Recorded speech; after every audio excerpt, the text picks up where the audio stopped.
The Scandal of Father Brown by G.K. Chesterton. 1. It would not be fair to record the adventures of Father Brown without admitting that he was once involved in a grave scandal.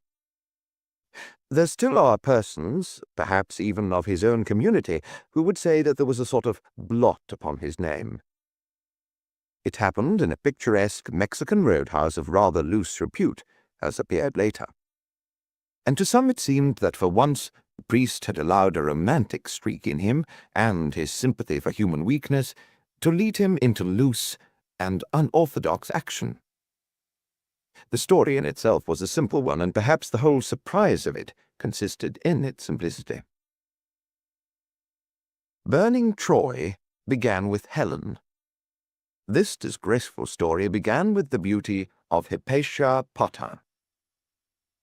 Americans have a great power, which Europeans do not always appreciate, of creating institutions from below, that is, by popular initiative. Like every other good thing, it has its lighter aspects, one of which, as has been remarked by Mr. Wells and others, is that a person may become a public institution without becoming an official institution. A girl of great beauty or brilliancy will be a sort of uncrowned queen, even if she is not a film star or the original of a Gibson girl.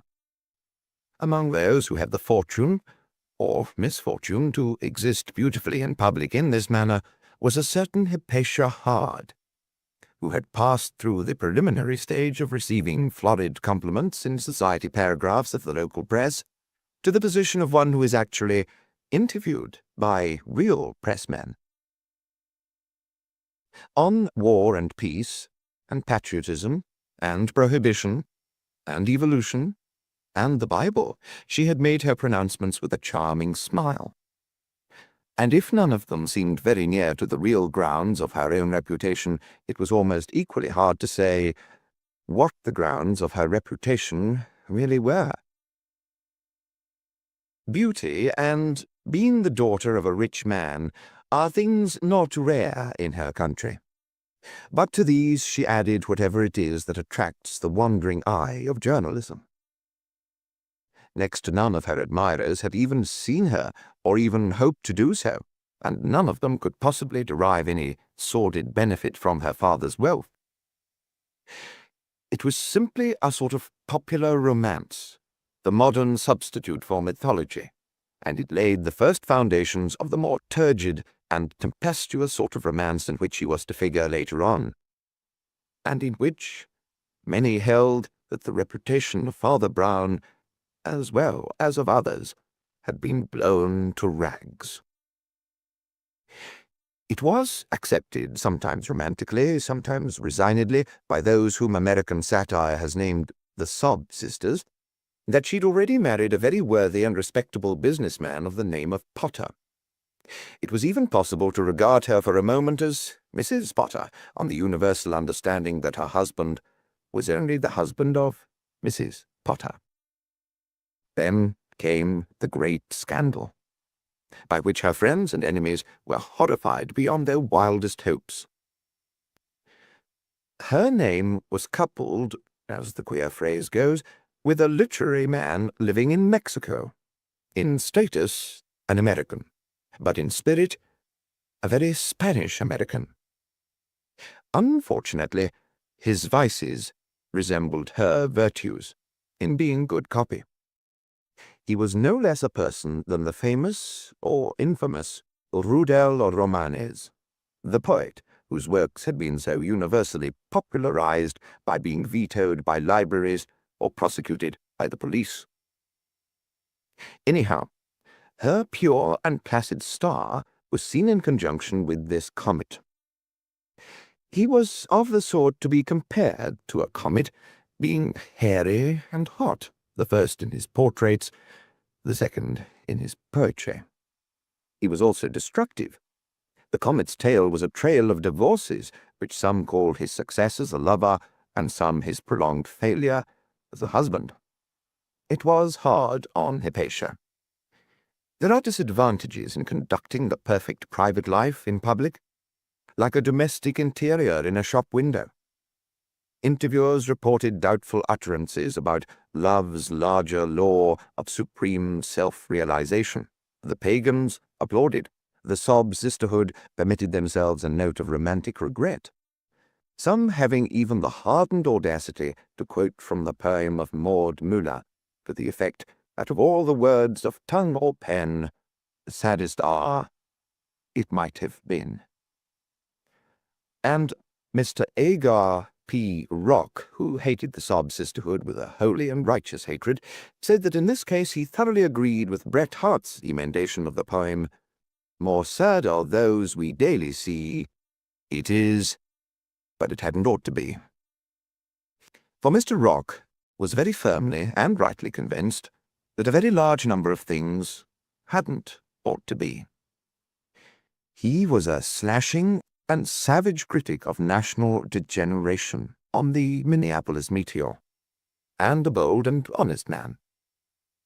He had perhaps come to specialize too much in the spirit of indignation, but it had had a healthy enough origin in his reaction against sloppy attempts to confuse right and wrong in modern journalism and gossip.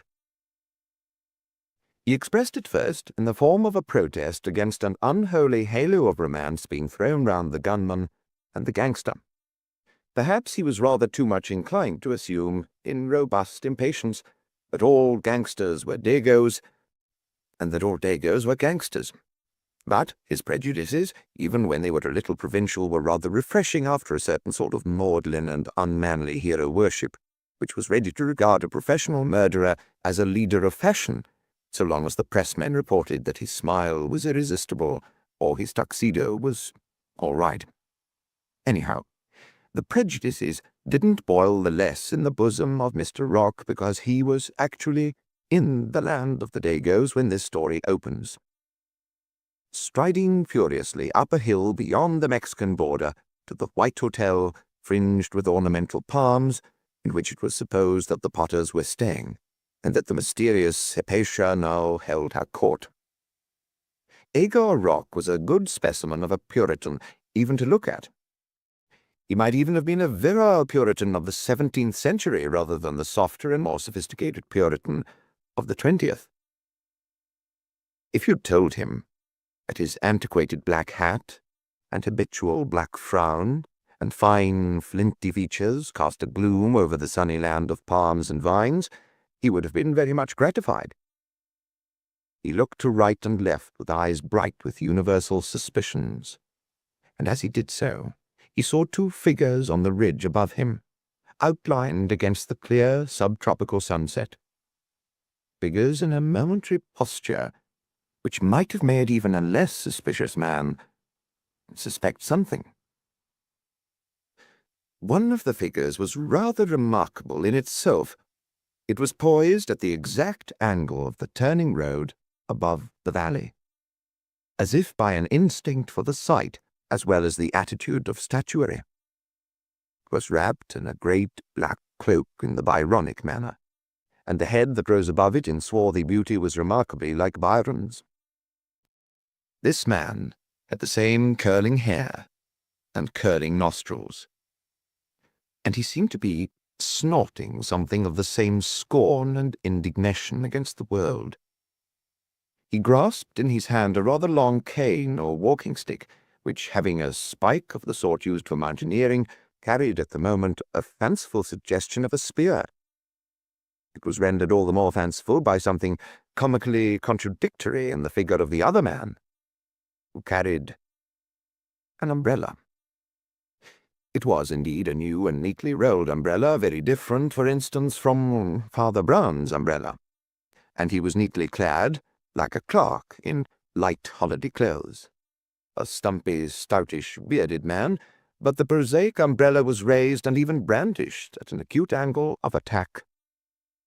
The taller man thrust back at him, but in a hasty defensive manner, and then the scene rather collapsed into comedy, for the umbrella opened of itself, and its owner almost seemed to sink behind it, while the other man had the air of pushing his spear through a great, grotesque shield. But the other man did not push it or the quarrel very far. He plucked out the point, turned away impatiently, and strode down the road, while the other, rising and carefully refolding his umbrella, turned in the opposite direction towards the hotel. Rock had not heard any of the words of the quarrel, which must have immediately preceded this brief and rather absurd bodily conflict. But as he went up the road in the track of the short man with the beard, he revolved many things, and the romantic cloak and rather operatic good looks of the one man, combined with the sturdy self-assertion of the other, fitted in with the whole story which he had come to seek. And he knew that he could have fixed those two strange figures with their names, Romanes and Potter. His view was in every way confirmed when he entered the pillared porch, and heard the voice of the bearded man raised high in altercation for command. He was evidently speaking to the manager or staff of the hotel, and Rock heard enough to know that he was warning them of a wild and dangerous character in the neighborhood. "If he's really been to the hotel already," the little man was saying in answer to some murmur, "all I can say is that you'd better not let him in again. Your police ought to be looking after a fellow of this sort, but anyhow I won't have the lady pestered with him." Rock listened in grim silence and growing conviction. Then he slid across the vestibule to an alcove where he saw the hotel register, and turning to the last page, saw the fellow had indeed been to the hotel already.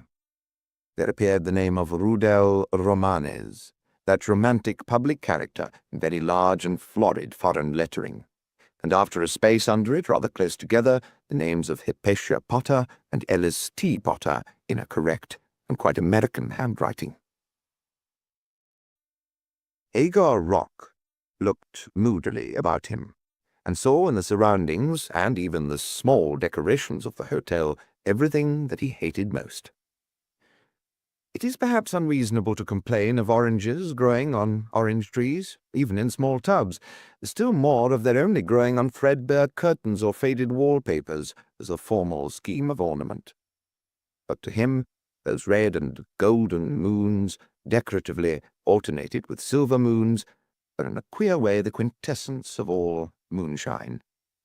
He saw in them all that sentimental deterioration which his principles deplored in modern manners, and which his prejudices vaguely connected with the warmth and softness of the South. It annoyed him even to catch sight of a patch of dark canvas, half showing a Watteau shepherd with a guitar, or a blue tile with a commonplace design of a cupid on a dolphin. His common sense would have told him that he might have seen these things in a shop window on Fifth Avenue, but where they were, they seemed like a taunting siren voice of the paganism of the Mediterranean. Then suddenly, the look of all these things seemed to alter, as a still mirror will flicker when a figure has flashed past for a moment, and he knew the whole room was full of a challenging presence. He turned almost stiffly, and with a sort of resistance, and knew that he was facing the famous Hypatia, of whom he'd read and heard for so many years. Hypatia Potter, nay, Hard, was one of those people to whom the word radiant really does apply definitely and derivatively. That is, she allowed what the papers called her personality to go out from her in rays. She would have been equally beautiful and to some tastes more attractive if she'd been self-contained, but she'd always been taught to believe that self-containment was only selfishness. She would have said that she'd lost self in service. It would perhaps be truer to say that she had asserted self in service. But she was quite in good faith about the service. Therefore her outstanding starry blue eyes really struck outwards, as in the old metaphor that made eyes like Cupid's darts, killing at a distance, but with an abstract conception of conquest, beyond any mere coquetry. Her pale fair hair, though arranged in a saintly halo, had a look of almost electric radiation, and when she understood that the stranger before her was Mr. Agar Rock of the Minneapolis Meteor, her eyes took on themselves a range of long searchlights sweeping the horizon of the States. But in this the lady was mistaken, as she sometimes was, for Agar Rock was not Agar Rock of the Minneapolis meteor. He was at that moment merely Agar Rock. There had surged up in him a great and sincere moral impulsion beyond the coarse courage of the interviewer, a feeling profoundly mixed of a chivalrous and national sensibility to beauty, with an instant itch for moral action of some definite sort, which was also national, nerved him to face a great scene and to deliver a noble insult. He remembered the original Hypatia, the beautiful Neo-Platonist, and how he had been thrilled as a boy by Kingsley's romance in which the young monk denounces her for harlotries and idolatries. He confronted her, an iron gravity, and said, "If you will pardon me, madam, I should like to have a word with you in private." "Well," she said, sweeping the room with her splendid gaze, "I don't know whether you consider this place private." Rock also gazed round the room and could see no sign of life less vegetable than the orange trees, except what looked like a large black mushroom, which he recognized as the hat of some native priest or other, stolidly smoking a black local cigar, and otherwise as stagnant as any vegetable. He looked for a moment at the heavy, expressionless features, noting the rudeness of that peasant type from which priests so often come in Latin, and especially Latin American countries, and lowered his voice a little as he laughed. "I don't imagine that Mexican padre knows our language," he said. "Catch those lumps of laziness learning any language but their own. Oh, I can't swear he's a Mexican. He might be anything. Mongrel, Indian, or nigger, I suppose. But I'll answer for it he's not an American. Our ministries don't produce that debased type." "As a matter of fact," said the debased type, removing his black cigar, "I'm English, and my name's Brown. But pray let me leave you if you wish to be private." "If you're English," said Rock warmly, "you ought to have some normal Nordic instinct for protesting against all this nonsense. Well, it's enough to say now that I'm in a position to testify that there's a pretty dangerous fellow hanging around this place, a tall fellow in a cloak, like those old pictures of crazy poets." "Well, you can't go much by that," said the priest mildly. "A lot of people round here use those cloaks because the chill strikes very suddenly after sunset." Rock darted a dark and doubtful glance at him, as if suspecting some evasion in the interests of all that was symbolized to him by mushroom hats and moonshine. "It wasn't only the cloak," he growled, "though it was partly the way he wore it. The whole look of the fellow is theatrical, down to his damn theatrical good looks. And if you'll forgive me, madam, I strongly advise you to have nothing to do with him. If he comes bothering here, your husband has already told the hotel people to keep him out." Hypatia sprang to her feet, and with a very unusual gesture, covered her face, thrusting her fingers into her hair. She seemed to be shaken, possibly with sobs, but by the time she'd recovered, they'd turned into a sort of wild laughter. "Oh, you're all too funny," she said, and in a way very unusual with her, ducked and darted to the door and disappeared. "Bit hysterical when they laugh like that," said Rock uncomfortably. Then, rather at a loss, and turning to the little priest, "As I say, if you're English, you ought really to be on my side against these Dagos anyhow. Oh, I'm not one of those who talk tosh about Anglo-Saxons, but there is such a thing as history. You can always claim that America got her civilization from England. Also, to temper our pride," said Father Brown, "we must always admit that England got her civilization from Dagos." Again there glowed in the other's mind the exasperated sense that his interlocutor was fencing with him, and fencing on the wrong side in some secret and evasive way. and he curtly professed a failure to comprehend. Well, there was a Dago, or possibly a wop, called Julius Caesar, said Father Brown. He was afterwards killed in a stabbing match. You know, these Dagos always use knives. And there was another one called Augustine, who brought Christianity to our little island, and really I don't think we should have had much civilization without those two. Anyhow, that's all ancient history, said the somewhat irritated journalist. I'm very much interested in modern history. What I see is that these scoundrels are bringing paganism to our country and destroying all the Christianity there is, also destroying all the common sense there is. All settled habits, all solid social order, all the way in which the farmers who were our fathers and grandfathers did manage to live in the world melted into a hot mush by sensations and sensualities about film stars who are divorced every month or so and make every silly girl think that marriage is only a way of getting divorced. You are quite right, said Father Brown. Of course, I quite agree with you there. But, you must make some allowances. Perhaps these southern people are a little prone to that sort of fault. You must remember that northern people have other kinds of faults. Perhaps these surroundings do encourage people to give too rich an importance to mere romance.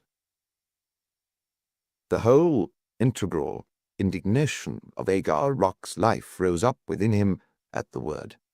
I hate romance, he said, hitting the little table before him. I fought the papers I worked for 40 years about the infernal trash. Every blackguard bolting with a barmaid is called a romantic elopement or something. And now our own Hypatia Hard, a daughter of decent people, may get dragged into some rotten romantic divorce case that will be trumpeted to the whole world as happily as a royal wedding. This mad poet Romanes is hanging round her, and you bet the spotlight will follow him as if he were any rotten little Dago who's called the great lover on the films. I saw him outside, and he's got the regular spotlight face. Now my sympathies are with decency and common sense. My sympathies are with poor Potter, a plain, straightforward broker from Pittsburgh who thinks he has a right to his own home. And he's making a fight for it, too. I heard him hollering at the management, telling them to keep that rascal out, and quite right, too. People here seem a sly and slinky lot. I rather fancy he's put the fear of God into them already. As a matter of fact, said Father Brown, I rather agree with you about the manager and the men in this hotel, but you mustn't judge all Mexicans by them. Also, I fancy the gentleman you speak of has not only hollered, but handed round dollars enough to get the whole staff on his side. I saw them locking doors and whispering most excitedly. By the way, your plain, straightforward friend seems to have a lot of money. I've no doubt his business does well, said Rock. He's quite the best type of sound businessman. What do you mean? I fancied it might suggest another thought to you, said Father Brown, and rising with rather heavy civility, he left the room. Rock watched the Potters very carefully that evening at dinner and gained some new impressions, though none that disturbed his deep sense of the wrong that probably threatened the peace of the Potter home. Potter himself proved worthy of somewhat closer study. Though the journalist had at first accepted him as prosaic and unpretentious, there was a pleasure in recognizing finer lines in what he considered the hero or victim of a tragedy. Potter had really rather a thoughtful and distinguished face, though worried and occasionally petulant. Rock got an impression that the man was recovering from an illness. His faded hair was thin but rather long, as if it had been lately neglected, and his rather unusual beard gave the onlooker the same notion. Certainly he spoke once or twice to his wife in a rather sharp and acid manner, fussing about tablets or some detail of digestive science, but his real worry was doubtless concerned with the danger from without. His wife played up to him in the splendid, if somewhat condescending manner of a patient Griselda. but her eyes also roamed continually to the doors and shutters as if in half-hearted fear of an invasion. Rock had only too good reason to dread, after her curious outbreak, the fact that her fear might turn out to be only half-hearted. It was in the middle of the night that the extraordinary event occurred. Rock, imagining himself to be the last to go up to bed, was surprised to find Father Brown still tucked obscurely under an orange tree in the hall, and placidly reading a book. He returned the other's farewell without further words, and the journalist had his foot on the lowest step of the stair when suddenly the outer door sprang on its hinges and shook and rattled under the shock of blows planted from without, and a great voice, louder than the blows, was heard violently demanding admission. Somehow, the journalist was certain that the blows had been struck with a pointed stick, like an alpenstock. He looked back at the darkened lower floor and saw the servants of the hotel sliding here and there to see that the doors were locked, and not unlocking them. Then he slowly mounted to his room, sat down furiously to write his report. He described the siege of the hotel, the evil atmosphere, the shabby luxury of the place, the shifty evasions of the priest, above all that terrible voice crying without like a wolf prowling round the house. Then, as he wrote, he heard a new sound and sat up suddenly. It was a long, repeated whistle.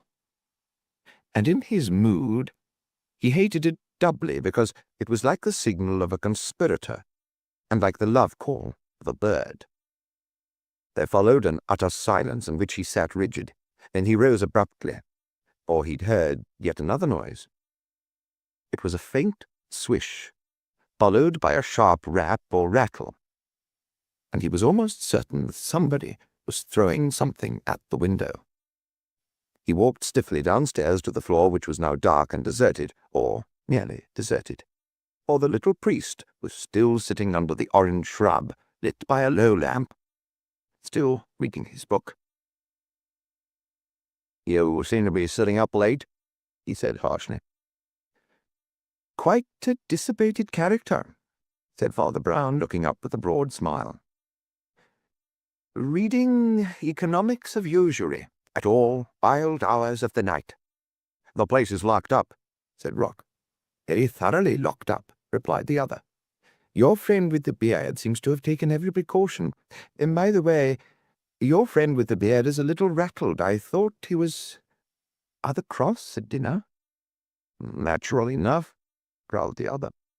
"If he thinks savages in this savage place are out to wreck his home life." "Wouldn't it be better," said Father Brown, "if a man tried to make his home life nice inside, while he was protecting it from the things outside?" "Oh, I know you will work up all the casuistical excuses," said the other.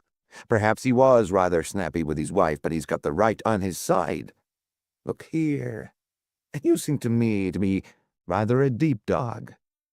I believe you know more about this than you say. What the devil's going on in this infernal place? Why are you sitting up all night to see it through?" "Well," said Father Brown patiently, "I rather thought my bedroom might be wanted." "Wanted? By whom?" "As a matter of fact, Mrs. Potter wanted another room," explained Father Brown with limpid clearness. "I gave her mine, because I could open the window. Go and see if you like." "I'll see there's something else first," said Rock, grinding his teeth. "You can play your monkey tricks in this Spanish monkey house, but I'm still in touch with civilization." He strode into the telephone booth and rang up his paper, pouring out the whole tale of the wicked priest who helped the wicked poet. Then he ran upstairs into the priest's room, in which the priest had just lit a short candle, showing the windows beyond wide open. He was just in time to see a sort of rude ladder unhooked from the windowsill and rolled up by a laughing gentleman on the lawn below. The laughing gentleman was a tall and swarthy gentleman, and was accompanied by a blonde but equally laughing lady. This time Mr. Rock couldn't even comfort himself by calling her laughter hysterical. It was too horribly genuine, and rang down the rambling garden paths as she and her troubadour disappeared into the dark thickets. Agar Rock turned on his companion a face of final and awful justice like the Day of Judgment. "Well, all America is going to hear of this," he said. "In plain words, you helped her to bolt with that curly-haired lover." "Yes," said Father Brown. "I helped her to bolt with that curly-haired lover." "You call yourself a minister of Jesus Christ," cried Rock, "and you boast of a crime?" "I have been mixed up with several crimes," said the priest gently. "Happily for once, this is a story without a crime. This is a simple fireside idyll that ends with a glow of domesticity." "And ends with a rope ladder instead of a rope," said Rock. "Isn't she a married woman?" "Oh, yes," said Father Brown. "Well, oughtn't she to be with her husband?" demanded Rock. "She is with her husband," said Father Brown. The other was startled into anger. "You lie," he said. "The poor little man is still snoring in bed." "You seem to know a lot about his private affairs," said Father Brown plaintively. "You could almost write a life of the man with a beard. The only thing you don't seem ever to have found out about him is his name." "Nonsense," said Rock. "His name's in the hotel book." "I know it is," answered the priest, nodding gravely. "In very large letters, the name of Rudel Romanes.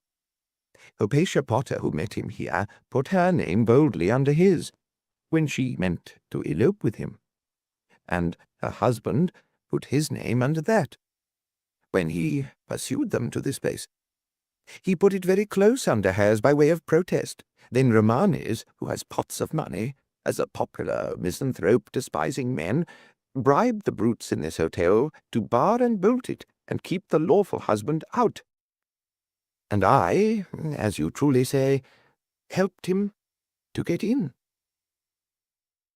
When a man is told something that turns things upside down, that the tail wags the dog, that the fish has caught the fisherman, that the earth goes round the moon, he takes some little time before he even asks seriously if it's true. He's still content with the consciousness that it is the opposite of the obvious truth. Rock said at last, "You don't mean that little fellow is the romantic Rudel we're always reading about? And that curly-haired fellow is Mr. Potter of Pittsburgh?"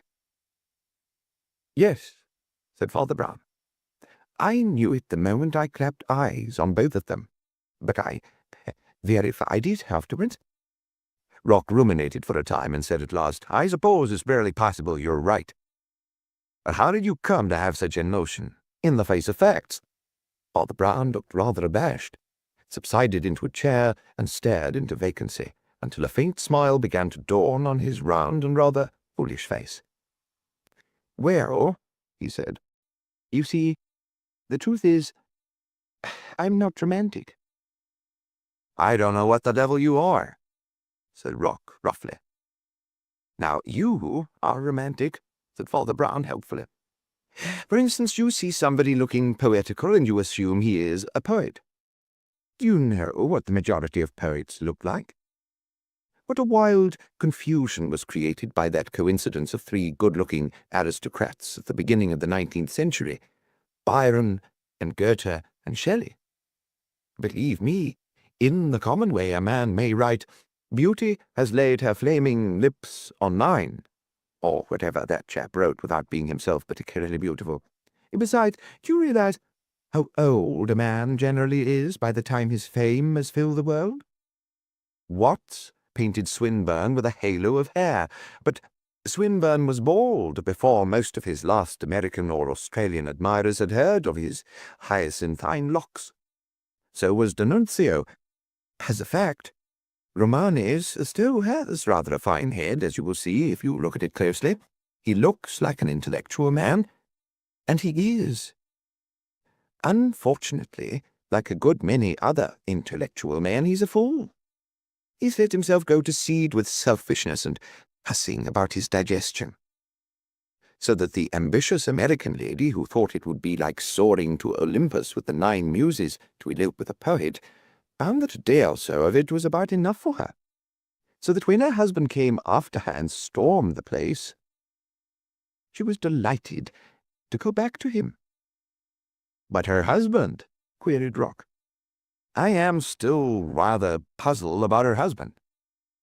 Ah, you've been reading too many of your erotic modern novels, said Father Brown, and Bartley closed his eyes in answer to the protesting glare of the other. I know a lot of stories start with a wildly beautiful woman wedded to some elderly swine in the stock market.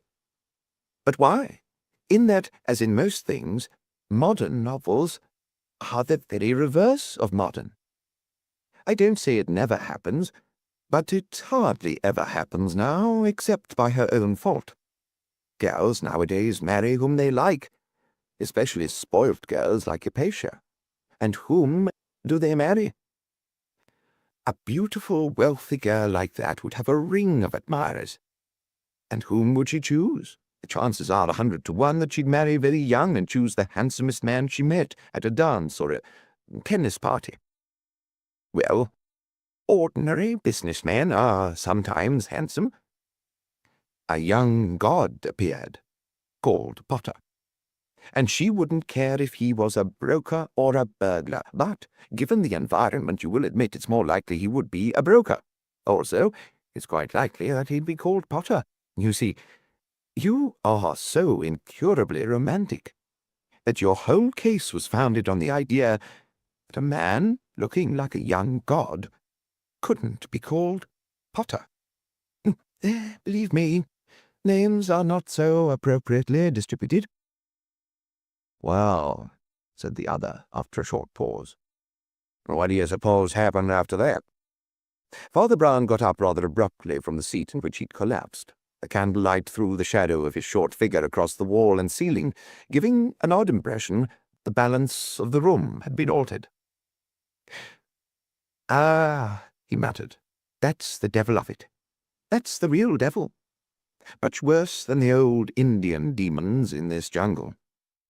You thought I was only making out a case for the loose ways of these Latin Americans. Well, the queer thing about you, and he blinked owlishly at the other through his spectacles, the queerest thing about you is that in a way you're right. You say down with romance. I say I take my chance in fighting the genuine romances. All the more because they're precious few outside the first fiery days of youth. I say take away the intellectual friendships. Take away the platonic unions. Take away the higher laws of self-fulfillment and the rest. And I'll risk the normal dangers of the job. Take away the love that isn't love, but only pride and vainglory and publicity and making a splash, and we'll take our chance of fighting the love that is love when it has to be fought, as well as the love that is lust and lechery. Priests know, young people, will have passions. As doctors know, they'll have measles. But Hypatia Potter is 40 if she's a day. She cares no more for that little poet than if he were a publisher or her publicity man. That's just the point. He was her publicity man.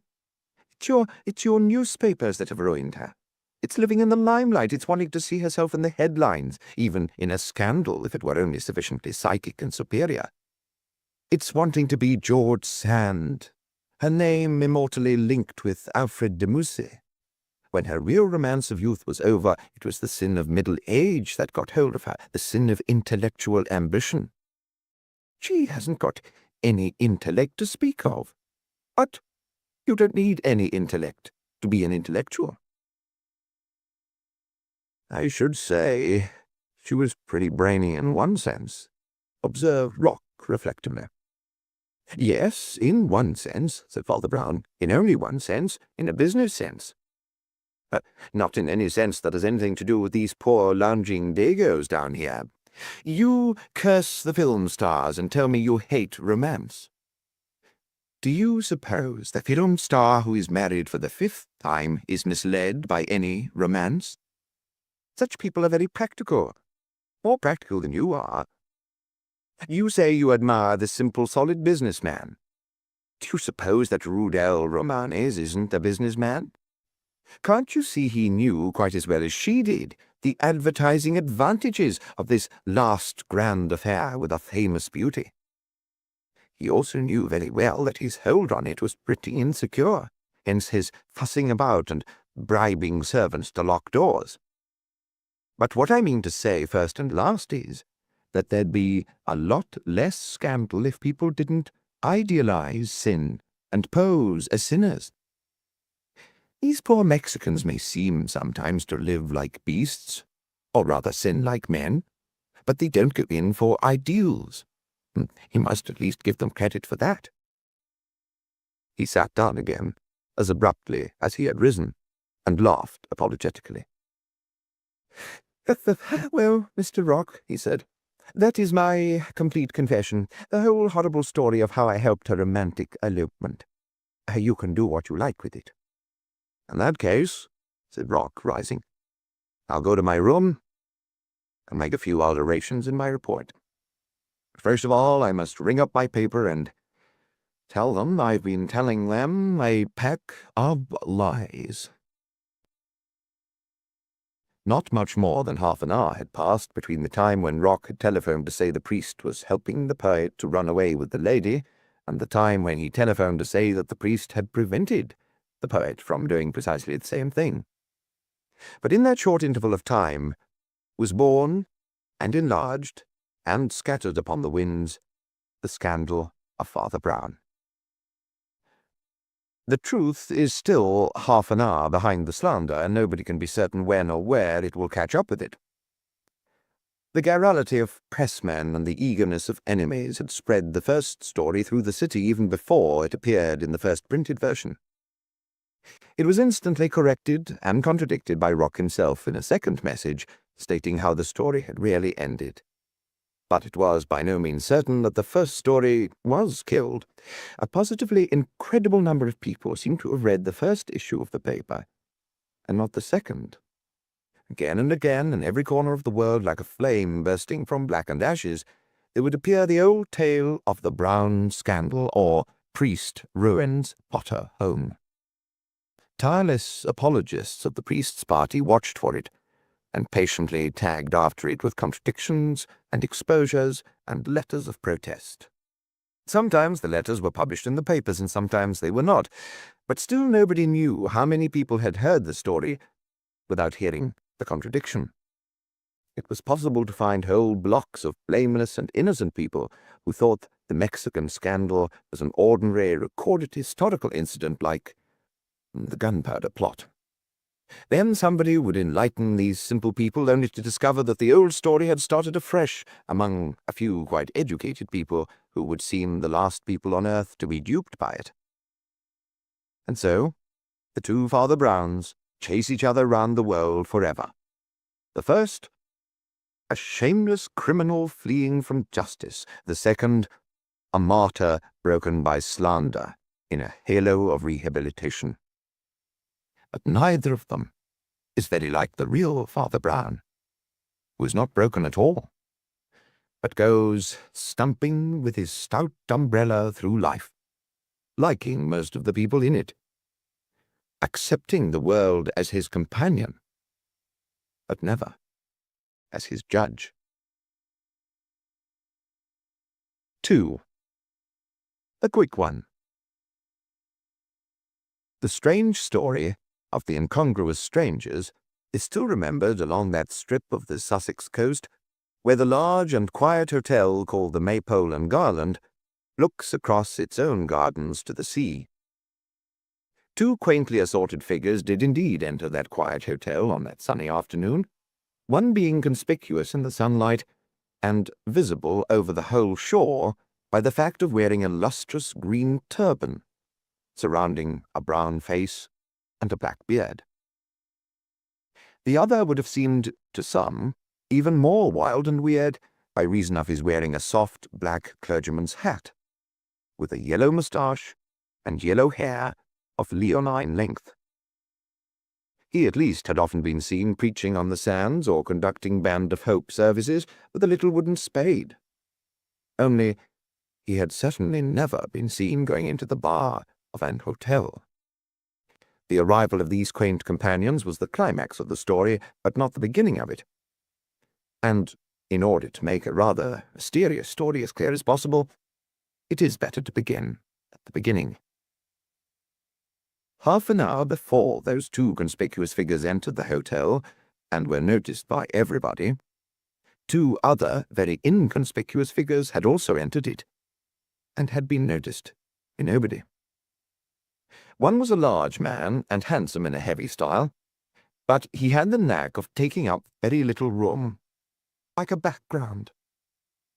Only an almost morbidly suspicious examination of his boots would have told anybody that he was an inspector of police in plain clothes.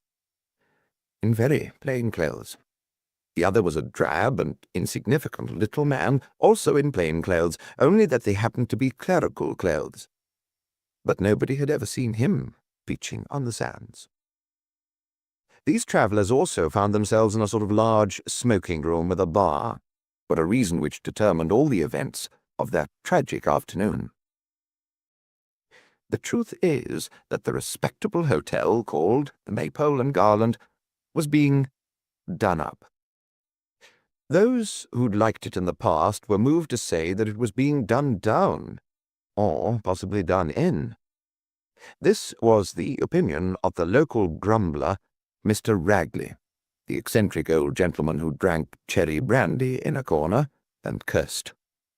Anyhow, it was being carefully stripped of all the stray indications that it had once been an English inn, and being busily turned yard by yard and room by room into something resembling the sham palace of a Levantine usurer in an American film.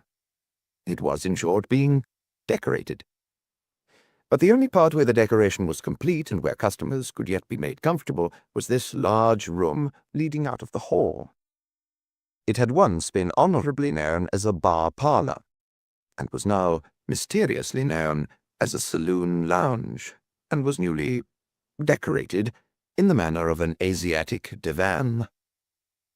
For Oriental ornament pervaded the new scheme, and where there had once been a gun hung on hooks, and sporting prints, and a stuffed fish in a glass case, there were now festoons of Eastern drapery, and trophies of scimitars, tulwards, and yataghans, as if in unconscious preparation for the coming of the gentleman with the turban.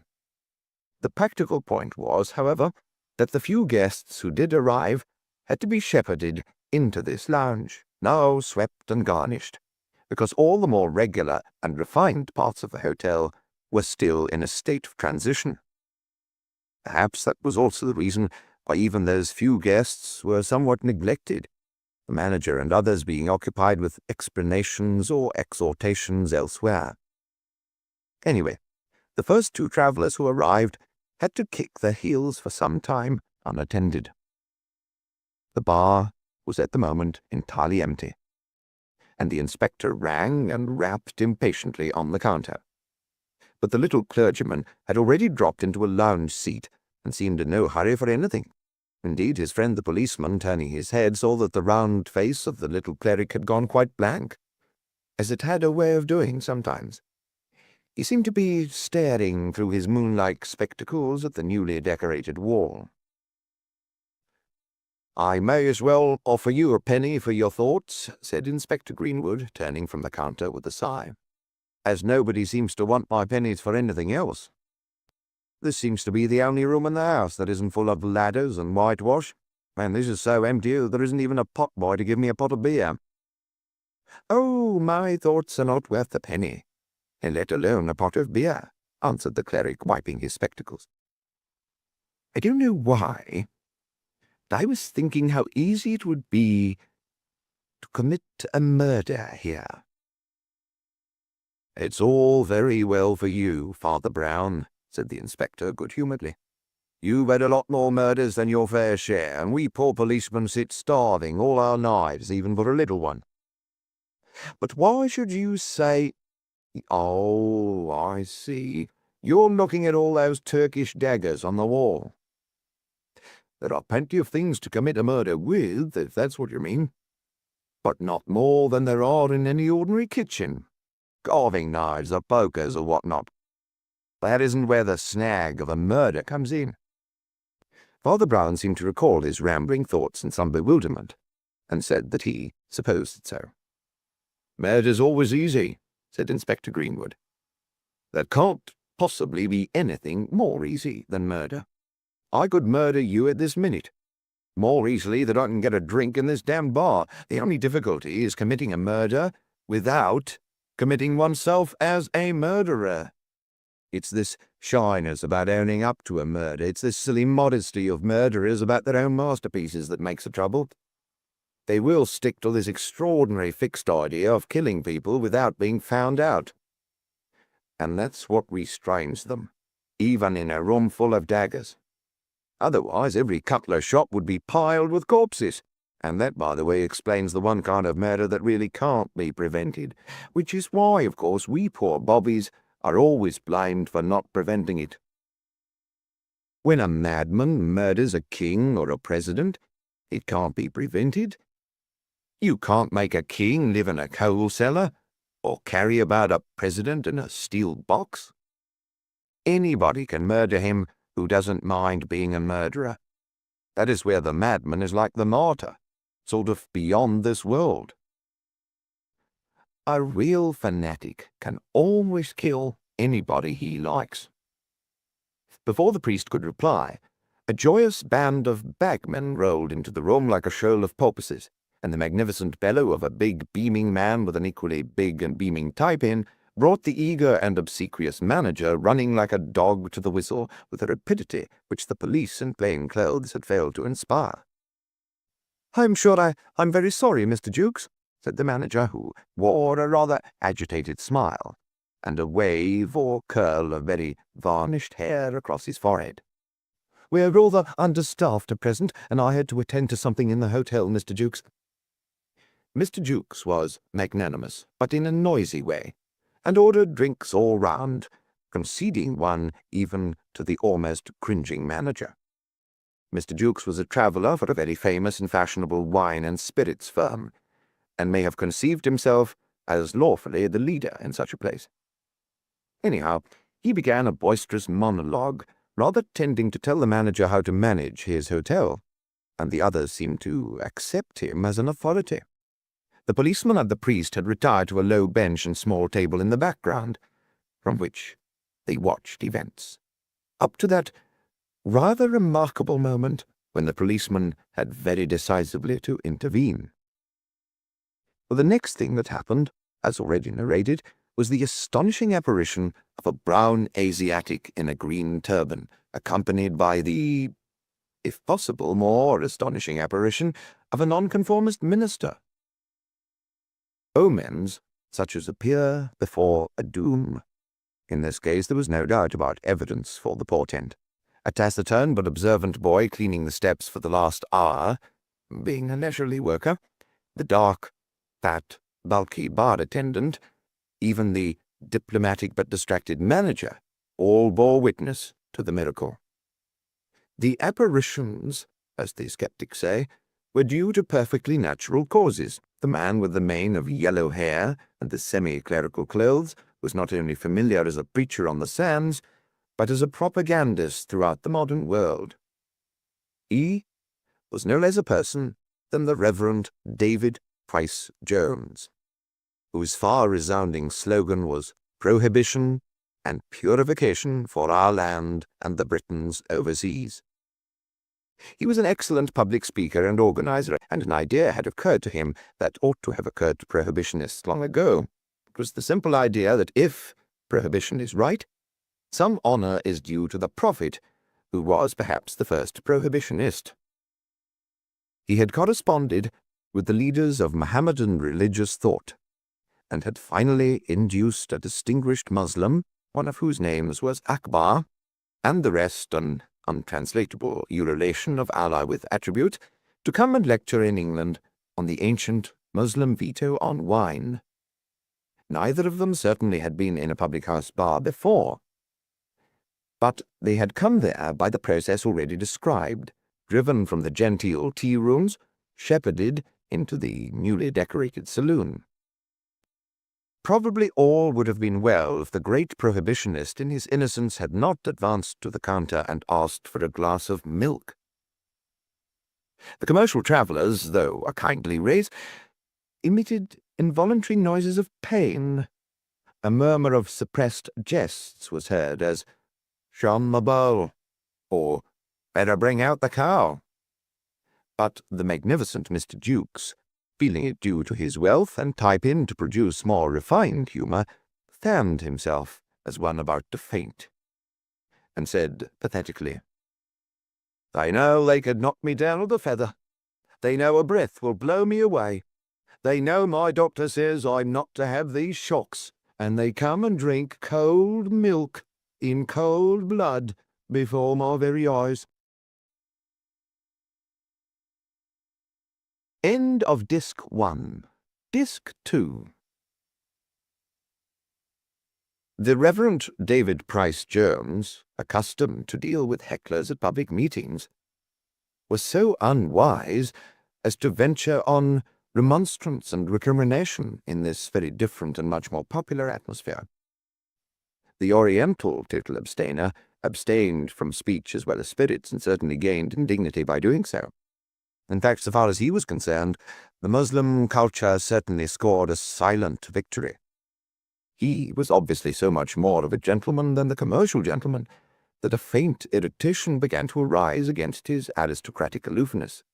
And when Mr. Price Jones began to refer in argument to something of the kind, the tension became very acute indeed. "I ask you, friends," said Mr. Price Jones with expansive platform gestures, "why does our friend here set an example to us Christians in truly Christian self-control and brotherhood? Why does he stand here as a model of true Christianity, of real refinement, of genuine gentlemanly behavior, amid all the quarrels and riots of such places as these? Because, whatever the doctrinal differences between us, at least in his soil, the evil plant, the accursed hop or vine, has never—" At this crucial moment of the controversy, it was that John Ragley, the stormy petrel of 100 storms of controversy, red-faced, white-haired, his antiquated top hat on the back of his head, his stick swinging like a club, entered the house like an invading army. John Ragley was generally regarded as a crank. He was the sort of man who writes letters to the newspaper which generally do not appear in the newspaper, but which do appear afterwards as pamphlets, printed or misprinted at his own expense, and circulated to 100 waste-paper baskets. He had quarrelled alike with the Tory squires and the radical county councils. He hated Jews, and he distrusted nearly everything that is sold in shops, or even in hotels. But there was a backing of facts behind his fads. He knew the county in every corner and curious detail. He was a sharp observer. Even the manager, a Mr. Wills, had a shadowy respect for Mr. Ragley, having a nose for the sort of lunacy allowed in the gentry. Not indeed the prostrate reverence which he had for the jovial magnificence of Mr. Jukes, who was really good for trade, but at least a disposition to avoid quarrelling with the old grumbler, partly perhaps out of fear of the old grumbler's tongue. "And you will have your usual, sir?" said Mr. Wills, leaning and leering across the counter. "The only decent stuff you've still got," snorted Mr. Ragley, slapping down his queer and antiquated hat.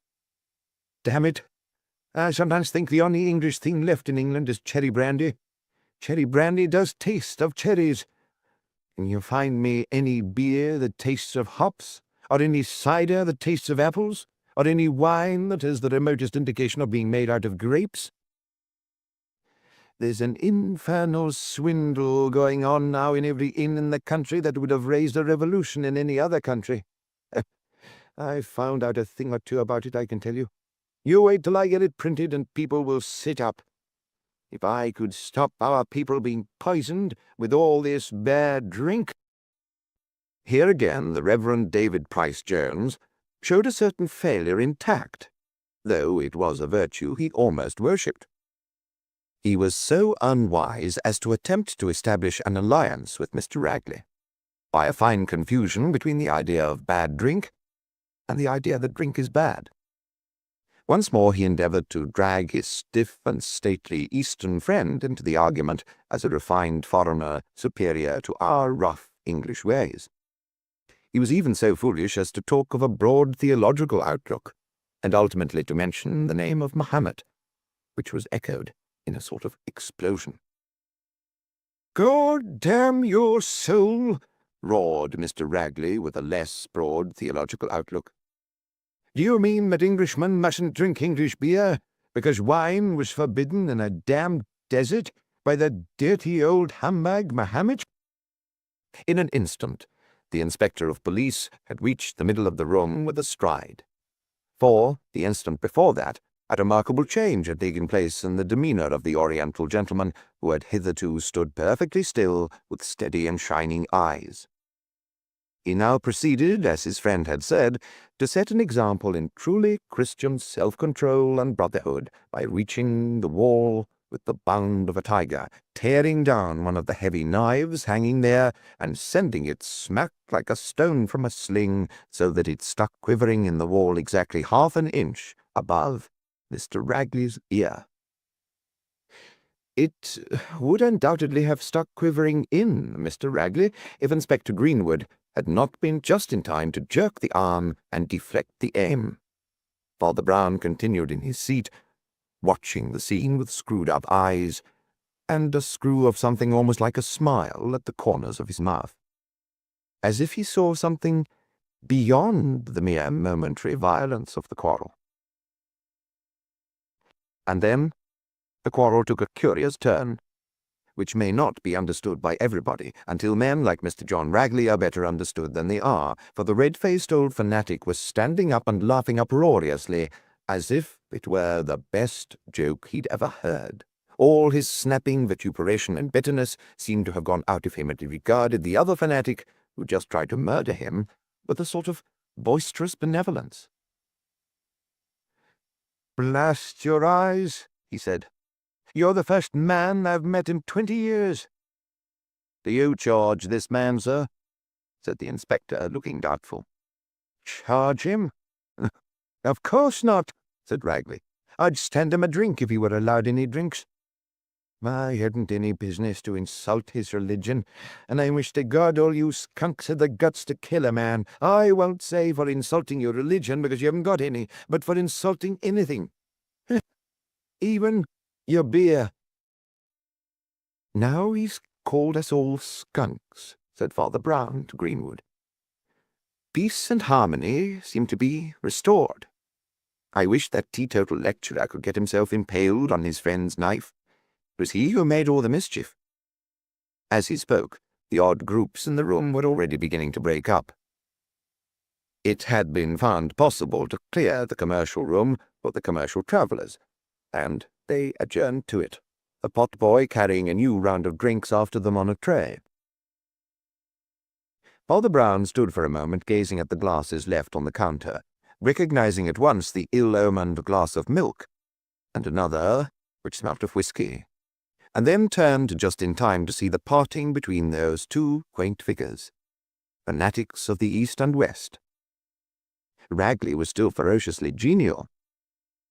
There was still something a little darkling and sinister about the Muslim, which was perhaps natural, but he bowed himself out with grave gestures of dignified reconciliation, and there was every indication that the trouble was really over. Some importance, however, continued attached, in the mind of Father Brown at least, to the memory and interpretation of those last courteous salutes between the combatants. Because, curiously enough, when Father Brown came down very early next morning to perform his religious duties in the neighbourhood, he found the long saloon bar, with its fantastic Asiatic decoration, filled with a dead white light of daybreak, in which every detail was distinct. One of the details was the dead body of John Ragley, bent and crushed into a corner of the room, with the heavy-hilted, crooked dagger rammed through his heart. Father Brown went very softly upstairs again and summoned his friend the inspector, and the two stood beside the corpse in a house in which no one else was yet stirring. "We mustn't either assume or avoid the obvious," said Greenwood after a silence. or it is well to remember, I think, what I was saying to you yesterday afternoon. It's rather odd, by the way, that I should have said it yesterday afternoon." "I know," said the priest, nodding with an owlish stare. "I said," observed Greenwood, "that the one sort of murder we can't stop is murder by somebody like a religious fanatic. That brown fella probably thinks that if he's hanged, he'll go straight to paradise for defending the honour of the Prophet." "There is that, of course," said Father Brown. "It would be very reasonable, so to speak, of our Muslim friend to have stabbed him. And you may say we don't know of anybody else yet who could at all reasonably have stabbed him, but I was thinking—" and his round face suddenly went blank again, and all speech died on his lips. "What's the matter now?" asked the other. "Well, I know it sounds funny," said Father Brown in a forlorn voice, "but I was thinking in a way it doesn't much matter who stabbed him." "Is this the new morality?" asked his friend. "Or the old casuistry, perhaps? Are the Jesuits really going in for murder?" "I didn't say it didn't matter who murdered him," said Father Brown. "Of course the man who stabbed him might possibly be the man who murdered him, but it might be quite a different man. Anyhow, it was done at quite a different time. I suppose you want to work on the hilt for fingerprints, but don't take too much notice of them. I can imagine other reasons for other people sticking this knife in the poor old boy. Not very edifying reasons, of course, but quite distinct from the murder. You will have to put some more knives into him before you find out about that." "You mean—" began the other, watching him keenly. "I mean the autopsy," said the priest, "to find the real cause of death." "You're quite right, I believe," said the inspector. "About the stabbing, anyway. We must wait for the doctor, but I'm pretty sure he'll say you're right. There isn't blood enough. This knife was stuck in the corpse when it had been cold for hours." "But why?" "Possibly to put the blame on the Mohammedan," answered Father Brown. "Pretty mean, I admit, but not necessarily murder. I fancy there are people in this place trying to keep secrets who are not necessarily the murderers." "I haven't speculated on that line yet," said Greenwood. "What makes you think so?" "What I said yesterday. When we first came into this horrible room, I said it would be easy to commit a murder here. But I wasn't thinking about all those stupid weapons, though you thought I was. About something quite different." For the next few hours the inspector and his friend conducted a close and thorough investigation into the goings and comings of everybody for the last 24 hours, the way the drinks had been distributed, the glasses that were washed or unwashed, and every detail about every individual involved, or apparently not involved. One might have supposed they thought that 30 people had been poisoned as well as one.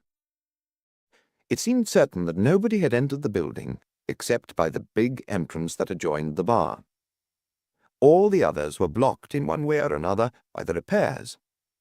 A boy had been cleaning the steps outside this entrance, but he had nothing very clear to report. Until the amazing entry of the Turk in the turban with his teetotal lecturer, there didn't seem to have been much custom of any kind except for the commercial travellers, who came in to take what they called quick ones, and they seemed to have moved together like Wordsworth's cloud. There was a slight difference of opinion between the boy outside and the man inside about whether one of them had not been abnormally quick in obtaining a quick one, and come out on the doorstep by himself. But the manager and the barman had no memory of any such independent individual. Manager and the barman knew all the travellers quite well, and there was no doubt about their movements as a whole. They had stood at the bar, chaffing and drinking. They had been involved, through their lordly leader, Mr. Jukes, in a not very serious altercation with Mr. Price Jones, and they had witnessed the sudden and very serious altercation between Mr. Akbar and Mr. Ragley. Then they were told they could adjourn to the commercial room, and did so, their drinks being borne after them like a trophy. "There's precious little to go on," said Inspector Greenwood. Of course, a lot of officious servants must do their duty as usual and wash out all the glasses, including old Ragley's glass. If it weren't for everybody else's efficiency, we detectives might be quite efficient." "I know," said Father Brown, and his mouth took on again the twisted smile. "I sometimes think criminals invented hygiene, or perhaps hygienic reformers invented crime. They look like it, some of them. Everybody talks about foul dens and filthy slums in which crime can run riot, but it's just the other way. They are called foul not because crimes are committed, but because crimes are discovered. It's in the neat, spotless, clean and tidy places that crime can run riot.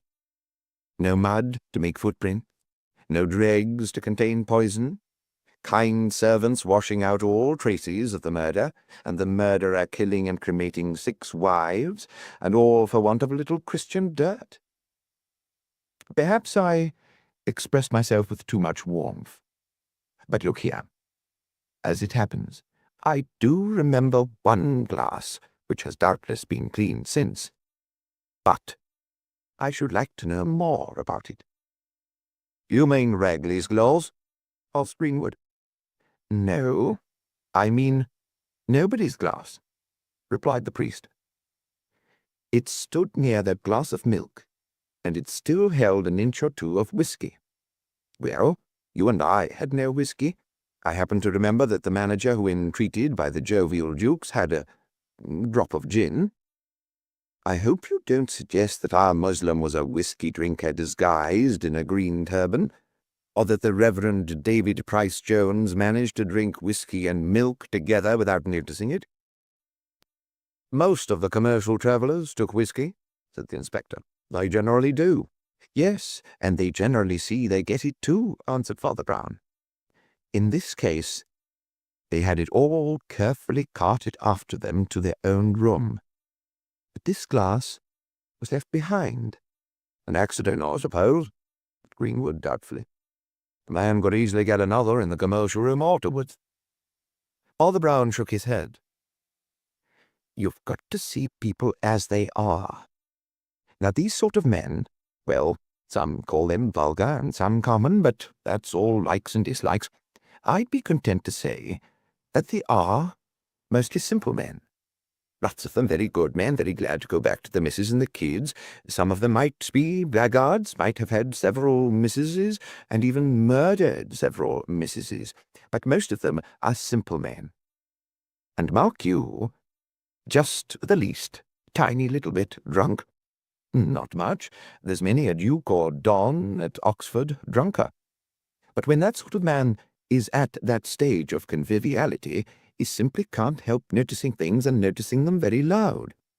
Don't you observe that the least little incident jerks them into speech? If the beer froths over, they froth over with it, and have to say, "Whoa, Emma," or "Doing me proud, aren't you?" Now, I should say it's flatly impossible for 5 of these festive beings to sit round a table in the commercial room and have only 4 glasses set before them, the 5th man being left out, without making a shout about it. Probably they would all make a shout about it. Certainly he would make a shout about it. He wouldn't wait, like an Englishman of another class, till he could get a drink quietly later. The air would resound with things like, "And what about little me?" Or, "Here, George, have I joined the band of hope?" Or, "Do you see any green in my turban, George?" But the barman heard no such complaints. I take it as certain that the glass of whiskey left behind had been nearly emptied by somebody else. Somebody we haven't thought about yet. "But can you think of any such person?" asked the other. "It's because the manager and the barman won't hear of any such person that you dismiss the one really independent piece of evidence, the evidence of that boy outside cleaning the steps. He says that a man who, well, may have been a bagman, but who did not in fact stick to the other bagman, went in and came out again almost immediately. The manager and the barman never saw him, or say they never saw him, but he got a glass of whiskey from the bar somehow. Let us call him, for the sake of argument, the quick one. Now, you know I don't often interfere with your business, which I know you do better than I should do it, or should want to do it. I've never had anything to do with setting police machinery at work or running down criminals or anything like that, but for the first time in my life, I want to do it now. I want you to find the quick one, to follow the quick one to the ends of the earth, to set the whole infernal official machinery at work like a dragnet across the nations. And jolly well recapture the quick one, because he is the man we want. Greenwood made a despairing gesture. Has he face or form or any visible quality except quickness? He inquired. He was wearing a sort of Inverness cape, said Father Brown, and he told the boy outside he must reach Edinburgh by next morning. That's all the boy outside remembers, but I know your organization has got on to people with less clue than that. You seem very keen on this, said the inspector, a little puzzled. The priest looked puzzled too, as if at his own thoughts. He sat with knotted brow and then said abruptly, You see, it's so easy to be misunderstood. All men matter. You matter, I matter. It's the hardest thing in theology to believe. The inspector stared at him without comprehension, but he proceeded. We matter to God. God only knows why. But that's the only possible justification of the existence of policemen. The policeman did not seem enlightened as to his own cosmic justification. Don't you see the law really is right in a way, after all? If all men matter, all murders matter. That which he has so mysteriously created, we must not suffer to be mysteriously destroyed. But, he said the last word sharply, like one taking a new step in decision. But, in once I step off that mystical level of equality, I don't see most of your important murders are particularly important. You are always telling me that this case and that is important. As a plain practical man of the world, I must realize that it is the Prime Minister who has been murdered. As a plain practical man of the world, I don't think that the Prime Minister matters at all. As a mere matter of human importance, I should say he hardly exists at all. Do you suppose if he and the other public men were shot dead tomorrow, there wouldn't be other people to stand up and say that every avenue was being explored, or that the government had the matter under the gravest consideration? The masters of the modern world don't matter. Even the real masters don't matter much. Hardly anybody you ever read about in a newspaper matters at all. He stood up, giving the table a small rap, one of his rare gestures, and his voice changed again. But Ragley did matter. He was one of a great line of some half a dozen men who might have saved England. They stand up stark and dark like disregarded signposts, down all that smooth descending road which has ended in this swamp of merely commercial collapse. Dean Swift and Dr. Johnson and old William Cobbett, they had all, without exception, the name of being surly or savage, and they were all loved by their friends, and they all deserved to be. Didn't you see how that old man with the heart of a lion stood up and forgave his enemy as only fighters can forgive?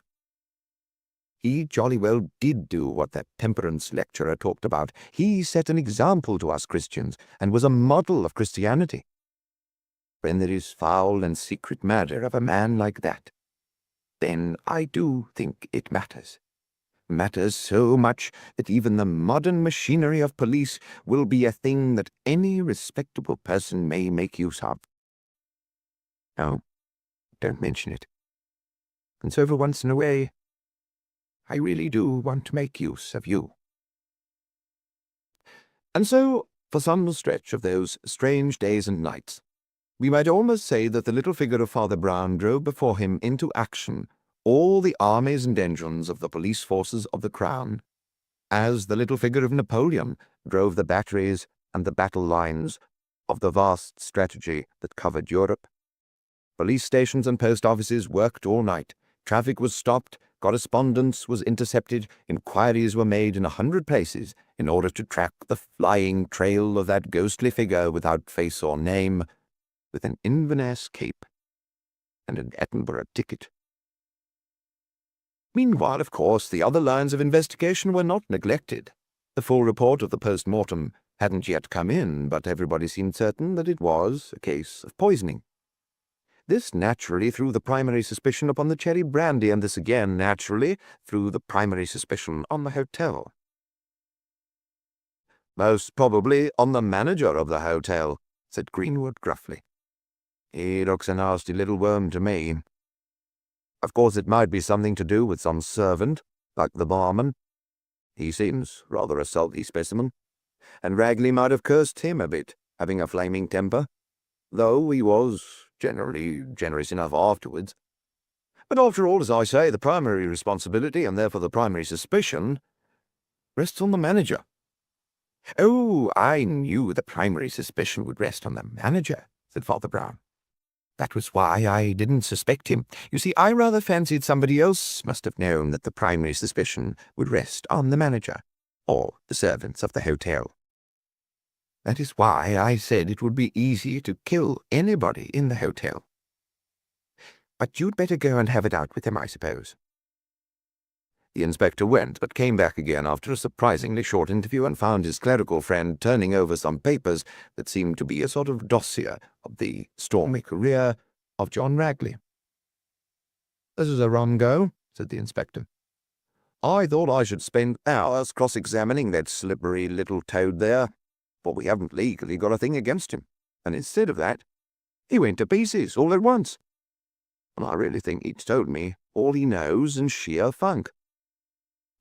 "I know," said Father Brown. "That's the way he went to pieces when he found Ragley's corpse apparently poisoned in his hotel. That's why he lost his head, enough to do such a clumsy thing as decorate the corpse with a Turkish knife, to put the blame on the nigger, as he would say.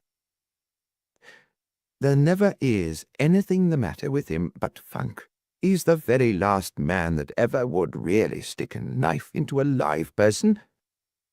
I bet he had to nerve himself to stick it into a dead one. But he's the very first person to be frightened of being charged with what he didn't do, and to make a fool of himself as he did." "I suppose I must see the barman, too," observed Greenwood. "I suppose so," answered the other. "I don't believe myself it was any of the hotel people." "Well, because it was made to look as if it must be the hotel people. But look here, have you seen any of this stuff they've got together about Ragley? He had a jolly interesting life. I wonder whether anyone will write his biography." "I took a note of everything likely to affect an affair like this," answered the official. "He was a widower, but he did once have a row with a man about his wife, a Scotch land agent then in these parts. And Ragley seems to have been pretty violent. They say he hated Scotchmen. Perhaps that's the reason." "Oh, I know what you're smiling grimly about. A Scotchman. Perhaps an Edinburgh man."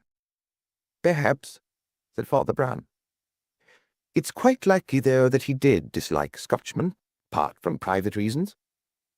It's an odd thing, but all the tribe of Tory radicals, or whatever you call them, who resisted the Whig mercantile movement, all of them did dislike Scotchmen. Cobbett did, Dr. Johnson did. Swift described their accent in one of his deadliest passages. Even Shakespeare has been accused of the prejudice. But the prejudices of great men generally have something to do with principles. And there was a reason, I fancy. The Scot came from a poor agricultural land that became a rich industrial land. He was able and active. He thought he was bringing industrial civilization from the north. He simply didn't know that there had been for centuries a rural civilization in the south. His own grandfather's land was highly rural, but not civilized. Well, I suppose we can only wait for more news." "I hardly think you'll get the latest news out of Shakespeare and Dr. Johnson," grinned the police officer. "But what Shakespeare thought a Scotchman isn't exactly evidence." Father Brown cocked an eyebrow as if a new thought had surprised him. "But now I come to think of it," he said, "there might be better evidence even out of Shakespeare. He doesn't often mention Scotchmen, but he was rather fond of making fun of Welshmen." The inspector was searching his friend's face, for he fancied he recognized an alertness behind its demure expression. "By Jove," he said, "nobody thought of turning the suspicions that way, anyhow." "Well," said Father Brown with broad-minded calm, "you started by talking about fanatics and how a fanatic could do anything. Well, I suppose we had the honor of entertaining in this bar parlor yesterday about the biggest and loudest and most fat-headed fanatic in the modern world.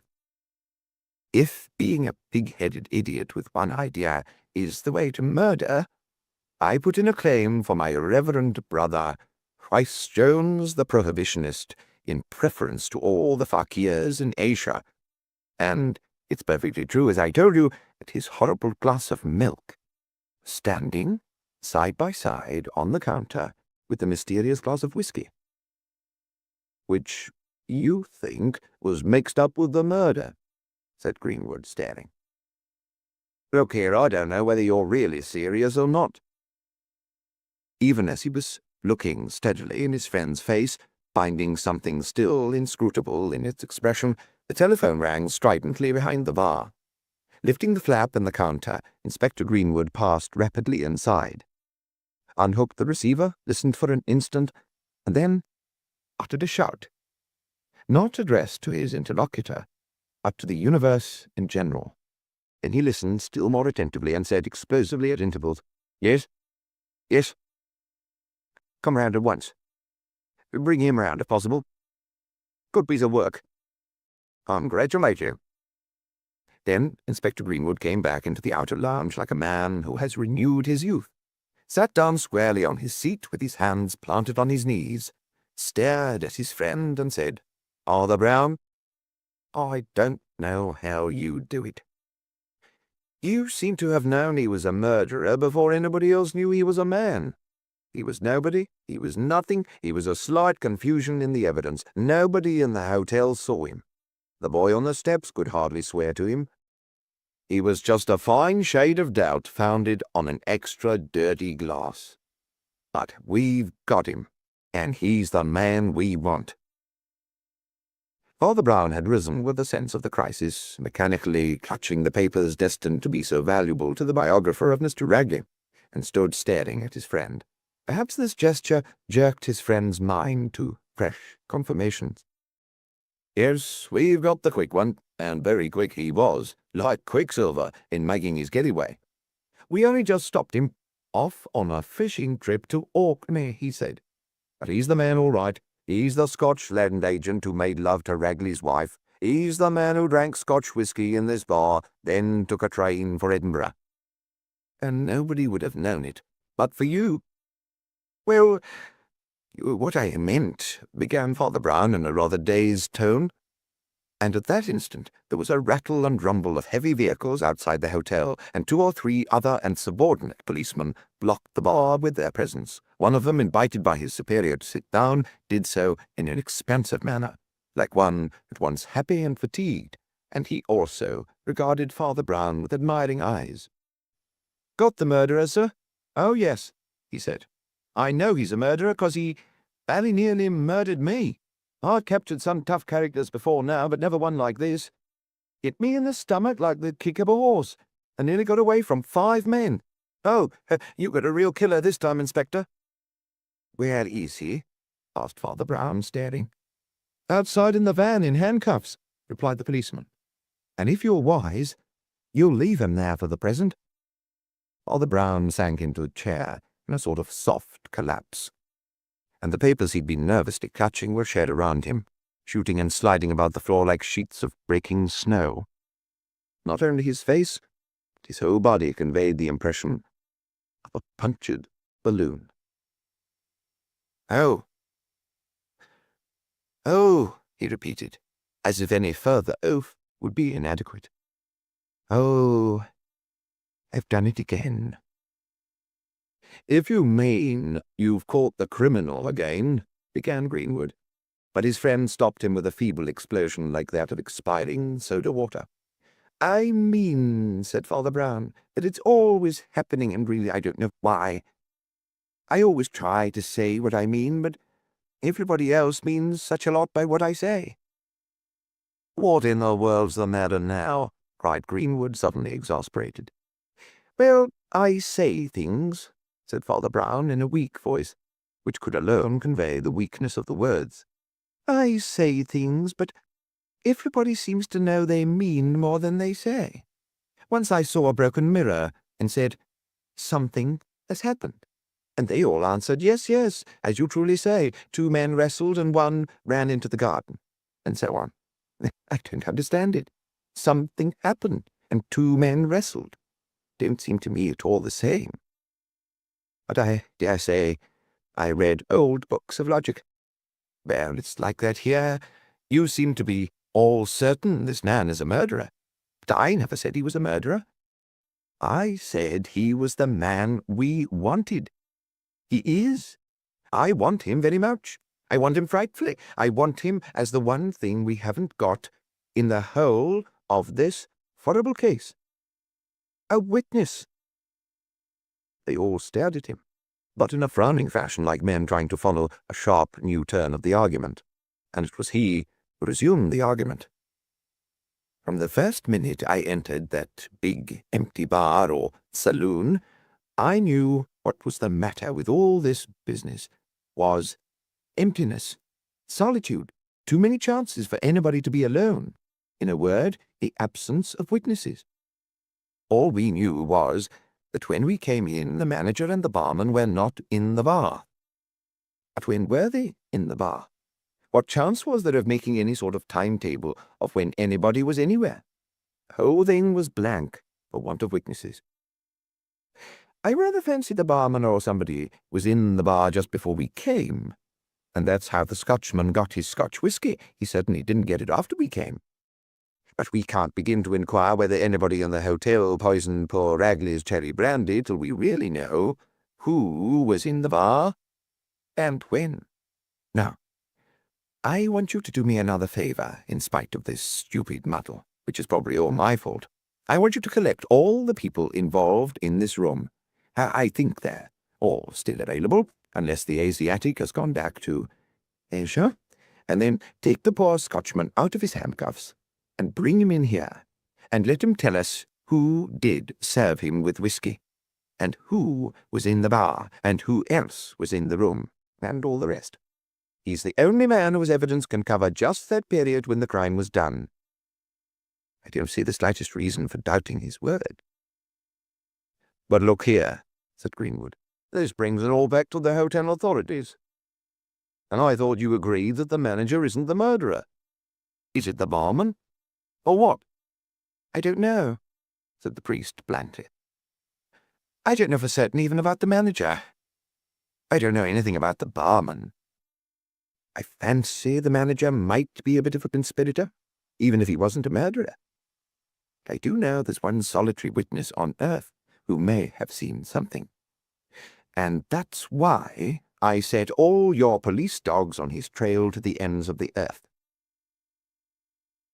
The mysterious Scotchman, when he finally appeared before the company thus assembled, was certainly a formidable figure, tall, with a hulking stride and a long, sardonic hatchet face, with tufts of red hair, and wearing not only an Inverness cape but a Glengarry bonnet.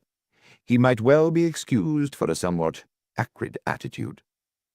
But anyone could see he was of the sort to resist arrest, even with violence. It was not surprising that he had come to blows with a fighting fellow like Ragley. It was not even surprising that the police had been convinced by the mere details of capture that he was a tough and a typical killer. But he claimed to be a perfectly respectable farmer in Aberdeenshire, his name being James Grant, and somehow not only Father Brown but Inspector Greenwood, a shrewd man with a great deal of experience, was pretty soon convinced that the Scots' ferocity was the fury of innocence rather than guilt. "Now, what we want from you, Mr. Grant," said the inspector gravely, dropping without further parley into tones of courtesy, "is simply your evidence on one very important fact. I am greatly grieved at the misunderstanding by which you have suffered, and I am sure you wish to serve the ends of justice. I believe you came into this bar just after it opened at 5:30 and were served with a glass of whisky. We are not certain what servant of the hotel, whether the barman or the manager or some subordinate, was in the bar at that time. Will you look round the room and tell me whether the bar attendant who served you is present here?" "Aye, he's present," said Mr. Grant, grimly smiling, having swept the group with a shrewd glance. "I'd know him anywhere. And you'll agree he's big enough to be seen? Do you have all your inn servants as grand as yourn?"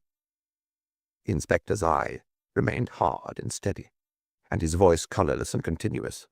The face of Father Brown was a blank, but on many other faces there was a cloud.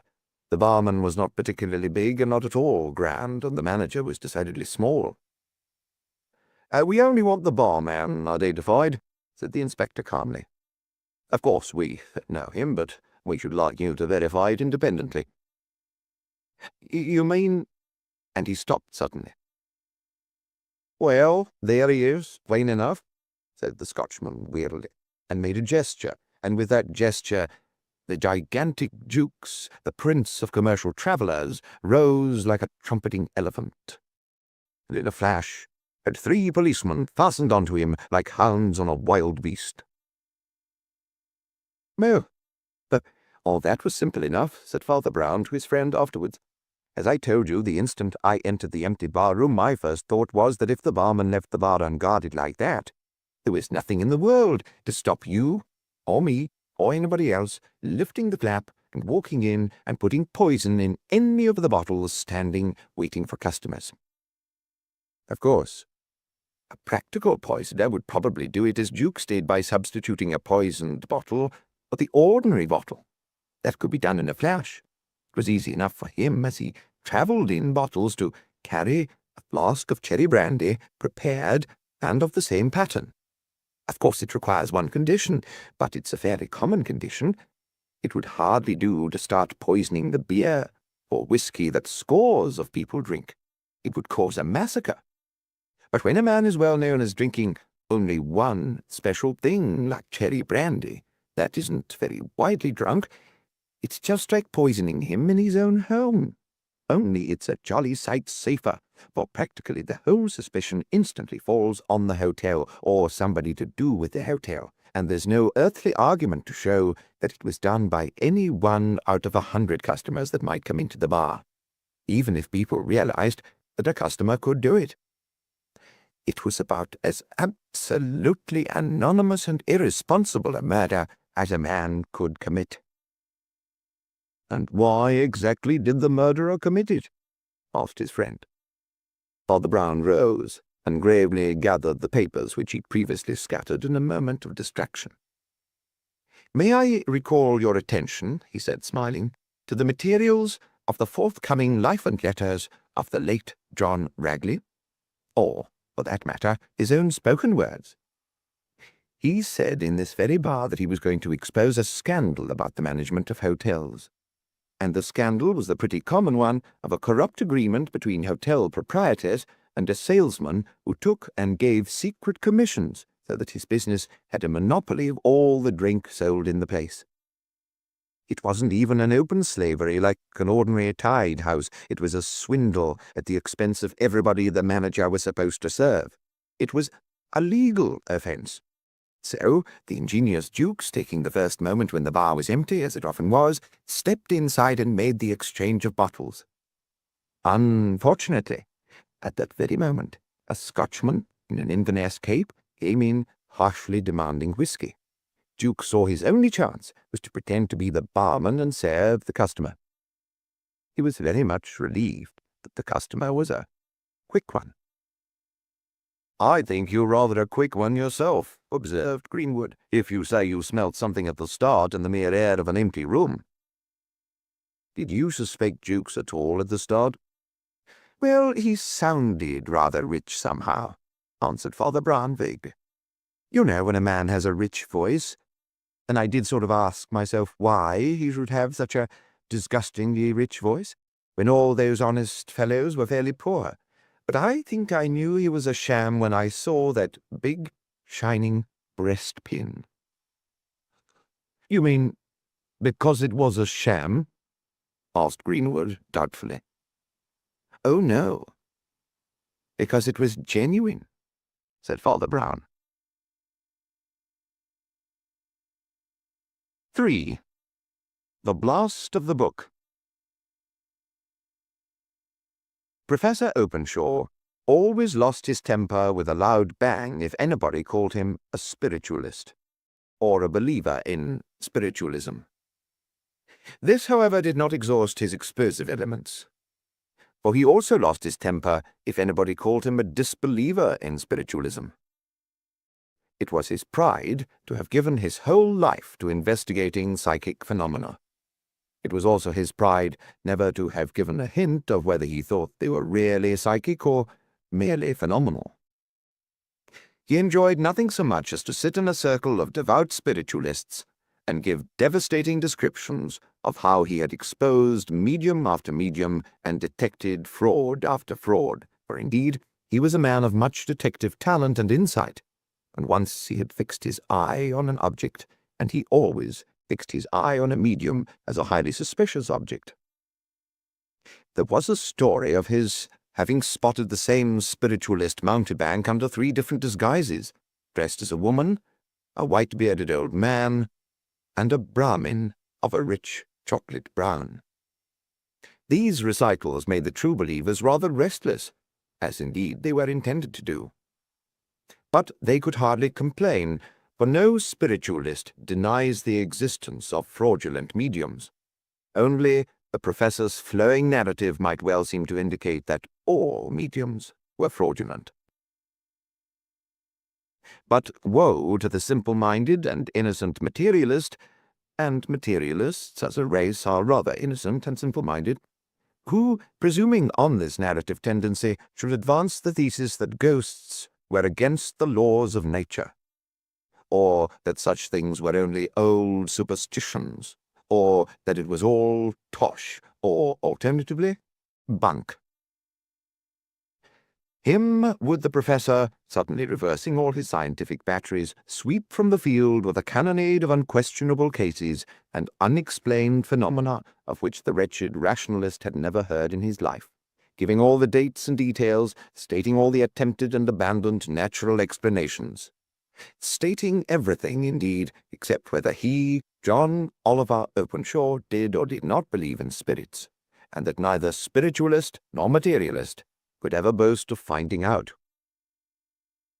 Professor Openshaw, a lean figure with pale leonine hair and hypnotic blue eyes, stood exchanging a few words with Father Brown, who was a friend of his, on the steps outside the hotel where both had been breakfasting that morning and sleeping the night before. The professor had come back rather late from one of his grand experiments, in general exasperation, and was still tingling with the fight that he always waged alone and against both sides. "Oh, I don't mind you," he said, laughing. "You don't believe in it, even if it's true. But all these people are perpetually asking me what I'm trying to prove. They don't seem to understand that I'm a man of science. A man of science isn't trying to prove anything. He's trying to find out what will prove itself." "But he hasn't found out yet," said Father Brown. "Well, I have some little notions of my own that are not quite so negative as most people think," answered the professor, after an instant of frowning silence. "Anyhow, I've begun to fancy that if there is something to be found, they're looking for it along the wrong line. It's all too theatrical. It's showing off. All their shiny ectoplasm and trumpets and voices and the rest, all on the model of old melodramas and mouldy historical novels about the family ghost. If they'd go to history instead of historical novels, I'm beginning to think they'd really find something, but not apparitions." "After all," said Father Brown, "apparitions are only appearances. I suppose you'd say the family ghost is only keeping up." appearances. The professor's gaze, which had commonly a fine, abstracted character, suddenly fixed and focused itself, as it did on a dubious medium. It had rather the air of a man screwing a strong magnifying glass into his eye. Not that he thought the priest was in the least like a dubious medium, but he was startled into attention by his friend's thought following so closely on his own. "Appearances," he muttered. "Cracky, but it's odd you should say that just now. The more I learn, the more I fancy they lose by merely looking for appearances. Now, if they'd look a little into disappearances." "Yes," said Father Brown. "After all, the real fairy legends weren't so very much about the appearance of famous fairies calling up Titania or exhibiting Oberon by moonlight. But there were no end of legends about people disappearing, because they were stolen by the fairies. Are you on the track of Kilmeny or Thomas the Rhymer?" "I'm on the track of ordinary modern people you've read of in the newspapers," answered Openshaw. "You may well stare, but that's my game just now. And I've been on it for a long time. Frankly, I think a lot of psychic appearances could be explained away. It's the disappearances I can't explain, unless they're psychic. These people in the newspapers who vanish and are never found. If you knew the details as I do. And now, only this morning I got confirmation, an extraordinary letter from an old missionary, quite a respectable old boy. He's coming to see me at my office this morning. Perhaps you'd lunch with me or something, and I'd tell the results. In confidence." "Thanks, I will. Unless," said Father Brown modestly, "the fairies have stolen me by then." With that they parted, and Openshaw walked round the corner to a small office he rented in the neighbourhood, chiefly for the publication of a small periodical of psychical and psychological notes of the driest and most agnostic sort. He had only one clerk who sat at a desk in the outer office, totting up figures and facts for the purposes of the printed report, and the professor paused to ask if Mr. Pringle had called. The clerk answered mechanically in the negative, and went on mechanically adding up figures, and the professor turned towards the inner room that was his study. "Oh, by the way, Berridge," he added without turning round, "if Mr. Pringle comes, send him straight in to me. You needn't interrupt your work. I rather want those notes finished tonight if possible. You might leave them on my desk tomorrow if I'm late." And he went into his private office, still brooding on the problem which the name of Pringle had raised. Or rather, perhaps had ratified and confirmed in his mind. Even the most perfectly balanced of agnostics is partially human, and it is possible that the missionary's letter seemed to have greater weight as promising to support his private and still tentative hypothesis. He sat down in his large and comfortable chair, opposite the engraving of Montaigne, and read once more the short letter from the Reverend Luke Pringle, making the appointment for that morning. No man knew better than Professor Openshaw the marks of the letter of the crank, the crowded details, the spidery handwriting, the unnecessary length and repetition. There were none of these things in this case, but a brief and businesslike typewritten statement that the writer had encountered some curious cases of disappearance, which seemed to fall within the province of the professor as a student of psychic problems.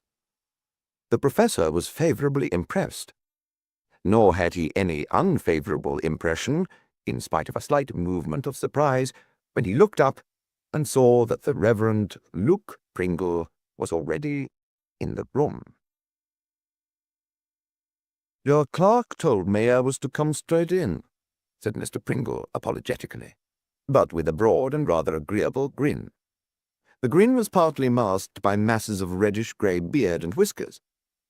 A perfect jungle of a beard, such as is sometimes grown by white men living in the jungles, but the eyes above the snub nose had nothing about them in the least wild or outlandish.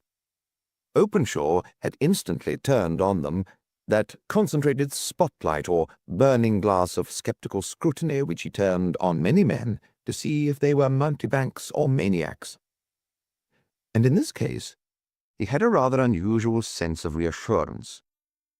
The wild beard might have belonged to a crank, but the eyes completely contradicted the beard, and they were full of that quite frank and friendly laughter, which is never found in the faces of those who are serious frauds or serious lunatics. He would have expected a man with those eyes to be a Philistine, a jolly sceptic, a man who shouted out shallow but hearty contempt of ghosts and spirits. But anyhow, no professional humbug could afford to look as frivolous as that. The man was buttoned up to the throat in a shabby old cape, and only his broad limp hat suggested the cleric. But missionaries from wild places do not always bother to dress like clerics. End of Disc 2. Disc 3. "You probably think all this is another hoax, Professor," said Mr. Pringle, with a sort of abstract enjoyment. "And I hope you will forgive my laughing at your very natural air of disapproval. All the same, I've got to tell my story to somebody who knows, because it's true. And all joking apart, it's tragic as well as true. Well, to cut it short, I was missionary in Naya Naya, a station in West Africa, in the thick of the forests. But almost the only other white man was the officer in command of the district, Captain Wales, and he and I grew rather thick. Not that he liked missions, he was, if I may say so, thick in many ways. One of those square-headed, square-shouldered men of action who hardly need to think, let alone believe. That's what makes it all the queerer. One day, he came back to his tent in the forest after a short leave and said he'd gone through a jolly rum experience and didn't know what to do about it. He was holding a rusty old book in a leather binding, and he put it down on a table beside his revolver and an old Arab sword he kept, probably as a curiosity. He said this book had belonged to a man on the boat he'd just come off, and the man swore that nobody must open the book or look inside it, or else they'd be carried off by the devil, or disappear or something. Wales said this was all nonsense, of course, and they had a quarrel. And the upshot seems to have been that this man, taunted with cowardice or superstition, actually did look into the book, and instantly dropped it. Walked to the side of the boat. "One moment," said the professor, who had made one or two notes. "Before you tell me anything else, did this man tell Wales where he'd got the book, or who it originally belonged to?" "Yes," replied Pringle, now entirely grave. "It seems he said he was bringing it back to Dr. Hankey, the Oriental traveller now in England to whom it originally belonged, and who had warned him of its strange properties. Well, Hankey is an able man, and a rather crabbed and sneering sort of man, which makes it queerer still. But the point of Wales's story is much simpler. It is that the man who'd looked into the book walked straight over the side of the ship and was never seen again." "Do you believe it yourself?" asked Openshaw after a pause. "Well, I do," replied Pringle. "I believe it for two reasons. First, that Wales was an entirely unimaginative man, and he added one touch that only an imaginative man could have added. He said that the man walked straight over the side on a still and calm day, but there was no splash." The professor looked at his notes for some seconds in silence and then said, "And your other reason for believing it?" "My other reason," answered the Reverend Luke Pringle, "is what I saw myself." There was another silence, until he continued in the same matter-of-fact way. "Whatever he had nothing of the eagerness with which the crank or even the believer tried to convince others. I told you that Wales put down the book on the table beside the sword. There was only one entrance to the tent, and it happened that I was standing in it, looking out into the forest, with my back to my companion, He was standing by the table grumbling and growling about the whole business, saying it was tomfoolery in the 20th century to be frightened of opening a book, asking why the devil he shouldn't open it himself. Then some instinct stirred in me, and I said he had better not do that. It had better be returned to Dr. Henke. "What harm could it do?" he said restlessly. "What harm did it do?" I answered obstinately. "What happened to your friend on the boat?" He didn't answer. Indeed, I didn't know what he could answer, but I pressed my logical advantage in mere vanity. "If it comes to that," I said, "what is your version of what really happened on the boat?" Still he didn't answer. I looked round and saw that he wasn't there. The tent was empty. The book was lying on the table, open, but on its face, as if he had turned it downwards. But the sword was lying on the ground near the other side of the tent, and the canvas of the tent showed a great slash, as if somebody had hacked his way out with the sword. The gash on the tent gaped at me, but showed only the dark glimmer of the forest outside, and when I went across and looked through that rent, I could not be certain whether the tangle of the tall plants and the undergrowth had been bent or broken, at least not farther than a few feet. I have never seen or heard of Captain Wales from that day. I wrapped the book up in brown paper, taking good care not to look at it, and I brought it back to England, intending at first to return it to Dr. Henke. Then I saw some notes in your paper suggesting a hypothesis about such things. I decided to stop on the way and put the matter before you, as you have a name for being balanced and having an open mind." Professor Openshaw laid down his pen and looked steadily at the man on the other side of the table, concentrating in that single stare all his long experience of many entirely different types of humbug, and even some eccentric and extraordinary types of honest men. In the ordinary way, he would have begun with a healthy hypothesis that the story was a pack of lies. On the whole, he did incline to assume that it was a pack of lies, and yet he could not fit the man into his story. If it were only that he could not see that sort of liar telling that sort of lie. The man was not trying to look honest on the surface, as most quacks and impostors do. Somehow it seemed all the other way, as if the man was honest, in spite of something else that was merely on the surface. He thought of a good man with one innocent delusion, but again the symptoms were not the same. There was even a sort of virile indifference, as if the man didn't care much about his delusion, if it was a delusion. "Mr. Pringle," he said sharply, like a barrister making a witness jump, "where is this book of yours now?" The grin reappeared on the bearded face, which had grown grave during the recital. "I left it outside," said Mr. Pringle. "I mean in the outer office. It was a risk, perhaps, but the less risk of the two." "What do you mean?" demanded the professor. "Why didn't you bring it straight in here?" "Because," answered the missionary, "I knew that as soon as you saw it you'd open it, before you had heard the story. I thought it possible you might think twice about opening it after you'd heard the story." Then, after a silence, he added, "There was nobody out there but your clerk, and he looked a stolid, steady-going specimen immersed in business calculations." Openshaw laughed unaffectedly. "Oh, Babbage," he cried. "Your magic tomes are safe enough with him, I assure you. His name's Berridge, but I often call him Babbage because he's so exactly like a calculating machine.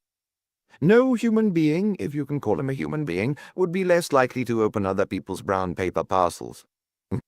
Well, we may as well go and bring it in now, though I assure you I will consider seriously the course to be taken with it. Indeed, I tell you frankly," and he stared at the man again, "that I'm not quite sure whether we ought to open it here and now, or send it to this Dr. Henke."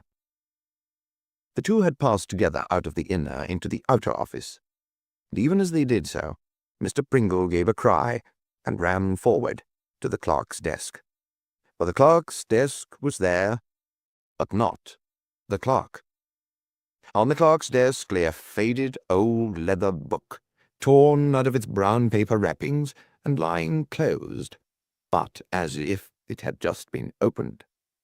The clerk's desk stood against the wide window that looked out into the street, and the window was shattered, with a huge ragged hole in the glass as if a human body had been shot through it into the world without.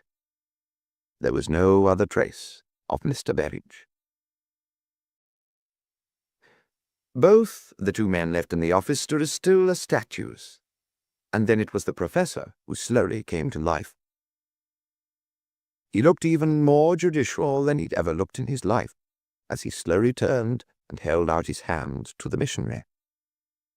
"Mr. Pringle," he said, "I beg your pardon. I beg your pardon only for thoughts that I've had, and half-thoughts at that, but nobody could call himself a scientific man and not face a fact like this." "I suppose," said Pringle doubtfully, "that we ought to make some inquiries.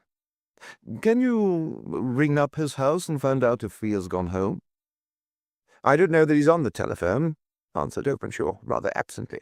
"He lives somewhere up, Hampstead way, I think. But I suppose somebody will inquire here if his friends or family miss him." "Could we furnish a description?" asked the other, "if the police want it?" "The police?" said the professor, starting from his reverie. "A description? Well, he looked awfully like everybody else, I'm afraid, except for goggles. One of those clean-shaven chaps, but the police. Look here, what are we to do about this mad business?" "I know what I ought to do," said the Reverend Mr. Pringle firmly. "I'm going to take this book straight to the only original Dr. Hankey and ask him what the devil it's all about. He lives not very far from here, and I'll come straight back and tell you what he says." "Oh, very well," said the professor at last, as he sat down rather wearily, perhaps relieved for the moment to be rid of the responsibility. But long after the brisk and ringing footsteps of the little missionary had died away down the street, the professor sat in the same posture, staring into vacancy like a man in a trance. He was still in the same seat, and almost in the same attitude, when the same brisk footsteps were heard on the pavement without, and the missionary entered, this time, as a glance assured him, with empty hands. "Dr. Hankey," said Pringle gravely, "wants to keep the book for an hour, and consider the point. Then he asks us both to call, and he will give us his decision. He specially desired, Professor, that you should accompany me on the second visit." Openshaw continued to stare in silence. Then he said suddenly, "Who the devil is Dr. Hankey?" "You sound rather as if you meant he was the devil," said Pringle, smiling. "And I fancy some people have thought so. He had quite a reputation in your line, but he gained it mostly in India, studying local magic and so on. So perhaps he's not so well known here. He is a yellow, skinny little devil with a lame leg and a doubtful temper.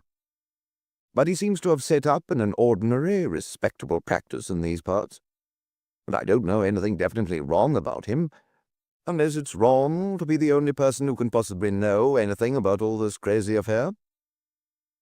Professor Openshaw rose heavily and went to the telephone. He rang up Father Brown, changing the luncheon engagement to a dinner, that he might hold himself free for the expedition to the house of the Anglo-Indian doctor. After that, he sat down again, lit a cigar, and sank once more into his own unfathomable thoughts.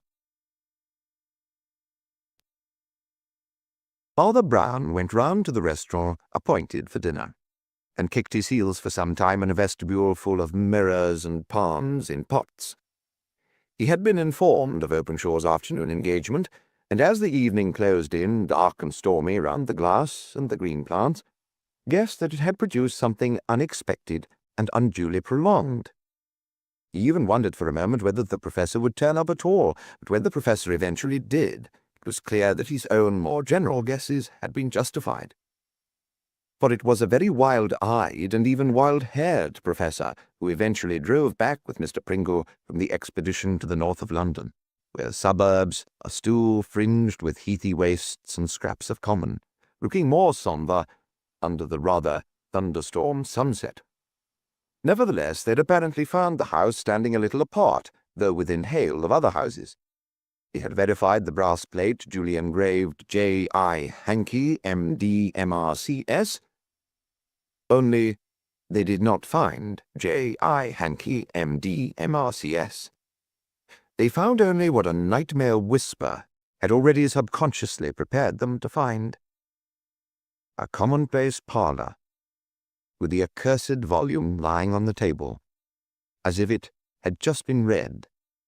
And beyond, a back door burst open, and a faint trail of footsteps that ran a little way up so steep a garden path that it seemed that no lame man could have run up so lightly. But it was a lame man who had run. But in those few steps there was the misshapen, unequal mark of some sort of surgical boot, then 2 marks of that boot alone, as if the creature had hopped, and then nothing. There was nothing further to be learned from Dr. J.I. Hankey, except that he had made his decision. He had read the oracle and received the doom. When the two came into the entrance under the palms, Pringle put the book down suddenly on a small table, as if it burned his fingers. The priest glanced at it curiously. There was only some rude lettering on the front with the couplet, "They that looked into this book, them the flying terror took." And underneath, as he afterwards discovered, similar warnings in Greek, Latin, and French. The other two had turned away with a natural impulsion towards drinks after their exhaustion and bewilderment, and Openshaw had called to the waiter who brought cocktails on a tray. "You will dine with us, I hope," said the professor to the missionary, but Mr. Pringle amiably shook his head. "If you'll forgive me," he said, "I'm going off to wrestle with this book, on this business, by myself somewhere. I suppose I couldn't use your office for an hour or so?" "I suppose? I'm afraid it's locked," said Openshaw in some surprise. "You forget there's a hole in the window." The Reverend Luke Pringle gave the very broadest of all his broad grins, and vanished into the darkness without. "A rather odd fellow, that, after all," said the professor, frowning. He was rather surprised to find Father Brown talking to the waiter who had brought the cocktails, apparently about the waiter's most private affairs, but there was some mention of a baby who was now out of danger. He commented on the fact with some surprise, wondering how the priest came to know the man, but the former only said, "Oh, I dine here every 2 or 3 months, and I've talked to him now and then." The professor, who himself dined there about 5 times a week, was conscious that he had never thought of talking to the man. But his thoughts were interrupted by a strident ringing and a summons to the telephone. The voice on the telephone said it was Pringle. It was rather a muffled voice, but it might well be muffled in all those bushes of beard and whisker. Its message was enough to establish identity. "Professor," said the voice, "I can't stand it any longer. I'm going to look for myself. I'm speaking from your office, and the book is in front of me.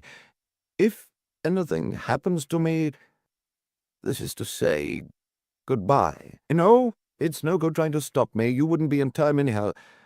I'm opening the book now. Openshaw thought he heard something like a sort of thrilling or shivering, yet almost soundless crash.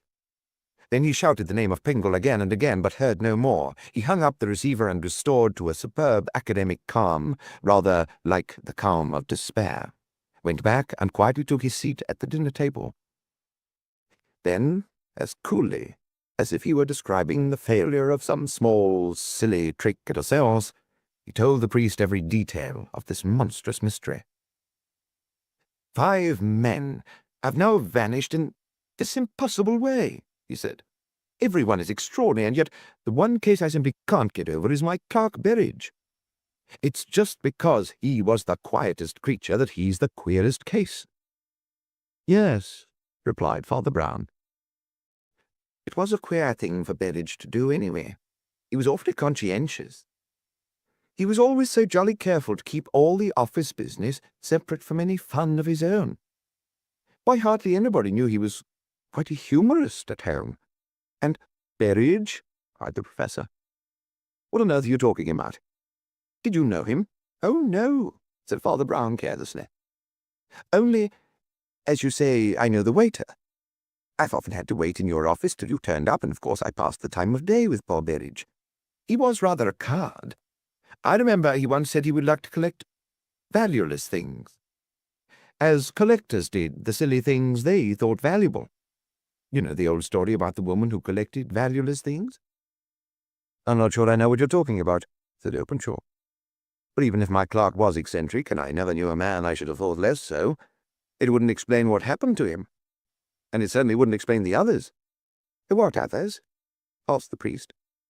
The professor stared at him and spoke distinctly as if to a child.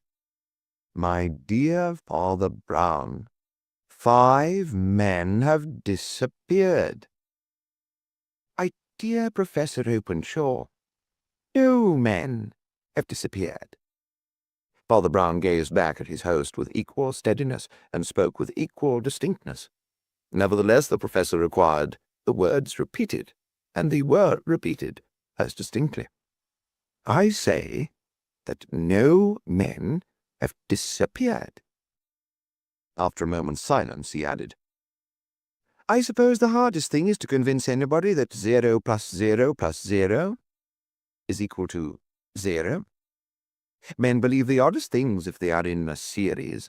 That is why Macbeth believed the 3 words of the 3 witches, though the first was something he knew himself, and the last something he could only bring about himself. But in your case, the middle term is the weakest of all. What do you mean? You saw nobody vanish. You didn't see the man vanish from the boat. You didn't see the man vanish from the tent. All that rests on the word of Mr. Pringle, which I will not discuss just now. But you'll admit this. You would never have taken his word yourself unless you had seen it confirmed by your clerk's disappearance, just as Macbeth would never have believed he would be king if he had not been confirmed in believing he would be Corder. That may be true, said the professor, nodding slowly. But when it was confirmed, I knew it was the truth.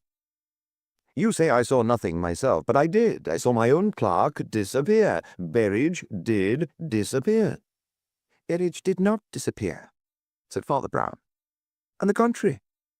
What the devil do you mean by on the contrary? I mean, said Father Brown, that he never disappeared. He appeared.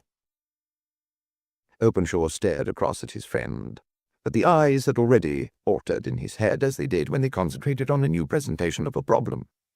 The priest went on. He appeared in your study, disguised in a bushy red beard, and buttoned up in a clumsy cape, and announced himself as the Reverend Luke Pringle. And you had never noticed your own clerk enough to know him again when he was in so rough and ready a disguise. But surely, said the professor. Could you describe him for the police? Asked Father Brown. Not you. You probably knew he was clean-shaven and wore tinted glasses, and merely taking off those glasses was a better disguise than putting on anything else. You had never seen his eyes any more than his soul. Jolly, laughing eyes. He had planted his absurd book and all the properties, then he calmly smashed the window, put on the beard and cape, and walked into your study, knowing that you had never looked at him in your life.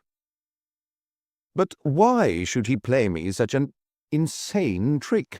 Demanded Openshaw. Why, because you had never looked at him in your life, said Father Brown, and his hand slightly curled and clinched, as if he might have struck the table if he'd been given to gesture. You called him the calculating machine, because that was all you ever used him for. You never found out even what a stranger strolling into your office could find out in 5 minutes' chat.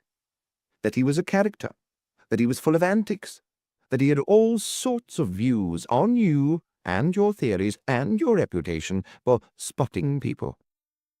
Can't you understand his itching to prove that you couldn't spot your own clerk? Oh, he has nonsense notions of all sorts. About collecting useless things, for instance. Don't you know the story of the woman who bought the two most useless things, an old doctor's brass plate and a wooden leg? With those, your ingenious clerk created the character of the remarkable Dr. Henke as easily as the visionary Captain Wales, planting them in his own house. Do you mean that place we visited beyond Hampstead was Berridge's own house? Asked Openshaw. Did you know his house, or even his address? Retorted the priest. Look here, I don't think I'm speaking disrespectfully of you or your work. You are a great servant of the truth, and you know I could never be disrespectful to that. You've seen through a lot of liars when you put your mind to it. But don't only look at liars. Do just occasionally look at honest men, like the waiter. Where is Berridge now? Asked the professor after a long silence. I haven't the least doubt, said Father Brown, that he is back in your office. In fact, he came back into your office at the exact moment when the Reverend Luke Pringle read the awful volume and faded into the void. There was another long silence, and then Professor Openshaw laughed, with the laugh of a great man who is great enough to look small. Then he said abruptly, I suppose I do deserve it, for not noticing the nearest helpers I have. But you must admit, the accumulation of incidents was rather formidable. Did you never feel just a momentary awe of the awful volume? Oh, that, said Father Brown. I opened it as soon as I saw it lying there. It's all blank pages. You see, I'm not superstitious. 4. The Green Man. A young man in knickerbockers with an eager, sanguine profile was playing golf against himself on the links that lay parallel to the sand and sea, which were all growing grey with twilight. He was not carelessly knocking a ball about, but rather practising particular strokes with a sort of microscopic fury, like a neat and tidy whirlwind. He had learned many games quickly, but he had a disposition to learn them a little more quickly than they can be learnt. He was rather prone to be a victim of those remarkable invitations by which a man may learn the violin in 6 lessons, or acquire a perfect French accent by a correspondence course. He lived in the breezy atmosphere of such hopeful advertisement and adventure. He was at present the private secretary of Admiral Sir Michael Craven, who owned the big house behind the park abutting on the links. He was ambitious, and had no intention of continuing indefinitely to be private secretary to anybody. But he was also reasonable, and he knew that the best way of ceasing to be a secretary was to be a good secretary. Consequently, he was a very good secretary, dealing with the ever-accumulating arrears of the Admiral's correspondence with the same swift, centripetal concentration with which he addressed the golf ball. He had to struggle with the correspondence alone, and at his own discretion at present, for the Admiral had been with his ship for the last 6 months, and though now returning, was not expected for hours, or possibly days. With an athletic stride, the young man, whose name was Harold Harker, crested the rise of turf that was the rampart of the links, and looking out across the sands to the sea, saw a strange sight. He didn't see it very clearly, for the dusk was darkening every minute under stormy clouds, but it seemed to him, by a sort of momentary illusion, like a dream of days long past, or a drama played by ghosts out of another age in history. The last of the sunset lay in long bars of copper and gold above the last dark strip of sea that seemed rather black than blue. But blacker still, against this gleam in the west, there passed in sharp outline, like figures in a shadow pantomime, 2 men with 3-cornered cocked hats and swords, as if they had just landed from one of the wooden ships of Nelson. It was not at all the sort of hallucination that would have come natural to Mr. Harker had he been prone to hallucinations. He was of the type that is at once sanguine and scientific, and would be more likely to fancy the flying ships of the future than the fighting ships of the past. He therefore very sensibly came to the conclusion that even a futurist can believe his eyes. His illusion did not last more than a moment. On the second glance, what he saw was unusual but not incredible. The two men, who were striding in single file across the sands, one some 15 yards behind the other, were ordinary modern naval officers. But naval officers wearing that almost extravagant full-dress uniform which naval officers never do wear if they can possibly help it, only on great ceremonial occasions, such as the visits of royalty. In the man walking in front, who seemed more or less unconscious of the man walking behind, Harker recognized at once the high-bridged nose and spike-shaped beard of his own employer, the Admiral. The other man following in his tracks he didn't know, but he did know something about the circumstances connected with the ceremonial occasion. He knew that when the Admiral's ship put in at the adjacent port, it was to be formally visited by a great personage, which was enough in that sense to explain the officers being in full dress. But he did also know the officers, or at any rate the Admiral, and what could have possessed the Admiral to come on shore in that regard, when one could swear he would seize 5 minutes to change into mufti, or at least into undress uniform, was more than his secretary could conceive. It seemed, somehow, to be the very last thing he would do. It was indeed to remain for many weeks one of the chief mysteries of this mysterious business.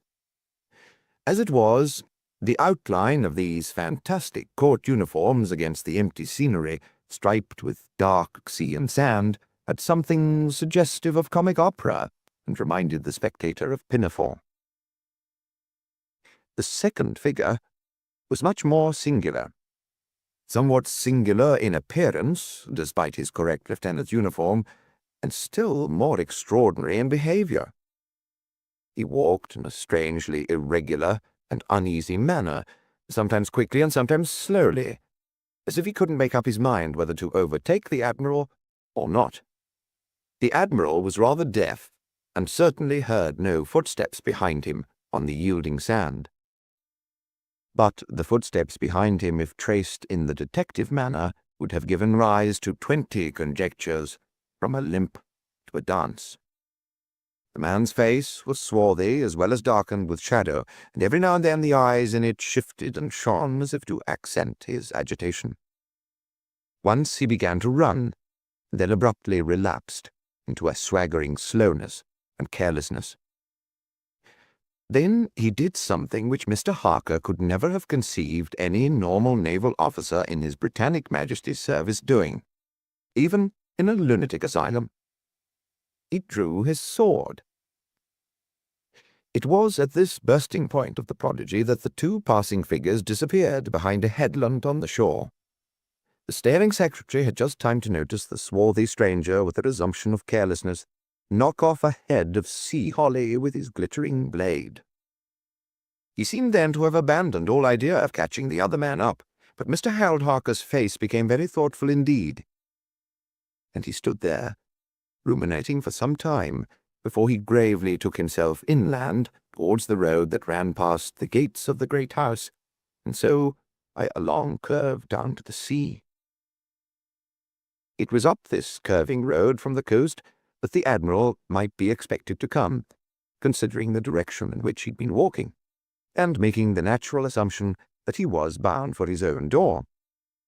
The path along the sands under the links turned inland, just beyond the headland, and solidifying itself into a road, returned towards Craven House. It was down this road, therefore, that the secretary darted, with characteristic impetuosity, to meet his patron returning home. But the patron was apparently not returning home. What was still more peculiar, the secretary was not returning home either, at least until many hours later, a delay quite long enough to arouse alarm and mystification at Craven House. Behind the pillars and palms of that rather too palatial country house, Indeed, there was expectancy gradually changing to uneasiness. Grice, the butler, a big, bilious man, abnormally silent below as well as above stairs, showed a certain restlessness as he moved about the main front hall and occasionally looked out of the side windows of the porch on the white road that swept towards the sea. The Admiral's sister Marion, who kept house for him, had her brother's high nose with a more sniffy expression. She was voluble, of the rambling, not without humour, and capable of sudden emphasis, as shrill as a cockatoo. The Admiral's daughter Olive was dark, dreamy, and as a rule abstractedly silent, perhaps melancholy, so that her aunt generally conducted most of the conversation, and that without reluctance. But the girl also had a gift of sudden laughter that was very engaging. "I can't think why they're not here already," said the elder lady. "The postman distinctly told me he'd seen the Admiral coming along the beach, along with that dreadful creature Rook. Why in the world they call him Lieutenant Rook?" "Perhaps," suggested the melancholy young lady with a momentary brightness, "perhaps they call him Lieutenant because he is a lieutenant." "I can't think why the Admiral keeps him," snorted her aunt, as if she were talking of a housemaid. She was very proud of her brother and always called him the Admiral, but her notions of a commission in the senior service were inexact. "Well, Roger Rook is sulky and unsociable and all that," replied Olive, "but of course that wouldn't prevent him being a capable sailor." "Sailor?" cried her aunt with one of her rather startling cockatoo notes. "He isn't my notion of a sailor." "The lass that loved a sailor, as they used to sing when I was young. Just think of it. He's not gay and free and what's his name. He doesn't sing chanties or dance a hornpipe." "Well," observed her niece with gravity, "the Admiral doesn't very often dance a hornpipe." "Oh, you know what I mean. He isn't bright or breezy or anything," replied the old lady. "Why, that secretary fellow could do better than that." Olive's rather tragic face was transfigured by one of her good and rejuvenating waves of laughter. "I'm sure Mr. Harker would dance a hornpipe for you," she said, "and say he had learnt it in half an hour from the book of instructions. He's always learning things of that sort." She stopped laughing suddenly and looked at her aunt's rather strained face. "I can't think why Mr. Harker doesn't come," she added. "I don't care about Mr. Harker," replied the aunt, and rose and looked out of the window. The evening light had long turned from yellow to grey, and was now turning almost to white under the widening moonlight over the large flat landscape by the coast, unbroken by any features save a clump of sea-twisted trees round a pool. And beyond, rather gaunt and dark against the horizon, the shabby fisherman's tavern on the shore that bore the name of the Green Man. And all that road and landscape was empty of any living thing. Nobody had seen the figure in the cocked hat that had been observed earlier in the evening walking by the sea, or the other and stranger figure that had been seen trailing after him. Nobody had even seen the secretary who saw them. It was after midnight when the secretary at last burst in and aroused the household, and his face, white as a ghost, looked all the paler against the background of the stolid face and figure of a big inspector of police. Somehow, that red, heavy, indifferent face looked even more than the white and harassed one, like a mask of doom. The news was broken to the two women with such consideration or concealments as were possible, but the news was that the body of Admiral Craven had been eventually fished out of the foul weeds and scum of the pool under the trees, that he was drowned and dead. Body acquainted with Mr. Harold Harker, secretary, will realize that whatever his agitation, he was by morning in a mood to be tremendously on the spot. He hustled the inspector, whom he had met the night before on the road down by the Green Man, into another room for private and practical consultation.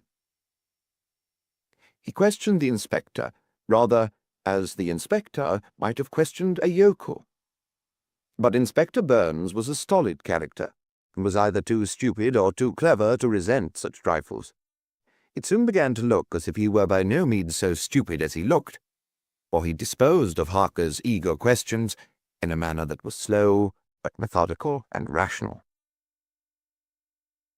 "Well," said Harker, his head full of many manuals with titles like "Be a Detective in 10 Days."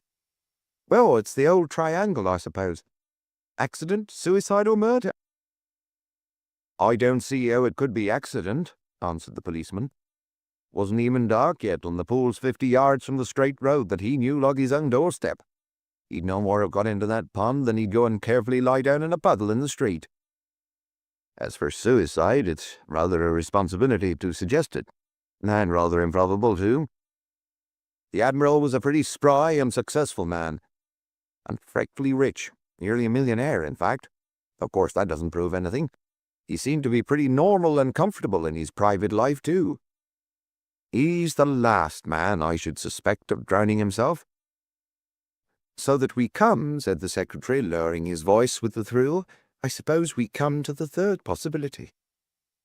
"You won't be in too much of a hurry about that," said the inspector, to the annoyance of Harker, who was in a hurry about everything. "Naturally, there are one or two things one would like to know. One would like to know about his property, for instance. Do you know who's likely to come in for it? You're his private secretary. Do you know anything about his will?" "I'm not so private a secretary as that," answered the young man. "His solicitors are Messrs. Willis, Hartman, and Dyke, over in Sutford High Street, and I believe the will is in their custody." "Well, I'd better get round and see them pretty soon," said the inspector. "Let's get round and see them at once," said the impatient secretary. He took a turn or two restlessly up and down the room, and then exploded in a fresh place. "What have you done about the body, Inspector?" he asked. "Dr. Straker is examining it now at the police station. His report ought to be ready in an hour or so." "It can't be ready too soon," said Harker. "It would save time if we could meet him at the lawyer's." Then he stopped, and his impetuous tone changed abruptly to one of some embarrassment. "Look here," he said. We want to consider the young lady, the poor Admiral's daughter, as much as possible just now. She's got a notion that may be all nonsense, but I wouldn't like to disappoint her. There's some friend of hers she wants to consult, staying in the town at present. Man of the name of Brown, priest or parson of some sort. She's given me his address. I don't take much stock in priests or parsons, but—" The inspector nodded. "I don't take any stock in priests or parsons, but I take a lot of stock in Father Brown," he said. "I happen to have had to do with him in a queer sort of society duel case. He ought to have been a policeman instead of a parson." "Oh, all right," said the breathless secretary, as he vanished from the room. "Let him come to the lawyer's too." Thus it happened that when they hurried across to the neighbouring town to meet Dr. Straker at the solicitor's office, they found Father Brown already seated there, with his hands folded on his heavy umbrella, chatting pleasantly to the only available member of the firm. Dr. Straker also had arrived, but apparently only at that moment, as he was carefully placing his gloves and his top hat on a side table. And the mild and beaming expression of the priest's moon-like face and spectacles, together with the silent chuckles of the jolly old grizzled lawyer to whom he was talking, were enough to show that the doctor hadn't yet opened his mouth to bring the news of death. "A beautiful morning, after all," Father Brown was saying. "That storm seems to have passed over us. There were some big black clouds, but I noticed that not a drop of rain fell." "Not a drop," agreed the solicitor, toying with a pen. He was the third partner, Mr. Dyke. "There's not a cloud in the sky now. It's the sort of day for a holiday." Then he realized the newcomers and looked up, laying down the pen and rising. Mr. Harker, how are you? I hear the Admiral is expected home soon." Then Harker spoke, and his voice rang hollow in the room. "I'm sorry to say we're the bearers of bad news. Admiral Craven was drowned before reaching home." There was a change in the very air of the still office Though not in the attitudes of the motionless figures, both were staring at the speaker as if a joke had been frozen on their lips. Both repeated the word drowned and looked at each other, and then again at their informant. Then there was a small hubbub of questions. "When did this happen?" asked the priest. "Where was he found?" asked the lawyer. "He was found," said the inspector, "in that pool by the coast, not far from the Green Man, and dragged out, all covered with green scum and weeds, so as to be almost unrecognizable. But Dr. Straker here has, What's the matter, Father Brown? Are you ill?" "Green Man," said Father Brown with a shudder. "I'm so sorry. I beg your pardon for being upset." "Upset by what?" asked the staring officer.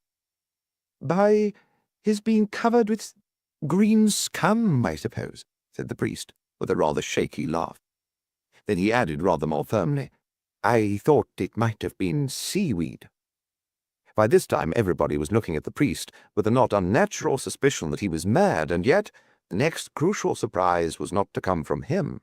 After a dead silence, it was the doctor who spoke. Dr. Straker was a remarkable man even to look at. He was very tall and angular, formal and professional in his dress, yet retaining a fashion that has hardly been known since mid-Victorian times. Though comparatively young, he wore his brown beard very long and spreading over his waistcoat. In contrast with it, his features, which were both harsh and handsome, looked singularly pale. His good looks were also diminished by something in his deep eyes. It was not squinting, but like the shadow of a squint. Everybody noticed these things about him, because the moment he spoke, he gave forth an indescribable air of authority. But all he said was, "There is one more thing to be said.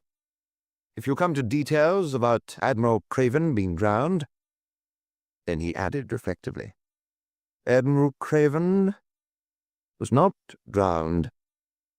The inspector turned with quite a new promptitude and shot a question at him. "I have just examined the body," said Dr. Straker. "The cause of death was a stab through the heart with some pointed blade like a stiletto. It was after death, even some little time after, that the body was hidden in the pool." Father Brown was regarding Dr. Straker with a very lively eye, such as he seldom turned upon anybody, and when the group in the office began to break up, he managed to attach himself to the medical man for a little further conversation as they went back down the street. There had not been very much else to detain them except the rather formal question of the will. The impatience of the young secretary had been somewhat tried by the professional etiquette of the old lawyer, but the latter was ultimately induced, rather by the tact of the priest than the authority of the policeman, to refrain from making a mystery. But there was no mystery at all. Mr. Dyke admitted with a smile that the Admiral's will was a very normal and ordinary document, leaving everything to his only child Olive, and that there really was no particular reason for concealing the fact. End of Disc 3. Disc 4. The doctor and the priest walked slowly down the street that struck out of the town in the direction of Craven House. Harker had plunged on ahead of him with all his native eagerness to get somewhere, but the two behind seemed rather more interested in their discussion than their direction. It was in rather an enigmatic tone that the tall doctor said to the short cleric beside him, "Well, Father Brown, what do you think of a thing like this?" Father Brown looked at him rather intently for an instant, and then said, "Well, I've begun to think of one or two things, but my chief difficulty is that I only knew the Admiral slightly, though I've seen something of his daughter."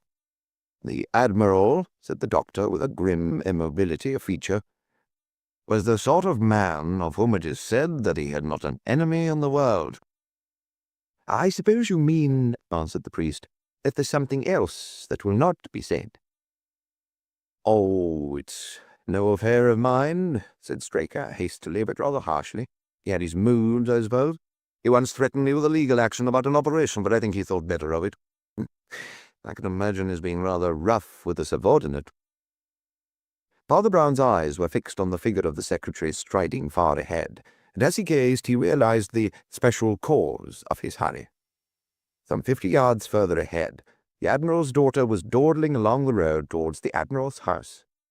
The secretary soon came abreast of her, and for the remainder of the time Father Brown watched the silent drama of two human backs as they diminished into the distance. The secretary was evidently very much excited about something, but if the priest guessed what it was, he kept it to himself. When he came to the corner leading to the doctor's house, he only said briefly, "I don't know if you have anything more to tell us." "Why should I?" answered the doctor very abruptly, and striding off left it uncertain whether he was asking why he should have anything to tell or why he should tell it. Father Brown went stumping on alone in the track of the two young people, but when he came to the entrance and avenues of the Admiral's Park, he was arrested by the action of the girl, who turned suddenly and came straight towards him, her face unusually pale, and her eyes bright with some new and as yet nameless emotion. "Father Brown," she said in a low voice, "I must talk to you as soon as possible. You must listen to me. I can't see any other way out." "Why, certainly," he replied, as coolly as if a gutter boy had asked him the time. "Where shall we go and talk?" The girl led him at random to one of the rather tumble-down arbours in the grounds, and they sat down behind a screen of large, ragged leaves.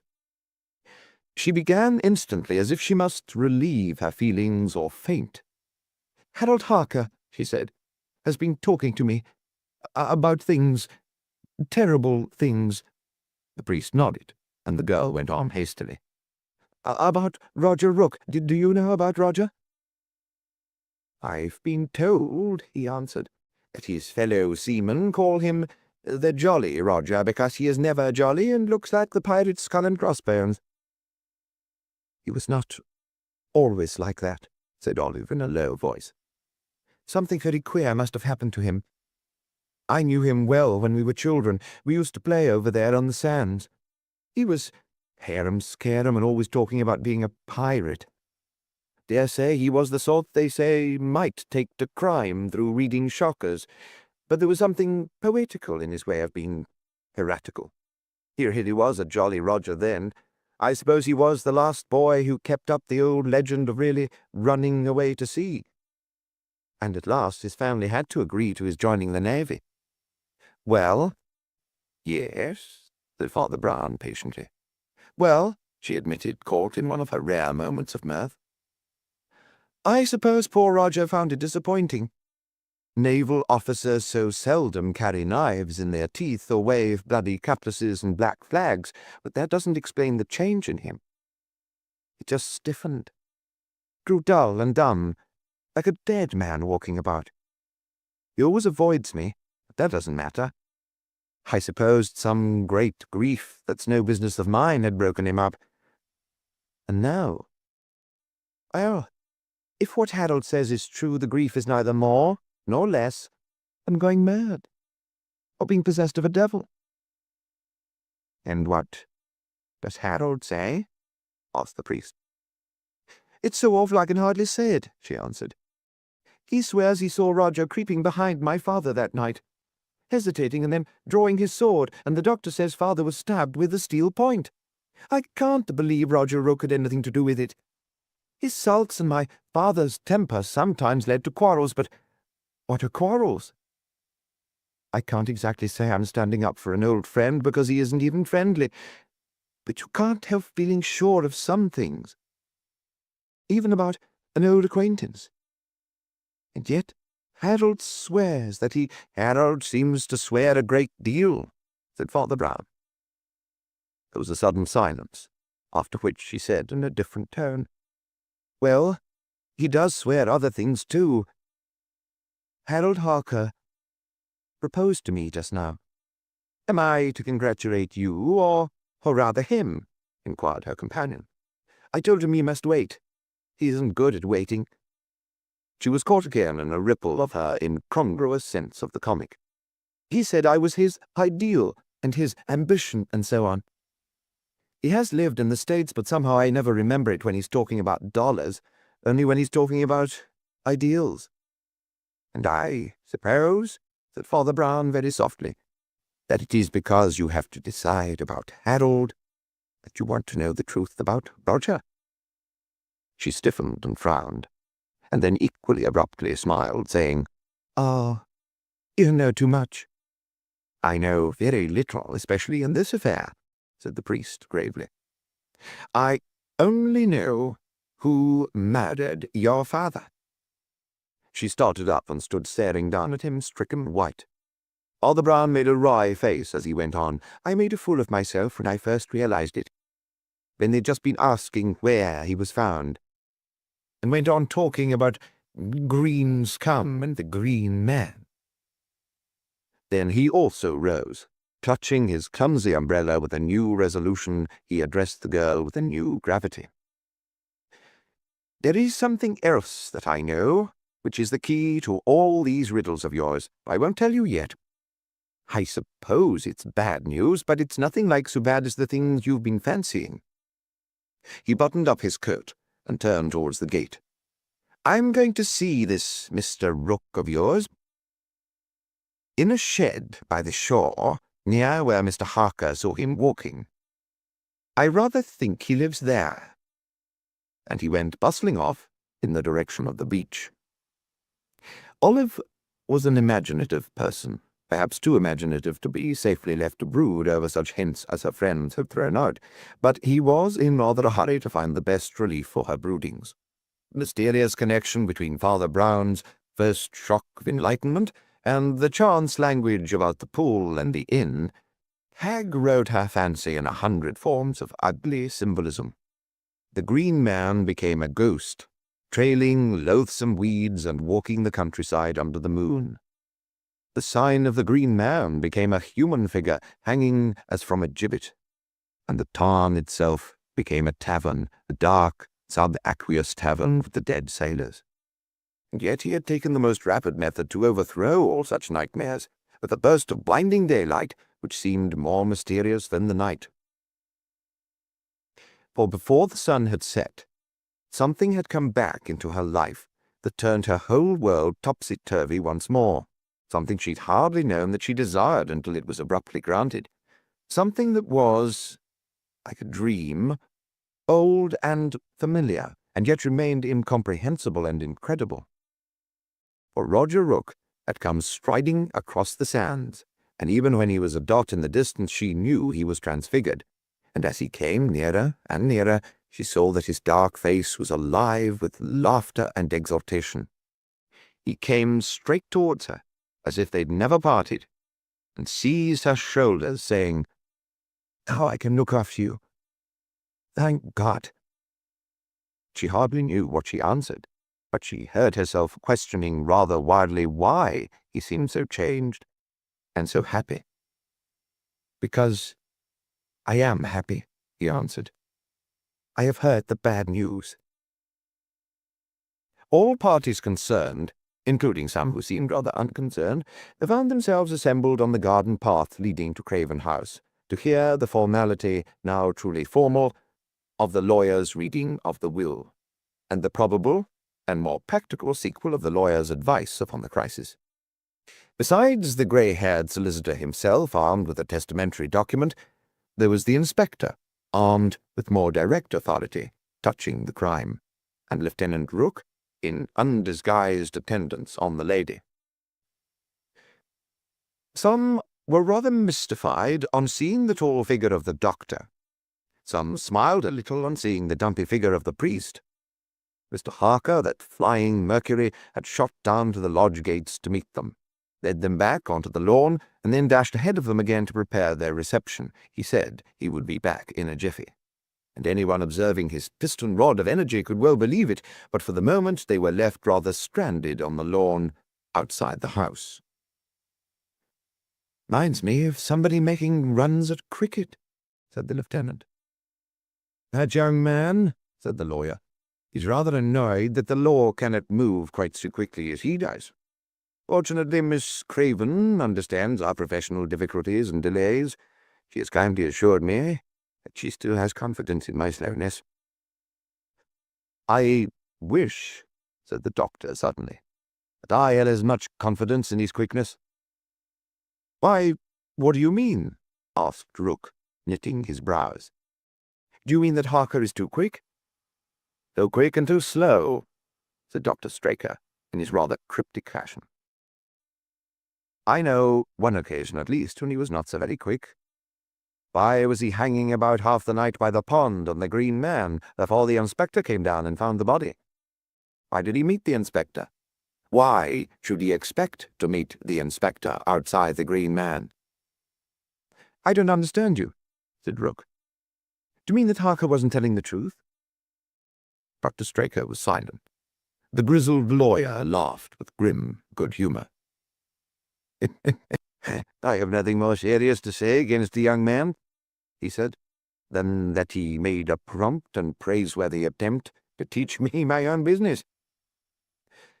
"For that matter, he made an attempt to teach me mine," said the inspector, who had just joined the group in front. "But that doesn't matter. If Dr. Straker means anything by his hints, they do matter. I must ask you to speak plainly, Doctor. It may be my duty to question them at once." "Well, here he comes," said Rook, as the alert figure of the secretary appeared once more in the doorway. At this point, Father Brown, who had remained silent and inconspicuous at the tail of the procession, astonished everybody very much, perhaps especially those who knew him. He not only walked rapidly to the front, but turned facing the whole group with an arresting and almost threatening expression, like a sergeant bringing soldiers to the halt. "Stop," he said, almost sternly. "I apologize to everybody, but it's absolutely necessary that I should see Mr. Harker first. I've got to tell him something I know, and I don't think anybody else knows, something he's got to hear. May save a very tragic misunderstanding with somebody later on." "What on earth do you mean?" asked old Dyke, the lawyer. "I mean the bad news," said Father Brown. "Here, I say," began the inspector indignantly, and then suddenly caught the priest's eye and remembered strange things he'd seen in other days. "Well, if it were anyone in the world but you, I should say of all the infernal cheek—" But Father Brown was already out of hearing, and a moment afterwards was plunged in talk with Harker in the porch. They walked to and fro together for a few paces, and then disappeared into the dark interior. It was about 12 minutes afterwards that Father Brown came out alone. To their surprise, he showed no disposition to re-enter the house, now that the whole company were at last about to enter it. He threw himself down on the rather rickety seat in the leafy arbour, and as the procession disappeared through the doorway, lit a pipe and proceeded to stare vacantly at the long, ragged leaves about his head and to listen to the birds. There was no man who had a more hearty and enduring appetite, doing nothing. He was apparently in a cloud of smoke and a dream of abstraction, when the front doors were once more flung open, and 2 or 3 figures came out helter-skelter, running towards him, the daughter of the house and her young admirer, Mr. Rook, being easily winners in the race. Their faces were alight with astonishment, and the face of Inspector Burns, who advanced more heavily behind them, like an elephant shaking the garden, was inflamed with some indignation as well. "What can all this mean?" cried Olive, as she came panting to a halt. "He's gone." "Bolted," said the lieutenant explosively. "Harker's just managed to pack a suitcase and bolted. Gone clean out of the back door and over the garden wall to God knows where. What did you say to him?" "Oh, don't be silly," said Olive with a more worried expression. "Of course you told him you'd found him out, and now he's gone. I never could have believed he was wicked like that." "Well," gasped the inspector, bursting into their midst, "what have you done now? What have you let me down like this for?" "Well," repeated Father Brown, "what have I done?" "You have let a murderer escape," cried Burns with a decision that was like a thunderclap in the quiet garden. "You have helped a murderer to escape. Like a fool, I let you warn him. Now he's miles away." "I have helped a few murderers in my time, it is true," said Father Brown. Then he added in careful distinction, "Not, you will understand, helped them to commit the murder. But you knew all the time, insisted Olive. You guessed from the first that it must be he. That's what you meant about being upset by the business of finding the body. That's what the doctor meant by saying my father might be disliked by a subordinate. That's what I complain of, said the official indignantly. You knew even then that he was the— You knew even then, insisted Olive, that the murderer was— Father Brown nodded gravely. Yes, he said. I knew even then. The murderer was old Dyke. Was who? Repeated the inspector, and stopped amid a dead silence punctuated only by the occasional pipe of birds. I mean Mr. Dyke the solicitor, explained Father Brown, like one explaining something elementary to an infant class. That gentleman with grey hair who's supposed to be going to read the will. They all stood like statues staring at him as he carefully filled his pipe again and struck a match. At last Burns rallied his vocal powers to break the strangling silence with an effort resembling violence. But in the name of heaven, why? Ah, why? Said the priest, and rose thoughtfully, puffing at his pipe. As to why he did it, well, I suppose the time has come to tell you, or those of you who don't know, the fact that is the key of all this business. It's a great calamity, and it's a great crime, but it's not the murder of Admiral Craven. He looked Olive full in the face and said very seriously, I tell you the bad news bluntly and in a few words, but I think you're brave enough and perhaps happy enough to take it well. You have the chance, and I think the power, to be something like a great woman. You are not a great heiress. Amid the silence that followed, it was he who resumed his explanation. Most of your father's money, I am sorry to say, has gone. It went by the financial dexterity of the grey-haired gentleman named Dyke, who is, I grieve to say, a swindler. Admiral Craven was murdered to silence him about the way in which he was swindled. The fact that he was ruined and you were disinherited is the single, simple clue, not only to the murder, but to all the other mysteries in this business. He took a puff or two, and then continued. I told Mr. Rook you were disinherited, and he rushed back to help you. Mr. Rook is a rather remarkable person. Oh, chuck it, said Mr. Rook, with a hostile air. Mr. Rook is a monster, said Father Brown with scientific calm. He is an anachronism, an atavism, a brute survival of the Stone Age. If there was one barbarous superstition we all supposed to be utterly extinct and dead in these days, it was that notion about honor and independence. But then I get mixed up with so many dead superstitions. Mr. Rook is an extinct animal. He is a plesiosaurus. He did not want to live on his wife, or have a wife who could call him a fortune hunter. Therefore he sulked, in a grotesque manner, and only came to life again when I brought him the good news that you were ruined. He wanted to work for his wife, and not be kept by her. Disgusting, isn't it? Let us turn to the brighter topic of Mr. Harker. I told Mr. Harker you were disinherited, and he rushed away in a sort of panic. Do not be too hard on Mr. Harker. He really had better as well as worse enthusiasms, but he had them all mixed up. There's no harm in having ambitions, but he had ambitions and called them ideals. The old sense of honor taught men to suspect success, to say, this is a benefit, it may be a bribe. The new 9 times accursed nonsense about making good teaches men to identify being good with making money. That was all that was the matter with him. In every other way he was a thoroughly good fellow, and there are thousands like him. Gazing at the stars and rising in the world were all uplift. Marrying a good wife and marrying a rich wife were all making good. But he was not a cynical scoundrel, or he would simply have come back and jilted or cut you as the case might be. He couldn't face you. While you were there, half of his broken ideal was left. I did not tell the Admiral, but somebody did. Word came to him somehow during the last grand parade on board that his friend, the family lawyer, had betrayed him. He was in such a towering passion that he did what he could never have done in his senses. Came straight on shore, in his cocked hat and gold lace, to catch the criminal.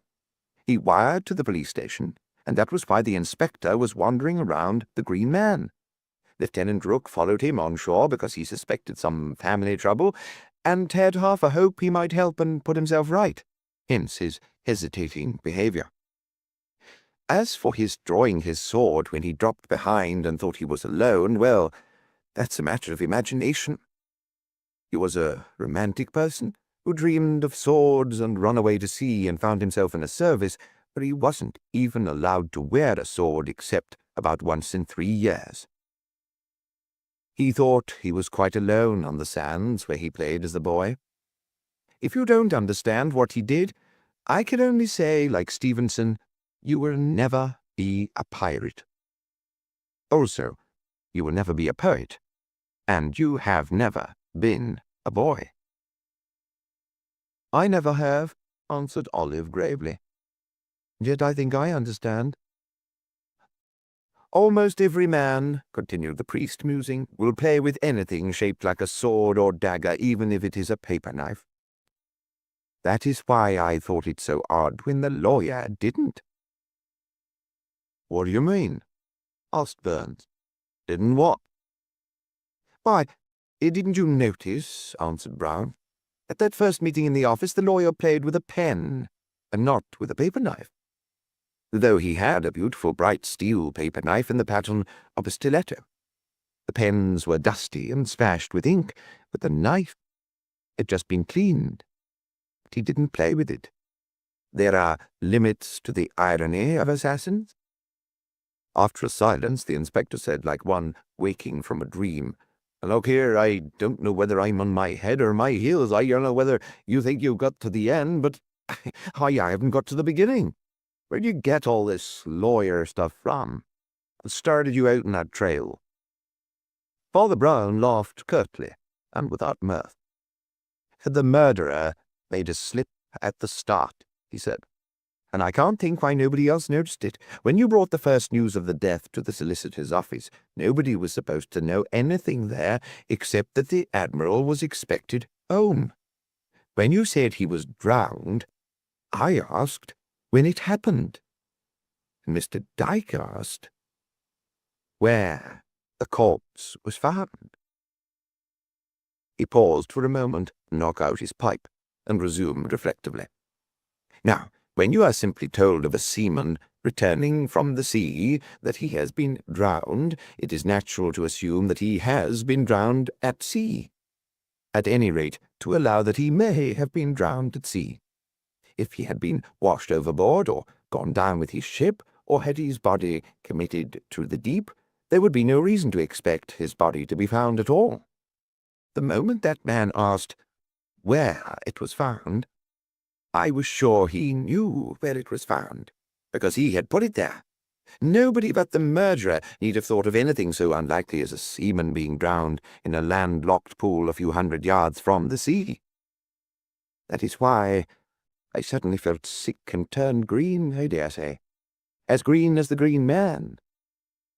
I never can get used to finding myself suddenly sitting beside a murderer, so I had to turn it off by talking in parables. But the parable meant something after all. I said that the body was covered with green scum, but it might just as well have been seaweed. It is fortunate that tragedy could never kill comedy, and that the two can run side by side, and that while the only acting partner of the business of Messrs. Willis, Hartman, and Dyke blew his brains out when the inspector entered the house to arrest him, Olive and Roger were calling to each other across the sands at evening, as they did when they were children together. 5. The Pursuit of Mr. Blue.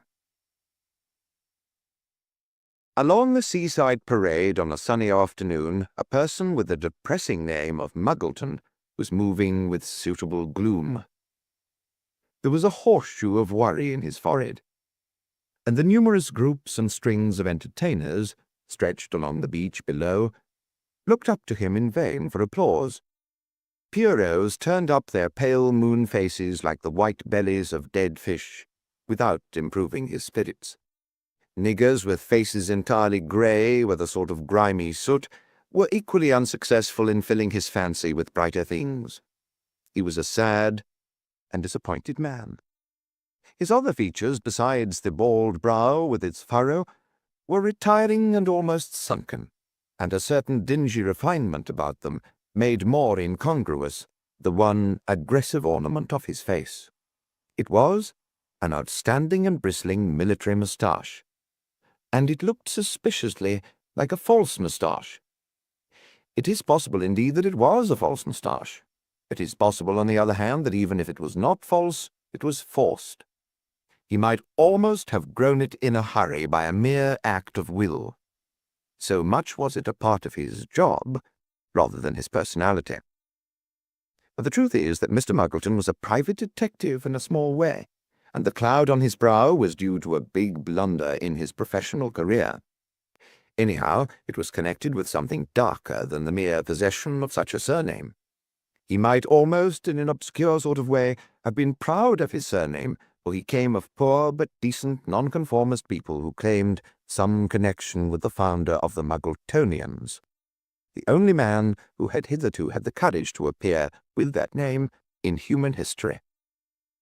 The more legitimate cause of his annoyance, at least as he himself explained it, was that he had just been present at the bloody murder of a world-famous millionaire and had failed to prevent it, though he had been engaged at a salary of £5 a week to do so.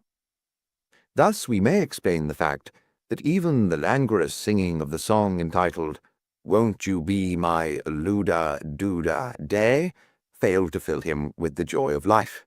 For that matter, there were others on the beach who might have had more sympathy with his murderous theme and Muggletonian tradition. Seaside resorts are the chosen pitches not only of Pierrots, appealing to the amorous emotions, but also of preachers who often seem to specialize in a correspondingly sombre and sulphurous style of preaching. There was one aged ranter whom he could hardly help noticing, so piercing were the cries, not to say shrieks, of religious prophecy that rang above all the banjos and the castanets. This was a long, loose, shambling old man, dressed in something like a fisherman's jersey, but inappropriately equipped with a pair of those very long and drooping whiskers, which have never been seen since the disappearance of certain sportive mid-Victorian dandies.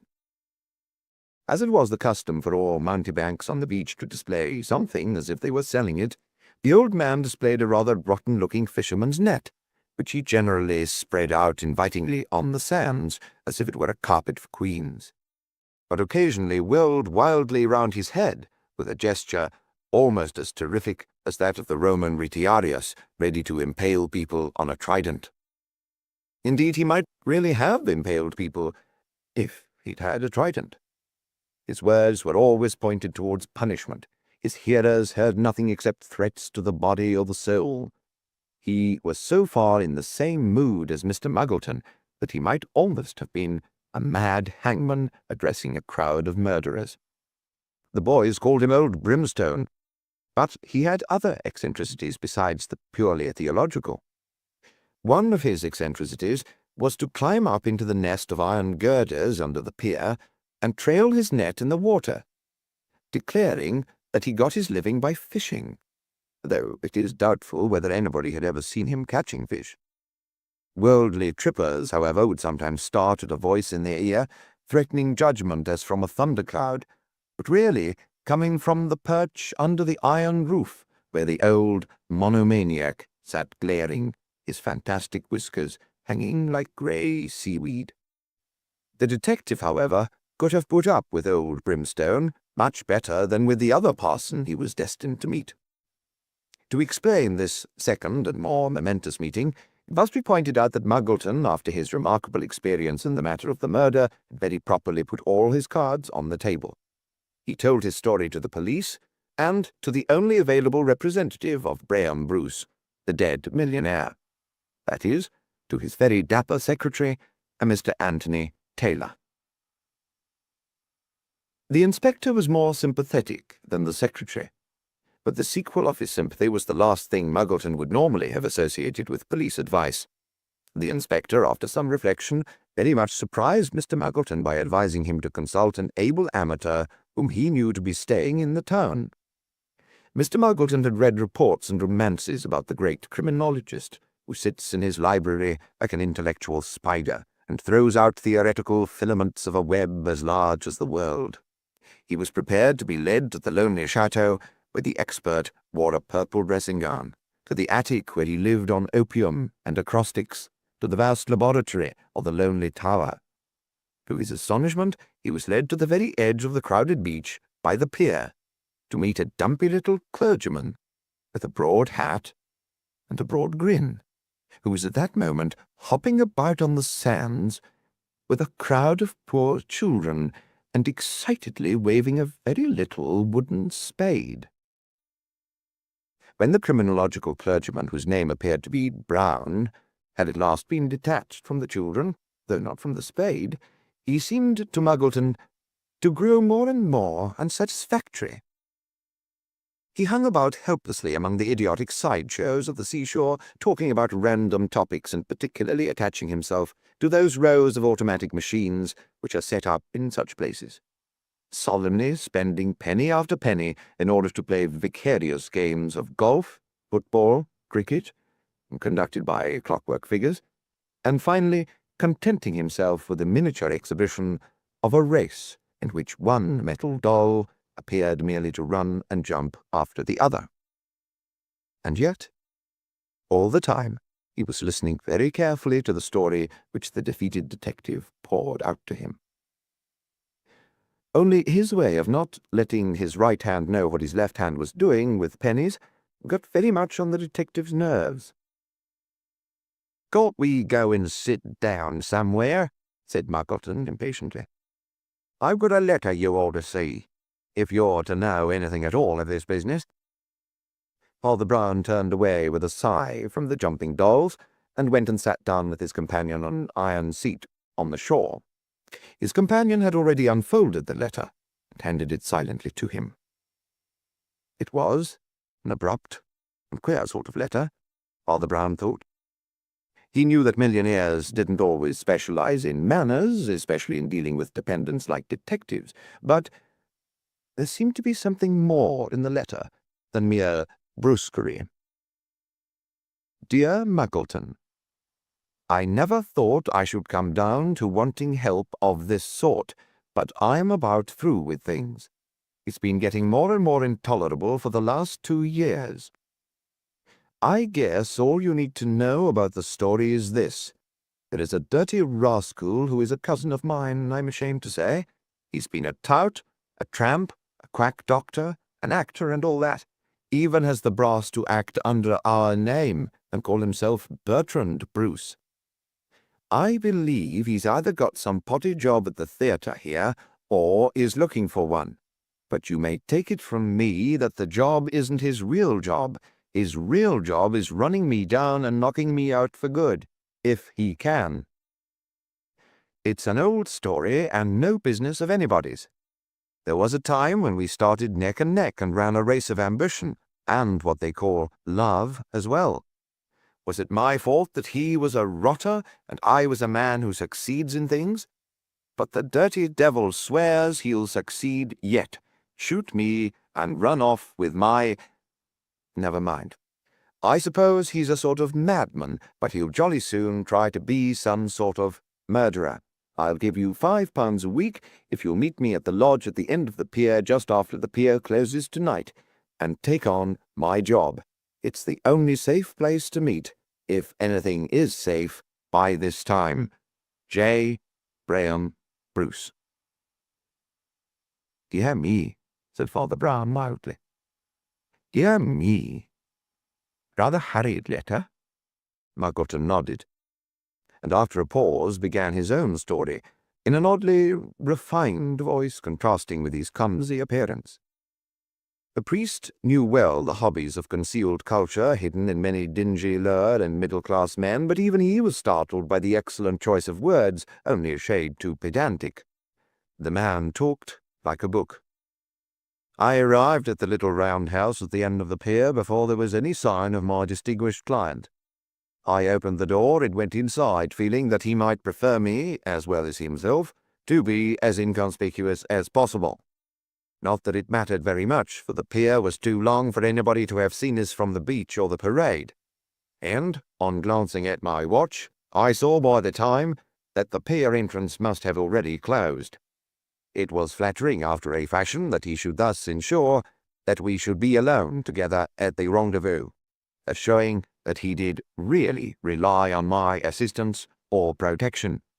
Anyway, it was his idea that we should meet on the pier after closing time, so I fell in with it readily enough. There were 2 chairs inside the little round pavilion, or whatever you call it, so I simply took one of them and waited. I did not have to wait long. He was famous for his punctuality. Sure enough, as I looked up, at the one little round window opposite me, I saw him pass slowly, as if making a preliminary circuit of the place. I had only seen portraits of him, and that a long time ago, and naturally he was rather older than the portraits, but there was no mistaking the likeness. The profile that passed the window was of the sort called aquiline, after the beak of the eagle, but he rather suggested a grey and venerable eagle, an eagle in repose, an eagle that has long folded its wings. There was no mistaking, however, that look of authority or silent pride and the habit of command that has always marked men who, like him, have organized great systems and been obeyed. He was quietly dressed, what I could see of him, especially as compared with the crowd of seaside trippers which had filled so much of my day. But I fancied his overcoat was of that extra elegant sort that is cut to follow the line of the figure, and it had a strip of astrakhan lining showing on the lapels. All this, of course, I took in at a glance, for I had already got to my feet and gone to the door. I put out my hand and received the first shock of that terrible evening. The door was locked. Somebody had locked me in. For a moment I stood stunned and still staring at the round window from which, of course, the moving profile had already passed. And then I suddenly saw the explanation. Another profile, pointed like that of a pursuing hound, flashed into the circle of vision as into a round mirror. The moment I saw it, I knew who it was. It was the Avenger, the murderer, or would-be murderer, who had trailed the old millionaire for so long across land and sea, and had now tracked him to this blind alley of an iron pier that hung between sea and land. And I knew, of course, that it was the murderer who had locked the door. The man I saw first had been tall, but his pursuer was even taller, an effect that was only lessened by his carrying his shoulders hunched very high and his neck and head thrust forward like a true beast of the chase. The effect of the combination gave him rather the look of a gigantic hunchback.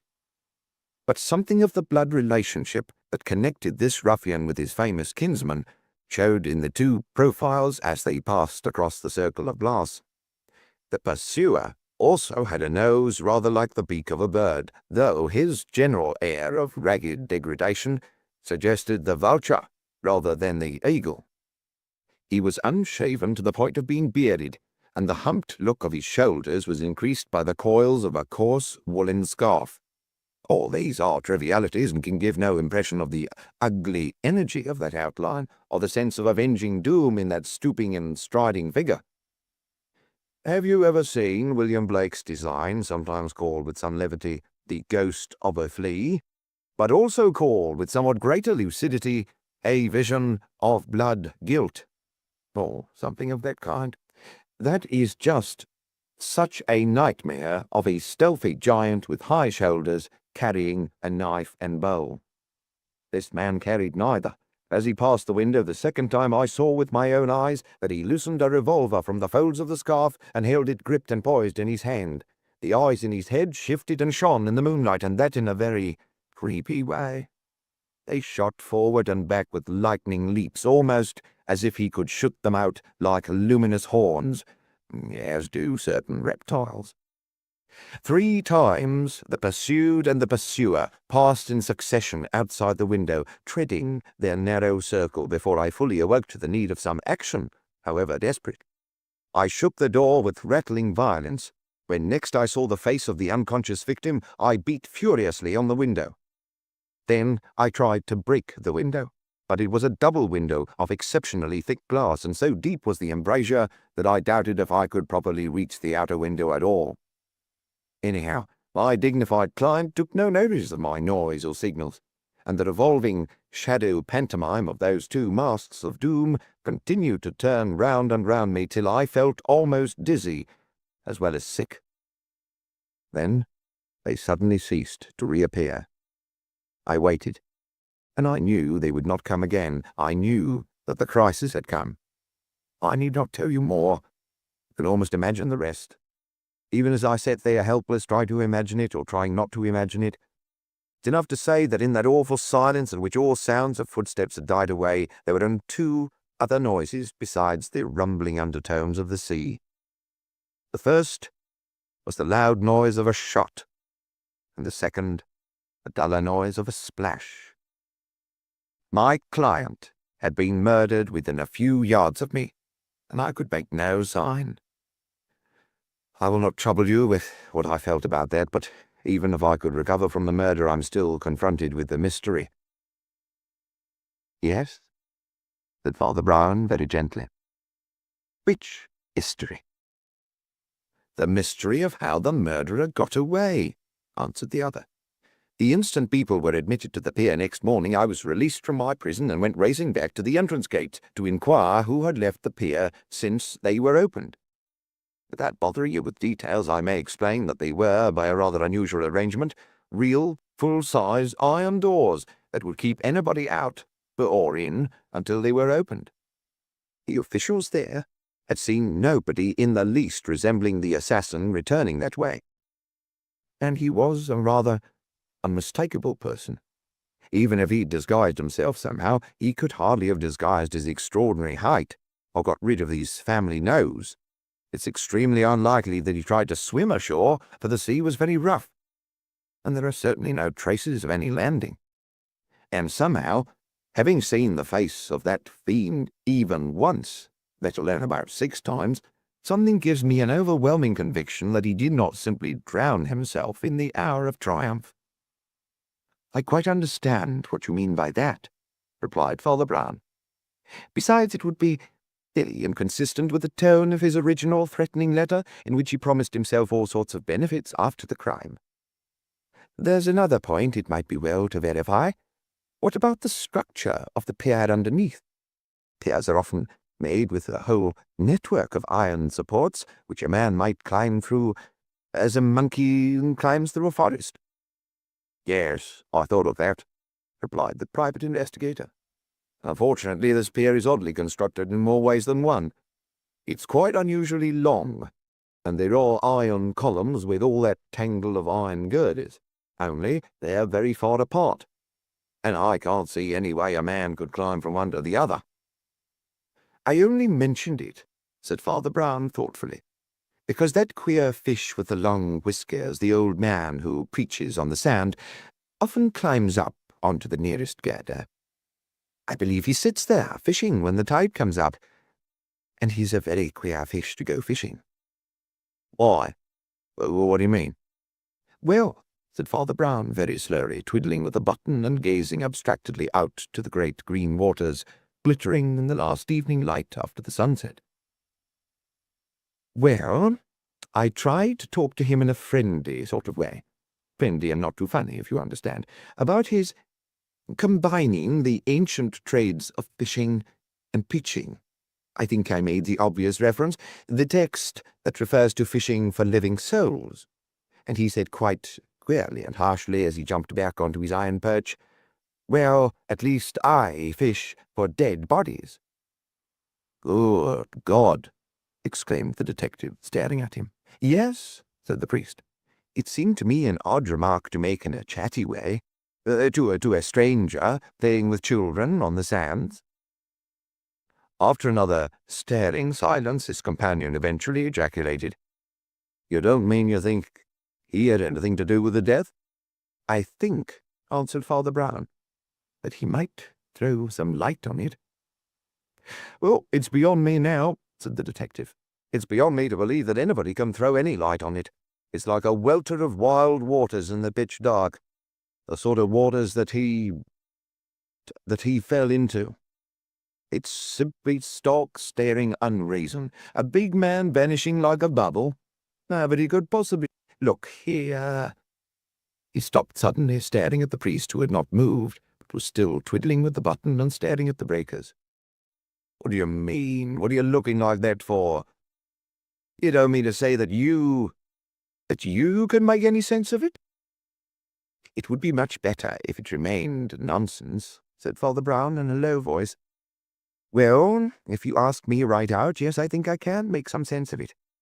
There was a long silence, and then the inquiry agent said with a rather singular abruptness, "Oh, here comes the old man's secretary from the hotel. I must be off. I think I'll go and talk to that mad fisherman of yours." "Post hoc propter hoc," said the priest with a smile. "Well," said the other with jerky candour, "the secretary don't like me, and I don't think I like him. He's been poking round with a lot of questions that didn't seem to me to get us any further except towards a quarrel. Perhaps he's jealous because the old man called in somebody else and wasn't content with his elegant secretary's advice. See you later." And he turned away, ploughing through the sand to the place where the eccentric preacher had already mounted his marine nest, and looked in the green gloaming rather like some huge polyp or stinging jellyfish trailing his poisonous filaments in the phosphorescent sea. Meanwhile, the priest was serenely watching the serene approach of the secretary, conspicuous even from afar in that popular crowd by the clerical neatness and sobriety of his top hat and tailcoat. Without feeling disposed to take part in any feud between the secretary and the inquiry agent, Father Brown had a faint feeling of irrational sympathy with the prejudices of the latter. Mr. Anthony Taylor, the secretary, was an extremely presentable young man, in countenance as well as costume, and the countenance was firm and intellectual as well as merely good-looking. He was pale, with dark hair coming down on the sides of his head as if pointing towards possible whiskers. He kept his lips compressed more tightly than most people, but the only thing that Father Brown's fancy could tell itself in justification sounded queerer than it really looked. He had a notion the man talked with his nostrils. Anyhow, the strong compression of his mouth brought out something abnormally sensitive and flexible in his movements at the side of his nose, so that he seemed to be communicating and conducting life by snuffling and smelling, with his head up, as does a dog. It somehow fitted in with the other features that when he did speak, it was with a sudden rattling rapidity like a Gatling gun, which sounded almost ugly from so smooth and polished a figure. For once, he opened the conversation by saying, "Nobody's washed ashore, I imagine?" "None have been announced, certainly," said Father Brown. "No gigantic body of the murderer with the wooden scarf?" said Mr. Taylor. "No," said Father Brown. Mr. Taylor's mouth didn't move any more for the moment, but his nostrils spoke for him with such quick and quivering scorn that they might almost have been called talkative.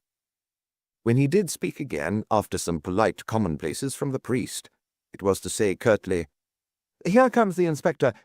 I suppose they've been scouring England for the scarf." End of Disc 4. Disc 5. Inspector Grinstead, a brown-faced man with a grey pointed beard, addressed Father Brown rather more respectfully than the secretary had done. "I thought you'd like to know, sir, that there's absolutely no trace of the man described as having escaped from the pier." "Or rather not described as having escaped from the pier," said Taylor. "The pier officials, the only people who could have described him, have never seen anybody to describe." "Well," said the inspector. "We've telephoned all the stations and watched all the roads, and it will almost be impossible for him to escape from England. Nearly seems to me as if he couldn't have got out that way. Doesn't seem to be anywhere." "He never was anywhere," said the secretary with an abrupt, grating voice that sounded like a gun going off on that lonely shore. The inspector looked blank, but a light dawned gradually on the face of the priest, who said at last, with almost ostentatious unconcern, "Do you mean that the man was a myth, or possibly a lie?" "Ah," said the secretary, inhaling through his haughty nostrils. "You've thought of that at last." "I thought of that at first," said Father Brown. "It's the first thing anybody would think of, isn't it? Hearing an unsupported story from a stranger about a strange murderer on a lonely pier. In plain words, you mean that little Muggleton never heard anybody murdering the millionaire. Possibly you mean that little Muggleton murdered him himself." "Well," said the secretary, "Muggleton looks a dingy, done-out sort of cove to me. There's no story but his about what happened on the pier, and his story consists of a giant who vanished. Quite a fairy tale. Isn't a very creditable tale, even as he tells it. By his own account, he bungled the case and let his patron be killed a few yards away. He's a pretty rotten fool and failure on his own confession." "Yes," said Father Brown. "I'm rather fond of people who are fools and failures on their own confession." "I don't know what you mean," snapped the other. "Perhaps," said Father Brown wistfully, "it's because so many people are fools and failures without any confession." Then after a pause he went on, "But even if he is a fool and a failure, that doesn't prove he's a liar and a murderer. And you've forgotten that there's one piece of external evidence that does really support his story. I mean the letter from the millionaire, telling the whole tale of his cousin and his vendetta. Unless you can prove that the document itself is actually a forgery, you have to admit that there was some probability of Bruce being pursued by somebody who had a real motive. Or rather, I should say, the one actually admitted and recorded motive." "I'm not quite sure that I understand you," said the inspector. "About the motive." "My dear fellow," said Father Brown, for the first time stung by impatience and familiarity, "everybody's got a motive in a way. Considering the way that Bruce made his money, considering the way that most millionaires make their money, almost anybody in the world might have done such a perfectly natural thing as throw him into the sea. In many, one might almost fancy, it would be almost automatic. To almost all it must have occurred at some time or other. Mr. Taylor might have done it." "What's that?" snapped Mr. Taylor, and his nostrils swelled visibly. "I might have done it," went on Father Brown. "Nisi me constringeret ecclesiae auctoritas. Anybody but for the one true morality might be tempted to accept so obvious, so simple a social solution. I might have done it, you might have done it. The mayor or the muffin man might have done it. The only person on this earth I can think of who probably would not have done it is the private inquiry agent whom Bruce had just engaged at £5 a week, and who hadn't yet had any of his money." The secretary was silent for a moment. Then he snorted and said, "If that's the offer in the letter, we'd certainly better see whether it's a forgery. For really we don't know that the whole tale isn't as false as a forgery. The fellow admits himself that the disappearance of his hunchbacked giant is utterly incredible and inexplicable." "Yes," said Father Brown. "That's what I like about Muggleton. He admits things." "All the same," insisted Taylor, his nostrils vibrant with excitement, "all the same, the long and the short of it is that he can't prove that his tall man in the scarf ever existed or does exist. And every single fact found by the police and the witnesses prove that he does not exist. No, Father Brown, there's only one way in which you can justify this little scallywag you seem to be so fond of, and that is by producing his imaginary man, and that's exactly what you can't do." "By the way," said the priest absent-mindedly, "I suppose you come from the hotel where Bruce has rooms, Mr. Taylor?" Taylor looked a little taken aback, and seemed almost to stammer. "Well, he always did have those rooms, and They're practically his. I haven't actually seen him there this time." "I suppose you motored down with him," observed Brown. "Or did you both come by train?" "I came by train and brought the luggage," said the secretary impatiently. "Something kept him, I suppose. I haven't actually seen him since he left Yorkshire on his own a week or two ago." "So it seems," said the priest very softly, "that if Muggleton wasn't the last to see Bruce by the wild sea waves, you were the last to see him on the equally wild Yorkshire moors."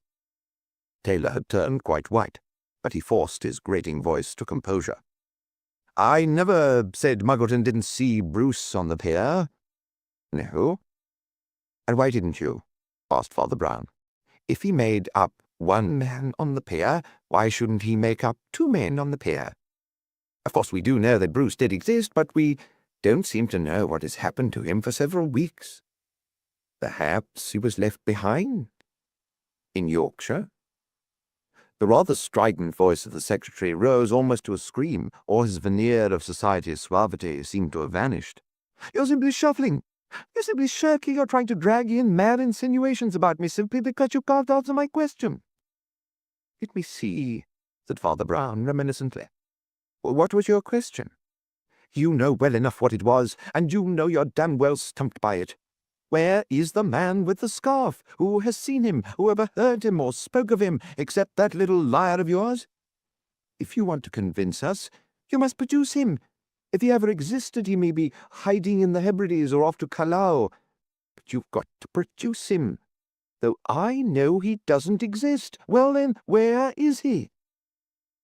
"I rather think he's over there," said Father Brown, peering and blinking towards the nearer waves that washed round the iron pillars of the pier, where the two figures of the agent and the old fisher and preacher were still dark against the green glow of the water. "I mean, in that sort of net thing that's tossing about in the sea." With whatever bewilderment, Inspector Grinstead took the upper hand again with a flash, and strode down the beach. "You mean to say," he cried, "that the murderer's body's in the old boy's net?" Father Brown nodded as he followed down the shingly slope, and even as they moved, little Muggleton, the agent, turned and began to climb the same shore, his mere dark outline a pantomime of amazement and discovery. "It's true, for all we said," he gasped. "The murderer did try to swim ashore, and was drowned, of course, in that weather. Or else he did really commit suicide. Anyway, he drifted dead into old Brimstone's fishing net, and that's what the old maniac meant when he said he fished for dead men." The inspector ran down the shore with an agility that outstripped them all, and was heard shouting out orders. In a few moments the fishermen and a few bystanders, assisted by the policeman, had hauled the net into shore and rolled it with its burden onto the wet sands that still reflected the sunset. The secretary looked at what lay on the sands, and the words died on his lips. For what lay on the sands was indeed the body of a gigantic man in rags, with huge shoulders, somewhat humped, and bony eagle face. And a great red, ragged woolen scarf or comforter sprawled along the sunset sands like a great stain of blood. But Taylor was staring not at the gory scarf or the fabulous stature, but at the face, and his own face was a conflict of incredulity and suspicion. The inspector instantly turned to Muggleton with a new air of civility. "This certainly confirms your story," he said. And until he heard the tone of those words, Muggleton had never guessed how almost universally his story had been disbelieved. Nobody had believed him, nobody but Father Brown. Therefore, seeing Father Brown edging away from the group, he made a movement to depart in his company. But even then he was brought up rather short by the discovery that the priest was once more being drawn away by the deadly attractions of the funny little automatic machines. He even saw the reverend gentleman fumbling for a penny. He stopped, however, with the penny poised in his finger and thumb, as the secretary spoke for the last time in his loud, discordant voice. "And I suppose we may add," he said, "that the monstrous and imbecile charges against me are also at an end." "My dear sir," said the priest, "I never made any charges against you. I'm not such a fool as to suppose you were likely to murder your master in Yorkshire and then come down here to fool about with his luggage. All I said was that I could make out a better case against you than you were making out so vigorously against poor Mr. Muggleton. All the same, if you really want to learn the truth about this business, and I assure you the truth isn't generally grasped yet, I can give you a hint even from your own affairs. It is rather a rum and significant thing that Mr. Bruce the millionaire had been unknown to all his usual haunts and habits for weeks before he was really killed. As you seem to be a promising amateur detective, I advise you to work on that line. What do you mean? Asked Taylor sharply. But he got no answer out of Father Brown, who was once more completely concentrated on jiggling the little handle of the machine that made one doll jump out and then another doll jump after it. Father Brown, said Muggleton, his old annoyance faintly reviving, will you tell me why you like that fool thing so much? For one reason, replied the priest, peering closely into the glass puppet show. Because it contains the secret of this tragedy. Then he suddenly straightened himself and looked quite seriously at his companion. I knew all along, he said, that you were telling the truth and the opposite of the truth. Muggleton could only stare at a return of all the riddles. It's quite simple, added the priest, lowering his voice. That corpse with the scarlet scarf over there is the corpse of Graham Bruce, the millionaire. There won't be any other. But the two men, began Muggleton, and his mouth fell open. Your description of the two men was quite admirably vivid, said Father Brown. I assure you that I'm not at all likely to forget it. If I may say so, you have a literary talent. Perhaps journalism would give you more scope than detection. I believe I remember practically each point about each person. Only, you see, queerly enough, each point affected you in one way and me in exactly the opposite way. Now let's begin with the first you mentioned. You said that the first man you saw had an indescribable air of authority and dignity, and you said to yourself, that's the trust magnate, the great merchant prince, the ruler of markets. But when I heard about the air of dignity and authority, I said to myself, that's the actor. Everything about him is the actor. You don't get that look by being president of the chain store amalgamation company. You get that look by being Hamlet's father's ghost, or Julius Caesar, or King Lear, and you never altogether lose it. You couldn't see enough of his clothes to tell whether they were really seedy, but you saw a strip of fur and a sort of faintly fashionable cut. And I said to myself, again, the actor. Next, before we go into details about the other man, notice one thing about him evidently absent from the first man. You said the second man was not only ragged, but unshaven to the point of being bearded. Now, we have all seen shabby actors, dirty actors, drunken actors, utterly disreputable actors. But such a thing as a scrub-bearded actor, in a job or even looking round for a job, has scarcely been seen in this world. On the other hand, shaving is often almost the first thing to go with a gentleman or a wealthy eccentric who's really letting himself go to pieces. Now, we have every reason to believe that your friend the millionaire was letting himself go to pieces. His letter was the letter of a man who'd already gone to pieces, but it wasn't only negligence that made him look poor and shabby. Don't you understand? The man was practically in hiding. That was why he didn't go to his hotel, and his own secretary hadn't seen him for weeks. He was a millionaire. But his whole object was to be a completely disguised millionaire. Have you ever read The Woman in White? Don't you remember that the fashionable and luxurious Count Fosco, fleeing for his life before a secret society, was found stabbed in the blue blouse of a common French workman? And let us go back for a moment to the demeanor of these men. You saw the first man calm and collected, and you said to yourself, that's the innocent victim.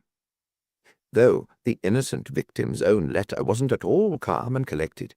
I heard he was calm and collected, and I said to myself, that's the murderer. Why should he be anything else but calm and collected. He knew what he was going to do. He'd made up his mind to do it for a long time. If he'd ever had any hesitation or remorse, he had hardened himself against them before he came on the scene. In his case, we might say, on the stage. He wasn't likely to have any particular stage fright. He didn't pull out his pistol and wave it about. Why should he? He kept it in his pocket till he wanted it. Very likely he fired from his pocket. The other man fidgeted with his pistol because he was as nervous as a cat, and very probably had never had a pistol before. He did it for the same reason that he rolled his eyes. And I remember that even in your own unconscious evidence, it is particularly stated that he rolled them backwards. In fact, he was looking behind him. In fact, he was not the pursuer, but the pursued. But because you happened to see the first man first, you couldn't help thinking of the other man as coming up behind him. In mere mathematics and mechanics, each of them was running after the other, just like the others. "What others?" inquired the dazed detective. "Why, these," cried Father Brown, striking the automatic machine with the little wooden spade, which had incongruously remained in his hand throughout these murderous mysteries. "These little clockwork dolls that chase each other round and round forever. Let us call them Mr. Blue and Mr. Red, after the colour of their coats. I happened to start off with Mr. Blue, and so the children said that Mr. Red was running after him. But it would have looked exactly the contrary if I'd started with Mr. Red." "Yes, I begin to see," said Muggleton. "And I suppose all the rest fits in. The family likeness, of course, cuts both ways. And they never saw the murderer leaving the pier." "They never looked for the murderer leaving the pier," said the other. "Nobody told them to look for a quiet, clean-shaven gentleman in an astrakhan coat. All the mystery of his vanishing revolved on your description of a hulking fellow in a red neckcloth. But the simple truth was that the actor in the astrakhan coat murdered the millionaire with the red rag, and there is the poor fellow's body. It's just like the red and blue dolls. Only because you saw one first, you guessed wrong about which was red with vengeance and which was blue with funk." At this point, 2 or 3 children began to straggle across the sands, and the priest waved them to him with the wooden spade, theatrically tapping the automatic machine. Muggleton guessed that it was mainly to prevent their straying towards the horrible heap on the shore. "One more penny left in the world," said Father Brown, "and then we must go home to tea. Do you know, Doris, I rather like those revolving games that just go round and round like the mulberry bush. After all, God made all the suns and stars to play mulberry bush. But those other games, where one must catch up with another, where runners are rivals and run neck and neck and outstrip each other, well, much nastier things seem to happen. I like to think of Mr. Red and Mr. Blue always jumping with undiminished spirits, all free and equal, and never hurting each other. Fond lover, never, never wilt thou kiss or kill. Happy, happy, Mr. Red. He cannot change, though thou hast not thy bliss, for ever wilt thou jump, and he be blue." Reciting this remarkable quotation from Keats with some emotion, Father Brown tucked the little spade under one arm, and giving a hand to 2 of the children, stumped solemnly up the beach to tea.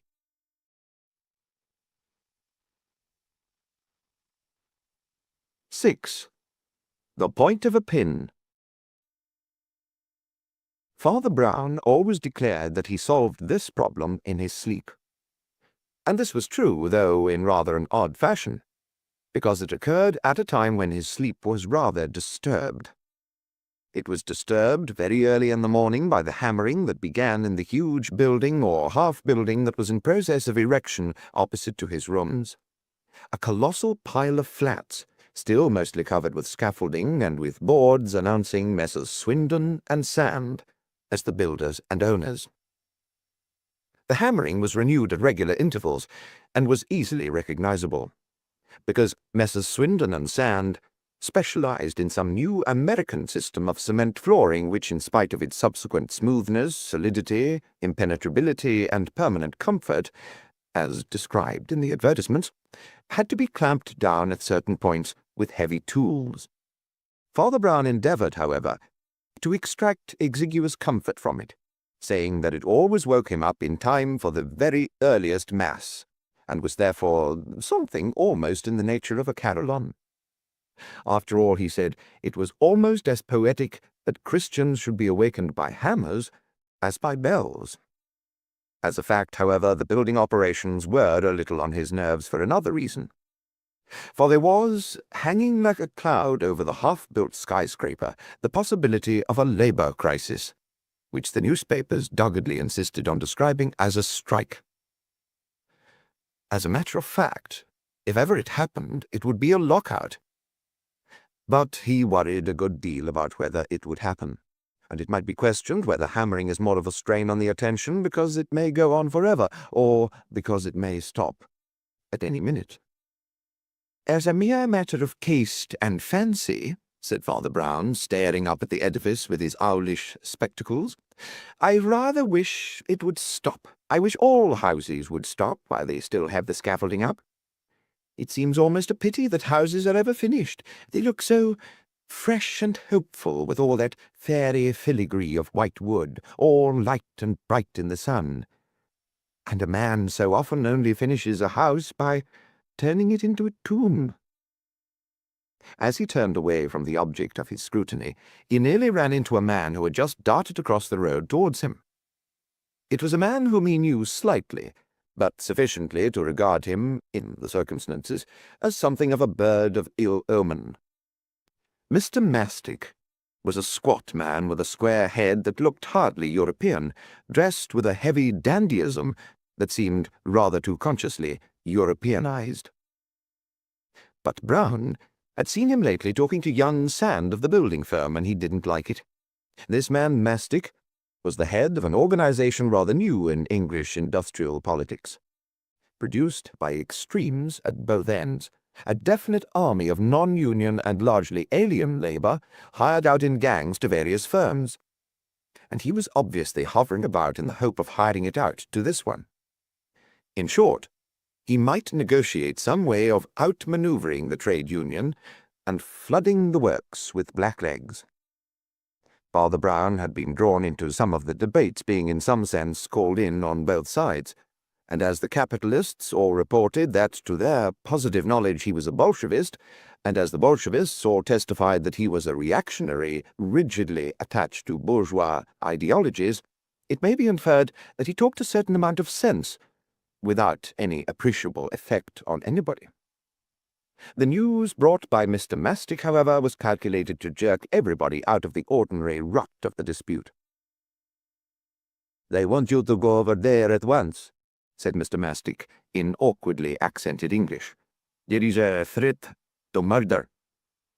Father Brown followed his guide in silence, up several stairways and ladders to a platform of the unfinished building, on which were grouped the more or less familiar figures of the heads of the building business. They included even what had once been the head of it, though the head had been for some time rather a head in the clouds.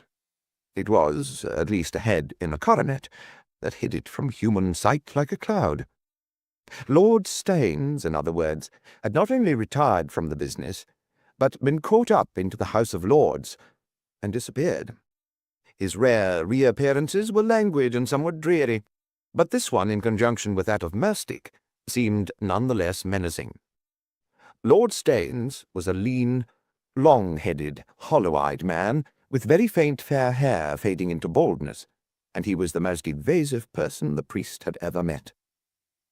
He was unrivalled in the true Oxford talent of saying, "No doubt you're right," so as to sound like, "No doubt you think you're right," or of merely remarking, "You think so?" so as to imply the acid addition, "You would." But Father Brown fancied that the man was not merely bored, but faintly embittered, though whether it being called down from Olympus to control such trade squabbles, or merely at not being really any longer in control of them, it was difficult to guess. On the whole, Father Brown rather preferred the more bourgeois group of partners, Sir Hubert Sand and his nephew Henry, though he doubted privately whether they really had very many ideologies. True, Sir Hubert Sand had obtained considerable celebrity in the newspapers, both as a patron of sport and as a patriot in many crises during and after the Great War. He had won notable distinction in France for a man of his years, and had afterwards been featured as a triumphant captain of industry overcoming difficulties among the munition workers. He'd been called a strong man, but that was not his fault.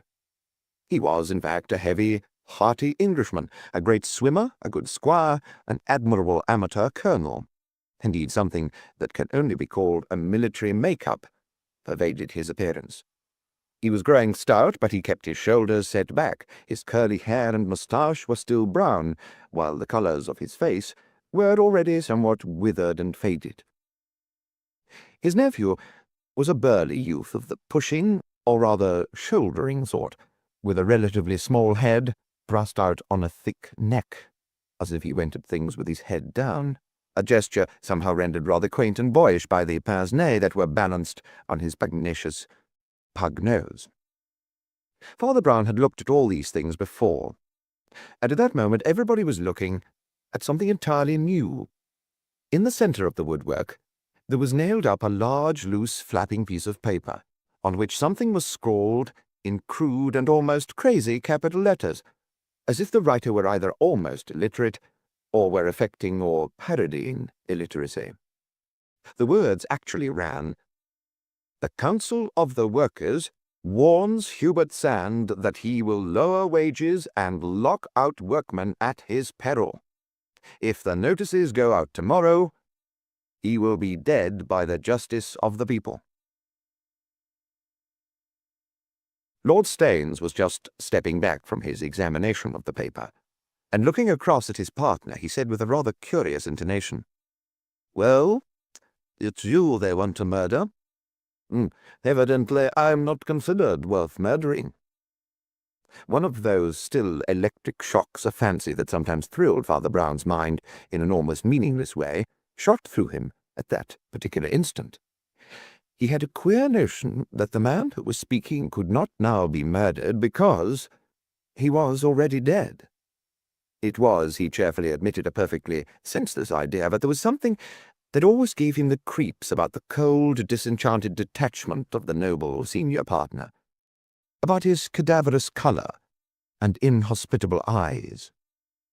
The fellow, he thought in the same perverse mood, has green eyes, and looks as if he had green blood. Anyhow, it was certain that Sir Hubert Sand had not got green blood. His blood, which was red enough in every sense, was creeping up into his withered or weather-beaten cheeks with all the warm fullness of life that belongs to the natural and innocent indignation of the good-natured. "In all my life," he said in a strong voice and yet shakily, "I have never had such a thing said or done about me. I may have differed. We can none of us differ about this," struck in his nephew impetuously. "I've tried to get on with him, but this is a bit too thick." "You don't really think," began Father Brown, "that your workmen—" "I said we may have differed," said old Sand, still a little tremulously. "God knows I never liked the idea of threatening English workmen with cheaper labour." "We none of us liked it," said the young man. "But if I know you, uncle, this has about settled it." Then after a pause he added, "I suppose, as you say, we did disagree about details, but as to real policy—" "My dear fellow," said his uncle comfortably, "I hope there would never be any real disagreement." From which anybody who understands the English nation might rightly infer that there had been very considerable disagreement. Indeed, the uncle and nephew differed almost as much as an Englishman and an American. The uncle had the English ideal of getting outside the business and setting up a sort of an alibi as a country gentleman. The nephew had the American ideal of getting inside the business, of getting inside the very mechanism like a mechanic. And indeed, he had worked with most of the mechanics and was familiar with most of the processes and tricks of the trade. And he was American again in the fact that he did this partly as an employer to keep his men up to the mark, but in some vague way also as an equal, or at least with a pride in showing himself also as a worker. For this reason, he'd often appeared almost as a representative of the workers, on technical points, which were 100 miles away from his uncle's popular eminence in politics or sport.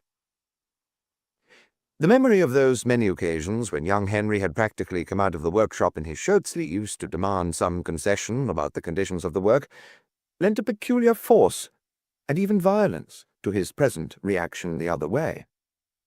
"Well, they've damn well locked themselves out this time," he cried. "After a threat like that, there's simply nothing left but to defy them. There's nothing left but to sack them all now, instanter, on the spot. Otherwise we'll be the laughing-stock of the world." Old Sand frowned with equal indignation, but began slowly. "I shall be very much criticized." "Criticized?" cried the young man shrilly. "Criticized if you defy a threat of murder? Have you any notion how you'll be criticized if you don't defy it?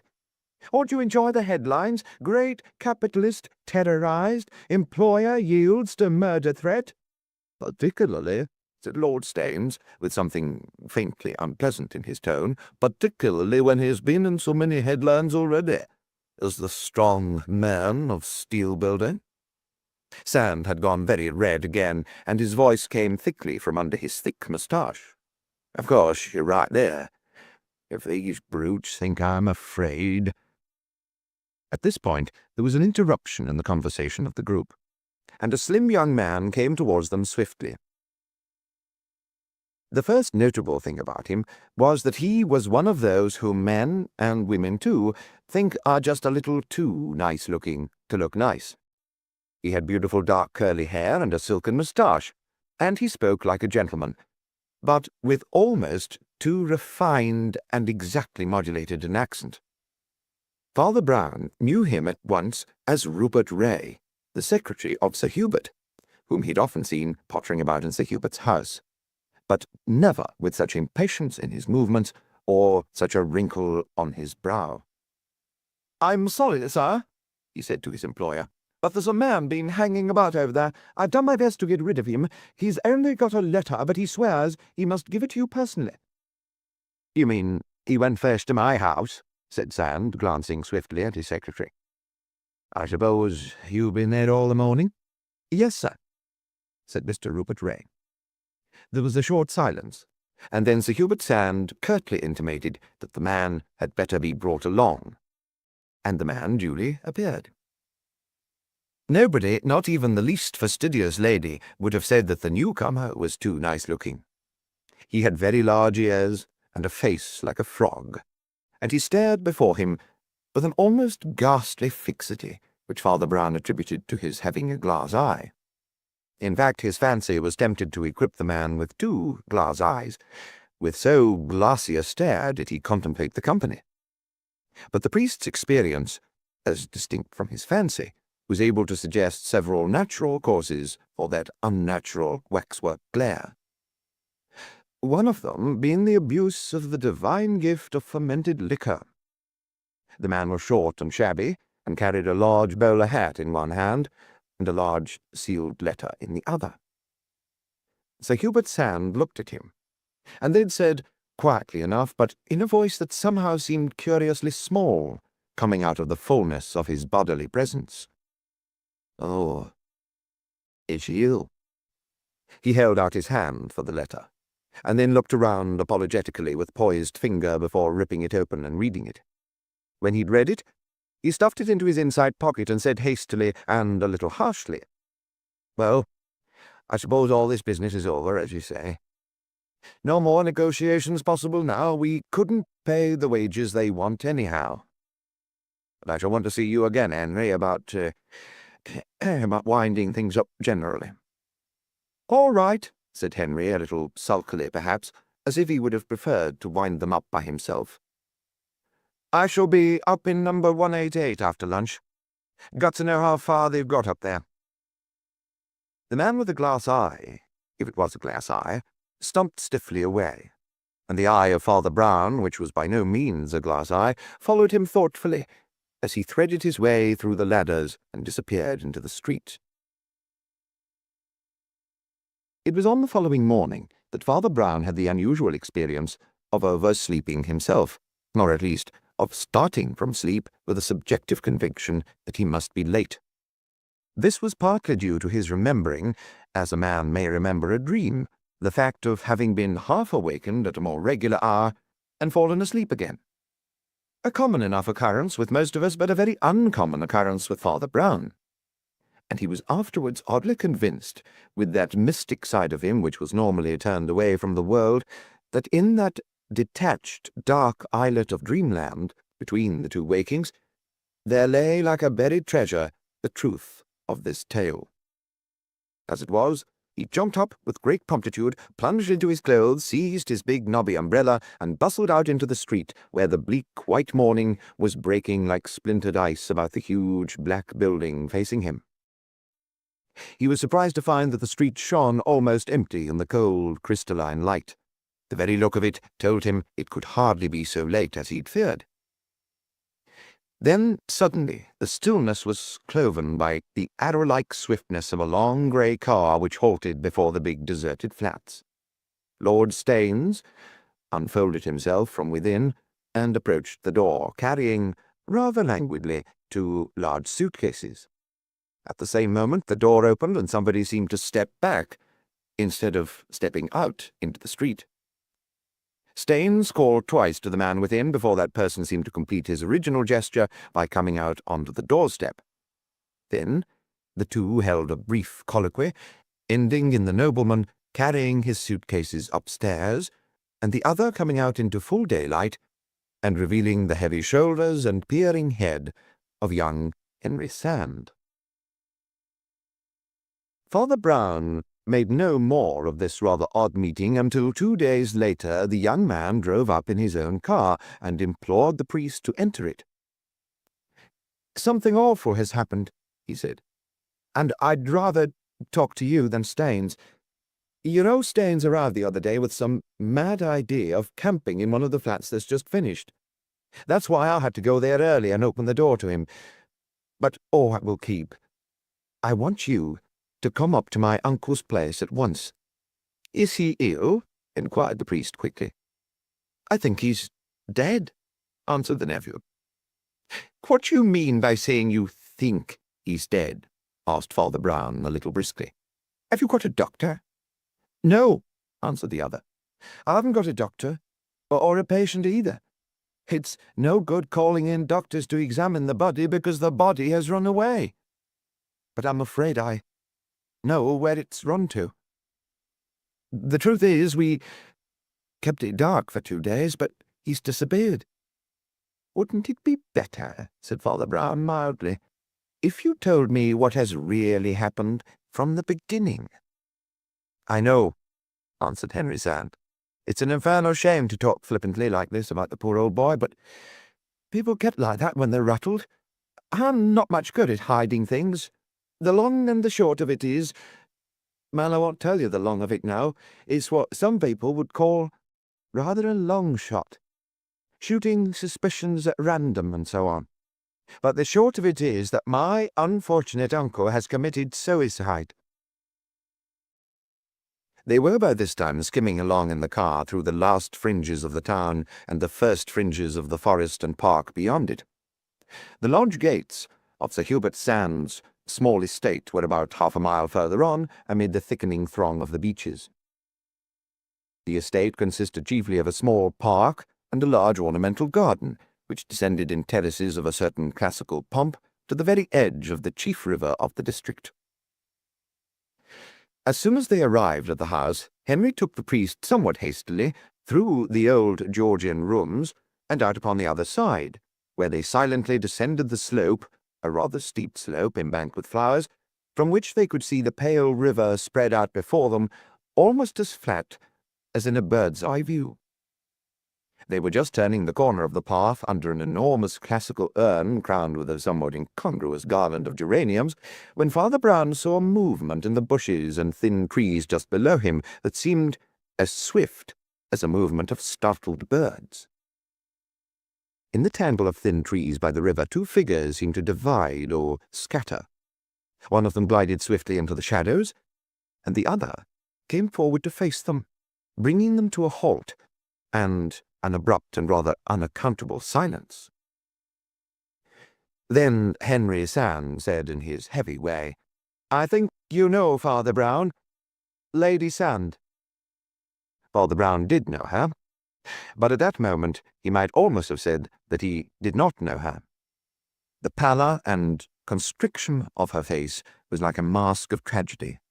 She was much younger than her husband, but at that moment she looked somehow older than everything in that old house and garden. And the priest remembered with a subconscious thrill that she was indeed older in type and lineage, and was the true possessor of the place. For her own family had owned it as impoverished aristocrats, before she had restored its fortunes by marrying a successful businessman. As she stood there, she might have been a family picture, or even a family ghost. Her pale face was of that pointed yet oval type seen in some old pictures of Mary Queen of Scots, and its expression seemed almost to go beyond the natural unnaturalness of a situation in which her husband had vanished under suspicion of suicide. Father Brown, with the same subconscious movement of the mind, wondered who it was with whom she had been talking among the trees. "I suppose you know all this dreadful news," she said, with a comfortless composure. "Poor Hubert must have broken down under all this revolutionary persecution, and been just maddened into taking his own life. I don't know whether you can do anything, or whether these horrible Bolsheviks can be made responsible for hounding him to death." "I am terribly distressed, Lady Sand," said Father Brown. "And still, I must own, a little bewildered. You speak of persecution. Do you think that anybody could hound him to death merely by pinning up that paper on the wall?" "I fancy," answered the lady with a darkening brow, "that there were other persecutions besides the paper." "It shows what mistakes one may make," said the priest sadly. "I never should have thought he would be so illogical as to die in order to avoid death." "I know," she answered, gazing at him gravely. "I should never have believed it if it hadn't been written with his own hand." "What?" said Father Brown with a little jump like a rabbit that has been shot at. "Yes," said Lady Sand calmly. "He left a confession of suicide, so I fear there's no doubt about it." And she passed on up the slope alone, with all the inviolable isolation of the family ghost. The spectacles of Father Brown were turned in mute inquiry to the eyeglasses of Mr. Henry Sand, and the latter gentleman, after an instant's hesitation, spoke again in his rather blind and plunging fashion. "Yes, you see, it seems pretty clear now what he did. He was always a great swimmer and used to come down in his dressing gown every morning for a dip in the river. Well, he came down as usual and left his dressing gown on the bank. It's lying there still. But he also left a message saying he was going for his last swim, and then death or something like that." "Where did he leave the message?" asked Father Brown. "He scrawled it on that tree, there, overhanging the water. I suppose the last thing he took hold of, just below where the dressing gown's lying. Come and see for yourself." Father Brown ran down the last short slope to the shore and peered under the hanging tree whose plumes were almost dipping in the stream. Sure enough, he saw on the smooth bark the words scratched conspicuously and unmistakably: "One more swim, and then drowning. Goodbye, Hubert Sand." Father Brown's gaze travelled slowly up the bank till it rested on a gorgeous rag of raiment all red and yellow with gilded tassels. It was the dressing gown, and the priest picked it up and began to turn it over. Almost as he did so, he was conscious that a figure had flashed across his field of vision. a tall, dark figure that slipped from one clump of trees to another as if following the trail of the vanishing lady. He had little doubt that it was the companion from whom she had lately parted. He had still less doubt that it was the dead man's secretary, Mr. Rupert Ray. "Of course, it might be a final afterthought to leave the message," said Father Brown without looking up, his eye riveted on the red and gold garment. "We've all heard of love messages written on trees. And I suppose there might be death messages written on trees, too." "Well, he wouldn't have anything in the pockets of his dressing gown, I suppose," said young Sand. "And a man might naturally scratch his message on a tree if he had no pens, ink, or paper." "Sounds like French exercises," said the priest dismally, "but I wasn't thinking of that." Then, after a silence, he said in a rather altered voice, "To tell the truth, I was thinking whether a man might not naturally scratch his message on a tree, even if he had stacks of pens and quarts of ink and reams of paper." Henry was looking at him with a rather startled air, his eyeglasses crooked on his pug nose.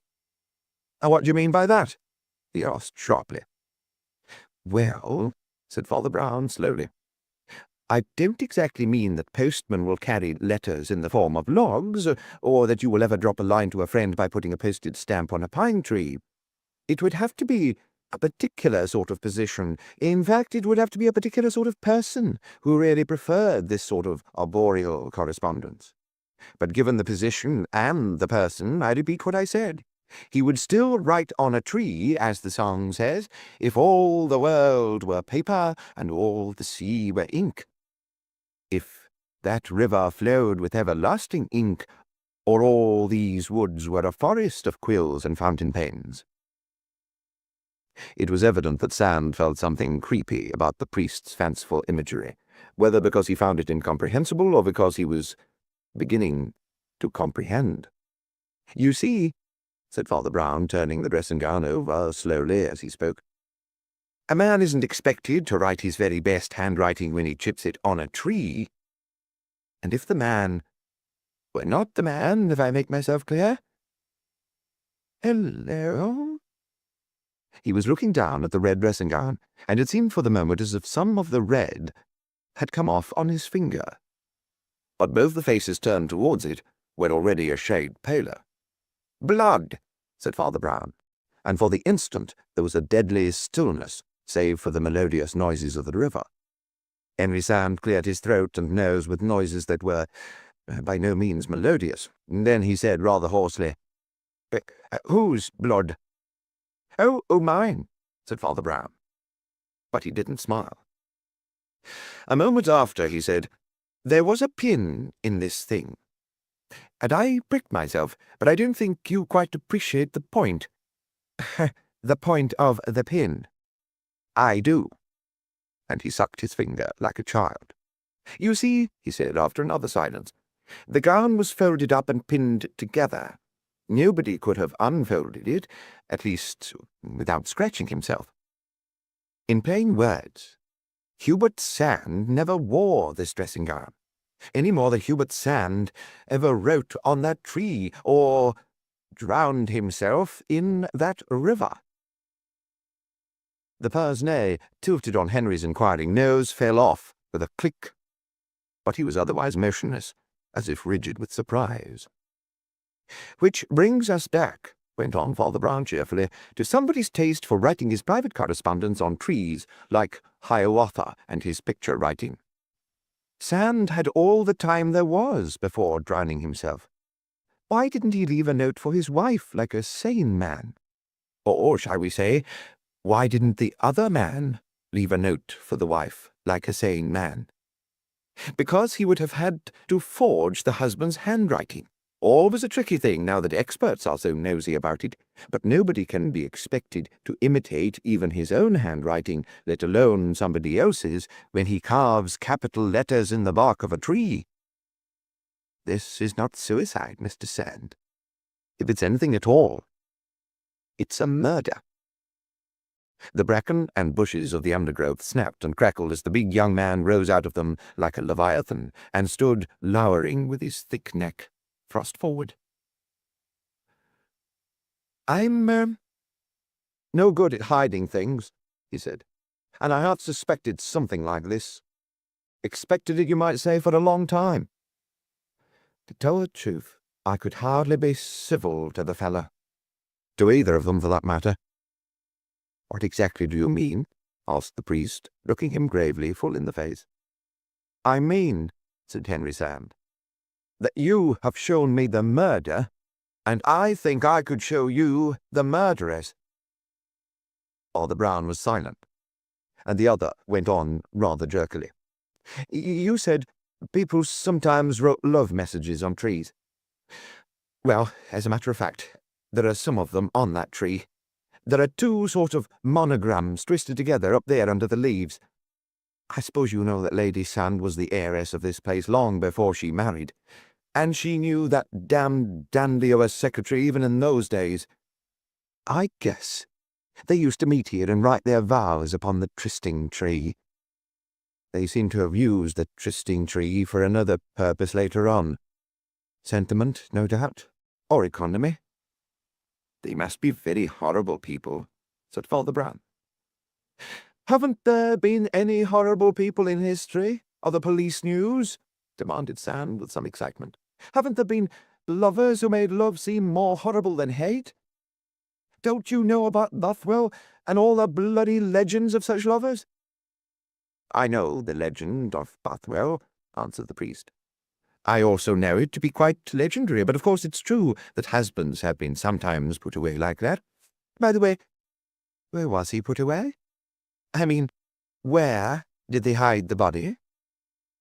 "I suppose they drowned him, or threw him in the water when he was dead," snorted the young man impatiently. Father Brown blinked thoughtfully and then said, "A river is a good place to hide an imaginary body. It's a rotten bad place to hide a real one. I mean, it's easy to say you've thrown it in because it might be washed away to sea, but if you really did throw it in, it's about 100 to 1 it wouldn't. The chances of it going ashore somewhere are enormous. I think they must have had a better scheme for hiding the body than that, or the body would have been found by now. And if there were any marks of violence—" "No, bother hiding the body," said Henry with some irritation. "Haven't we witness enough in the writing on their own devilish tree?" "The body is the chief witness in every murder," answered the other. "The hiding of the body 9 times out of 10 is the practical problem to be solved." There was a silence, and Father Brown continued to turn over the red dressing-gown and spread it out on the shining grass of the sunny shore. He did not look up. But for some time past he'd been conscious that the whole landscape had been changed for him by the presence of a third party, standing as still as a statue in the garden. "By the way," he said, lowering his voice, "how do you explain that little guy with the glass eye who brought your poor uncle a letter yesterday? It seemed to me he was entirely altered by reading it. That's why I wasn't surprised at the suicide, when I thought it was suicide. A chap was a rather low-down private detective, or I'm much mistaken." "Why," said Henry in a hesitating manner, "why, he might have been.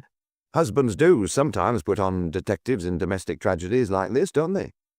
I suppose he'd got the proofs of their intrigue, and so they—" "I shouldn't talk too loud," said Father Brown, "because your detective is detecting us at this moment from about a yard beyond those bushes." They looked up, and sure enough, the goblin with the glass eye was fixing them with that disagreeable optic, looking all the more grotesque for standing among the white and waxen blooms of the classical garden. Henry Sand scrambled to his feet again with a rapidity that seemed breathless for one of his bulk, and asked the man very angrily and abruptly what he was doing, at the same time telling him to clear out at once. "Lord Staines," said the goblin of the garden, "would be much obliged if Father Brown would come up to the house and speak to him." Henry Sand turned away furiously, but the priest put down his fury to the dislike that was known to exist between him and the nobleman in question.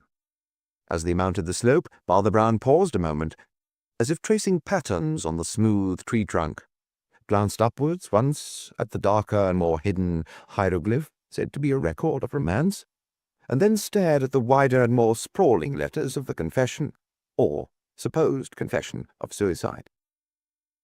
"Do those letters remind you of anything?" he asked. And when his sulky companion shook his head, he added, "They remind me of the writing on that placard that threatened him with the vengeance of the strikers." End of Disc 5. Disc 6. "This is the hardest riddle and the queerest tale I've ever tackled," said Father Brown a month later, as he sat opposite Lord Staines in the recently furnished apartment of number 188, the end flat, which was the last to be finished before the interregnum of the industrial dispute and the transfer of work from the trade union. It was comfortably furnished, and Lord Staines was presiding over grog and cigars when the priest made his confession with a grimace. Lord Staines had become rather surprisingly friendly in a cool and casual way. "I know that is saying a good deal with your record," said Staines. "Certainly the detectives, including our seductive friend with the glass eye, don't seem at all able to see the solution." Father Brown laid down his cigar and said carefully, "It isn't that they can't see the solution. It is that they can't see the problem." "Indeed," said the other. "Perhaps I don't see the problem either." "The problem is unlike all other problems for this reason," said Father Brown. "It seems as if the criminal deliberately did two different things, either of which might have been successful, but which, when done together, could only defeat each other. I am assuming, what I firmly believe, that the same murderer pinned up the proclamation threatening a sort of Bolshevik murder, and also wrote on the tree, confessing to an ordinary suicide. Now you may say it is after all possible that the proclamation was a proletarian proclamation, that some extremist workman wanted to kill their employer, and killed him. Even if that were true, it would still stick at the mystery of why they left, or why anybody left, a contrary trail of private self-destruction. But it certainly isn't true. None of these workmen, however bitter, would have done a thing like that. I know them pretty well. I know their leaders quite well. To suppose that people like Tom Bruce or Hogan would assassinate somebody they could go for in the newspapers and damage in all sorts of different ways is the sort of psychology that sensible people call lunacy.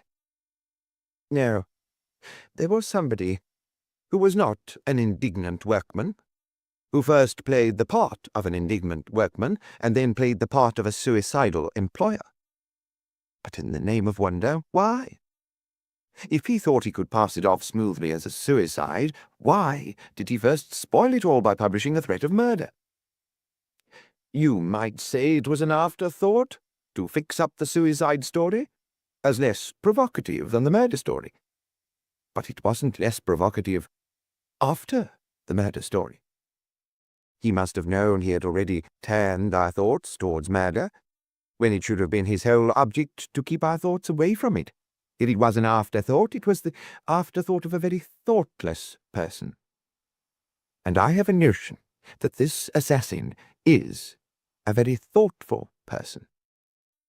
Can you make anything of it? No, but I see what you mean, said Staines, by saying that I didn't even see the problem. It isn't merely who killed Sand, it's why anybody should accuse somebody else of killing Sand and then accuse Sand of killing himself. Father Brown's face was knotted, and the cigar was clenched in his teeth. The end of it glowed and darkened rhythmically, like the signal of some burning pulse of the brain. Then he spoke, as if to himself. We've got to follow very closely and very clearly. It's like separating threads of thought from each other. Something like this. Because the murder charge really rather spoilt the suicide charge, he wouldn't normally have made the murder charge. But he did make it. So, he had some other reason for making it. It was so strong a reason that perhaps it reconciled him even to weakening his other line of defense, that it was suicide. In other words, the murder charge wasn't really a murder charge. I mean, he wasn't using it as a murder charge. He wasn't doing it so as to shift to somebody else the guilt of murder. He was doing it for some other, extraordinary reason of his own. His plan had to contain a proclamation that Sand would be murdered, whether it threw suspicion on other people or not. Somehow or other, the mere proclamation itself was necessary. But why? He smoked and smoldered away with the same volcanic concentration for 5 minutes before he spoke again. What could a murderous proclamation do besides suggesting that the strikers were the murderers? What did it do? One thing is obvious. It inevitably did the opposite of what it said. It told Sand not to lock out his men, and it was perhaps the only thing in the world that would really have made him do it. You've got to think of the sort of man and the sort of reputation. When a man has been called a strong man in our silly sensational newspapers, when he's fondly regarded as a sportsman by all the most distinguished asses in England, he simply can't back down because he's threatened with a pistol. It would be like walking about at Ascot with a white feather stuck in his absurd white hat. It would break that inner idol or ideal of oneself, which every man, not a downright dastard, does really prefer to life.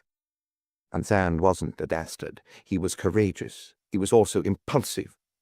It acted instantly like a charm. His nephew, who had been more or less mixed up with the workmen, cried out instantly that the threat must be absolutely and instantly defied. "Yes," said Lord Staines. "I noticed that."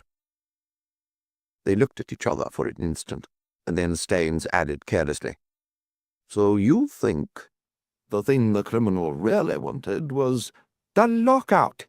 cried the priest energetically. "The strike, or whatever you call it, the cessation of work, anyhow. He wanted the work to stop at once. Perhaps the blacklegs to come in at once. Certainly the trade unionists to go out at once. That's what he really wanted, God knows why. And he brought that off, I think, really without bothering much about its other implication of the existence of Bolshevist assassins. But then I think something went wrong. Now, I'm only guessing and groping very slowly here, but the only explanation I can think of is that something began to draw attention to the real seat of the trouble, to the reason, whatever it was, of his wanting to bring the building to a halt, and then, belatedly, desperately, and rather inconsistently, he tried to lay the other trail that led to the river, simply and solely because it led away from the flats. He looked up through his moon-like spectacles, absorbing all the quality of the background on furniture, the restrained luxury of a quiet man of the world, and contrasting it with the 2 suitcases with which its occupant had arrived so recently in a newly finished and quite unfurnished flat. Then he said rather abruptly, "In short, the murderer was frightened of something or somebody in the flats. By the way, why did you come to live in the flats? Also, by the way, young Henry told me you made an early appointment with him when you moved in. Is that true?" "Not in the least," said Staines. "I got the key from his uncle the night before. I have no notion why Henry came here that morning." "Ah," said Father Brown. "Then I think I have some notion of why he came. I thought you startled him by coming in just when he was coming out." "And yet," said Staines, looking across with a glitter in his grey-green eyes, "you do rather think that I also am a mystery." "I think you're 2 mysteries," said Father Brown. "The first is why you originally retired from Sand's business. The second is why you have since come back to live in Sand's buildings." Staines smoked reflectively, knocked out his ash, and rang a bell on the table before him. "If you'll excuse me," he said, "I will summon 2 more to the council. Jackson, the little detective you know of, will answer the bell, and I've asked Henry Sand to come in a little later." Father Brown rose from his seat, walked across the room, and looked down, frowning, into the fireplace. "Meanwhile," continued Staines, "I don't mind answering both your questions. I left the sand business because I was sure there was some hanky-panky in it, and somebody was pinching all the money. I came back to it and took this flat because I wanted to watch for the real truth about old Sam's death. On the spot. Father Brown faced round as the detective entered the room. He stood staring at the hearthrug and repeated, "On the spot." "Mr. Jackson will tell you," said Staines, "that Sir Hubert commissioned him to find out who was the thief robbing the firm. And he brought a note of his discoveries the day before old Hubert disappeared." "Yes," said Father Brown, "and I know now where he disappeared to. I know where the body is." "Do you mean—" began his host hastily. "It is here," said Father Brown, and stamped on the hearthrug. "Here, under the elegant Persian rug, in this cosy and comfortable room." "Where in the world did you find that?" "I've just remembered," said Father Brown, "that I found it in my sleep." He closed his eyes, as if trying to picture a dream, and went on, dreamily. "This is a murder story turning on the problem of how to hide the body. And I found it in my sleep. I was always woken up every morning by hammering from this building. On that morning I half woke up, went to sleep again, and woke once more, expecting to find it late. But it wasn't. Why? Because there had been hammering that morning, though all the usual work had stopped. Short, hurried hammering in the small hours before dawn. Automatically, a man sleeping stirs at such a familiar sound, but he goes to sleep again because the usual sound is not at the usual hour. Now, why did a certain secret criminal want all the work to cease suddenly, and only new workers come in? Because if the old workers had come in next day, they would have found a new piece of work done in the night. The old workers would have known where they left off, and they would have found the whole flooring of this room already nailed down. Nailed down by a man who knew how to do it, having mixed a good deal with the workmen and learned their ways. As he spoke, the door was pushed open, and a head poked in with a thrusting motion, a small head at the end of a thick neck, and a face that blinked at them through glasses. "Henry Sand said," observed Father Brown, staring at the ceiling, "that he was no good at hiding things. But I think he did himself an injustice." Henry Sand turned and moved swiftly away down the corridor. "He not only hid his thefts from the firm quite successfully for years," went on the priest with an air of abstraction. "But when his uncle discovered them, he hid his uncle's corpse in an entirely new and original manner." At the same instant, Staines again rang a bell, with a long, strident, steady ringing, and the little man with the glass eye was propelled or shot along the corridor after the fugitive with something of the rotatory motion of a mechanical figure in a zoetrope. At the same moment, Father Brown looked out of the window, leaning over a small balcony, and saw 5 or 6 men start from behind bushes and railings in the street below and spread out equally mechanically like a fan or net, opening out after the fugitive, who had shot like a bullet out of the front door.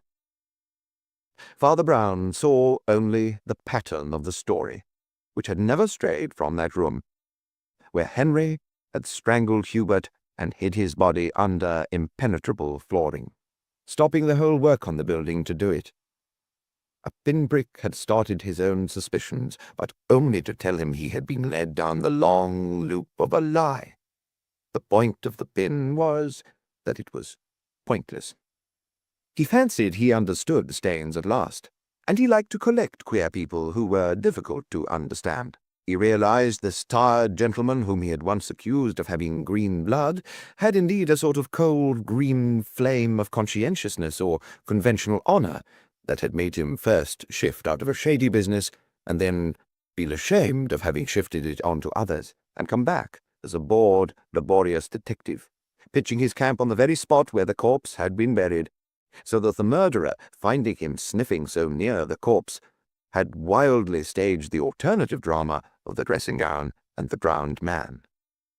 All that was plain enough, but before he withdrew his head from the night air and the stars, Father Brown threw one glance upwards at the vast black bulk of the Cyclopean building, heaved far up into the night, and remembered Egypt and Babylon, and all that is at once eternal and ephemeral in the work of man.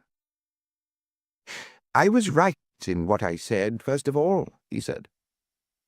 "It reminds one of Coppé's poem about the Pharaoh and the pyramid. This house is supposed to be 100 houses, and yet the whole mountain of building is only one man's tomb." 7. The Vampire of the Village. At the twist of a path in the hills where 2 poplars stood up like pyramids, dwarfing the tiny village of Potter's Pond, a mere huddle of houses, there once walked a man in a costume of a very conspicuous cut and colour, wearing a vivid magenta coat and a white hat tilted upon black ambrosial curls, which ended with a sort of Byronic flourish of whisker. The riddle of why he was wearing clothes of such fantastic antiquity, and yet wearing them with an air of fashion and even swagger, was but one of the many riddles that were eventually solved in solving the mystery of his fate. The point here is that when he had passed the poplars, he seemed to have vanished, as if he'd faded into the wan and widening dawn, or been blown away upon the wind of morning. It was only about a week afterwards that his body was found, a quarter of a mile away, broken upon the steep rockeries of a terraced garden leading up to a gaunt and shuttered house called the Grange. Just before he had vanished, he'd been accidentally overheard, apparently quarrelling with some bystanders, and especially abusing their village as a wretched little hamlet. And it was supposed that he had aroused some extreme passions of local patriotism, and eventually been their victim. At least, the local doctor testified that the skull had suffered a crushing blow that might have caused death, though probably only inflicted with some sort of club or cudgel. This fitted in well enough with the notion of an attack by rather savage yokels, but nobody ever found any means of tracing any particular yokel, and the inquest returned a verdict of murder by some persons unknown. A year or 2 afterwards, the question was reopened in a curious way. A series of events which led to a certain Dr. Marlborough, called by his intimates Mulberry, in apt allusion to something rich and fruity about his dark rotundity and rather empurpled visage, travelling by train down to Potter's Pond with a friend whom he'd often consulted upon problems of the kind. In spite of the somewhat port-winey and ponderous exterior of the doctor, he had a shrewd eye, and was really a man of very remarkable sense, which he considered that he showed in consulting a little priest named Brown, whose acquaintance he'd made over a poisoning case long ago. The little priest was sitting opposite to him with the air of a patient baby absorbing instruction, and the doctor was explaining at length the real reasons for the journey. "I cannot agree with the gentleman in the magenta coat that Potter's Pond is only a wretched little hamlet, but it is certainly a very remote and secluded village, so that it seems quite outlandish, like a village of 100 years ago. And the spinsters are really spinsters. Damn it, you could almost imagine you saw them spin. The ladies are not just ladies, they are gentlewomen, and their chemist is not a chemist, but an apothecary, pronounced poticary. They do just admit the existence of an ordinary doctor like myself to assist the apothecary, but I'm considered rather a juvenile innovation because I'm only 57 years old, and have only been in the county for 28 years. The solicitor looks as if he'd known it for 28,000 years. Then there is the old Admiral, who is just like a Dickens illustration, with a house full of cutlasses and cuttlefish and equipped with a telescope. "I suppose," said Father Brown, "there are always a certain number of admirals washed up on the shore, but I never understood why they get stranded so far inland." "Certainly no dead alive place in the depth of the country is complete without one of these little creatures," said the doctor. "And then, of course, there is the proper sort of clergyman, Tory and High Church in a dusty fashion dating from Archbishop Laud. More of an old woman than any of the old women. He's a white-haired, studious old bird, more easily shocked than the spinsters. Indeed, the gentlewomen, though Puritan in their principles, are sometimes pretty plain in their speech, as the real Puritans were. Once or twice I have known old Miss Carstairs Carew use expressions as lively as anything in the Bible. The dear old clergyman is assiduous in reading the Bible, but I almost fancy he shuts his eyes when he comes to those words. Well, you know, I'm not particularly modern. I don't enjoy this jazzing and joyriding of the bright young things. The bright young things don't enjoy it, said Father Brown. That is the real tragedy. But I am naturally rather more in touch with the world than the people in this prehistoric village, pursued the doctor, and I had reached a point when I almost welcomed the great scandal. Don't say the bright young things have found Potter's Pond after all, observed the priest, smiling. Oh, even our scandal is on old established melodramatic lines. Need I say that the clergyman's son promises to be our problem? It would be almost irregular if the clergyman's son were quite regular. So far as I can see, he's very mildly and almost feebly irregular. He was first seen drinking ale outside the Blue Lion, only it seems he's a poet, which in those parts is next door to being a poacher. Surely, said Father Brown, even in Potter's Pond, that cannot be their great scandal. No, replied the doctor gravely. The great scandal began thus. In the house called the Grange, situated at the extreme end of the Grove, there lives a lady, a lonely lady. She calls herself Mrs. Maltravers. That is how we put it. But she only came a year or two ago, and nobody knows anything about her. I can't think why she wants to live here, said Miss Carstairs Carew. We do not visit her. Perhaps that's why she wants to live there, said Father Brown. Well, her seclusion is considered suspicious. She annoys them by being good-looking, and even what is called good style. And all the young men are warned against her as a vamp. People who lose all their charity generally lose all their logic, remarked Father Brown. It's rather ridiculous to complain that she keeps herself to herself, and then accuse her of vamping the whole male population. That is true, said the doctor, and yet she's really rather a puzzling person. I saw her and found her intriguing. One of those brown women, long and elegant and beautifully ugly, if you know what I mean. She's rather witty, and though young enough, certainly gives me an impression of what they call, experience, what the old ladies call a past. All the old ladies having been born this very minute, observed Father Brown. I think I can assume she is supposed to have vamped the parson's son? Yes, and it seems to be a very awful problem to the poor old parson. She's supposed to be a widow. Father Brown's face had a flash and spasm of his rare irritation. She is supposed to be a widow, as the parson's son is supposed to be the parson's son, and the solicitor is supposed to be a solicitor, and you are supposed to be a doctor. Why in thunder shouldn't she be a widow? Have they one speck of prima facie evidence for doubting that she is what she says she is? Dr. Marlborough abruptly squared his broad shoulders and sat up.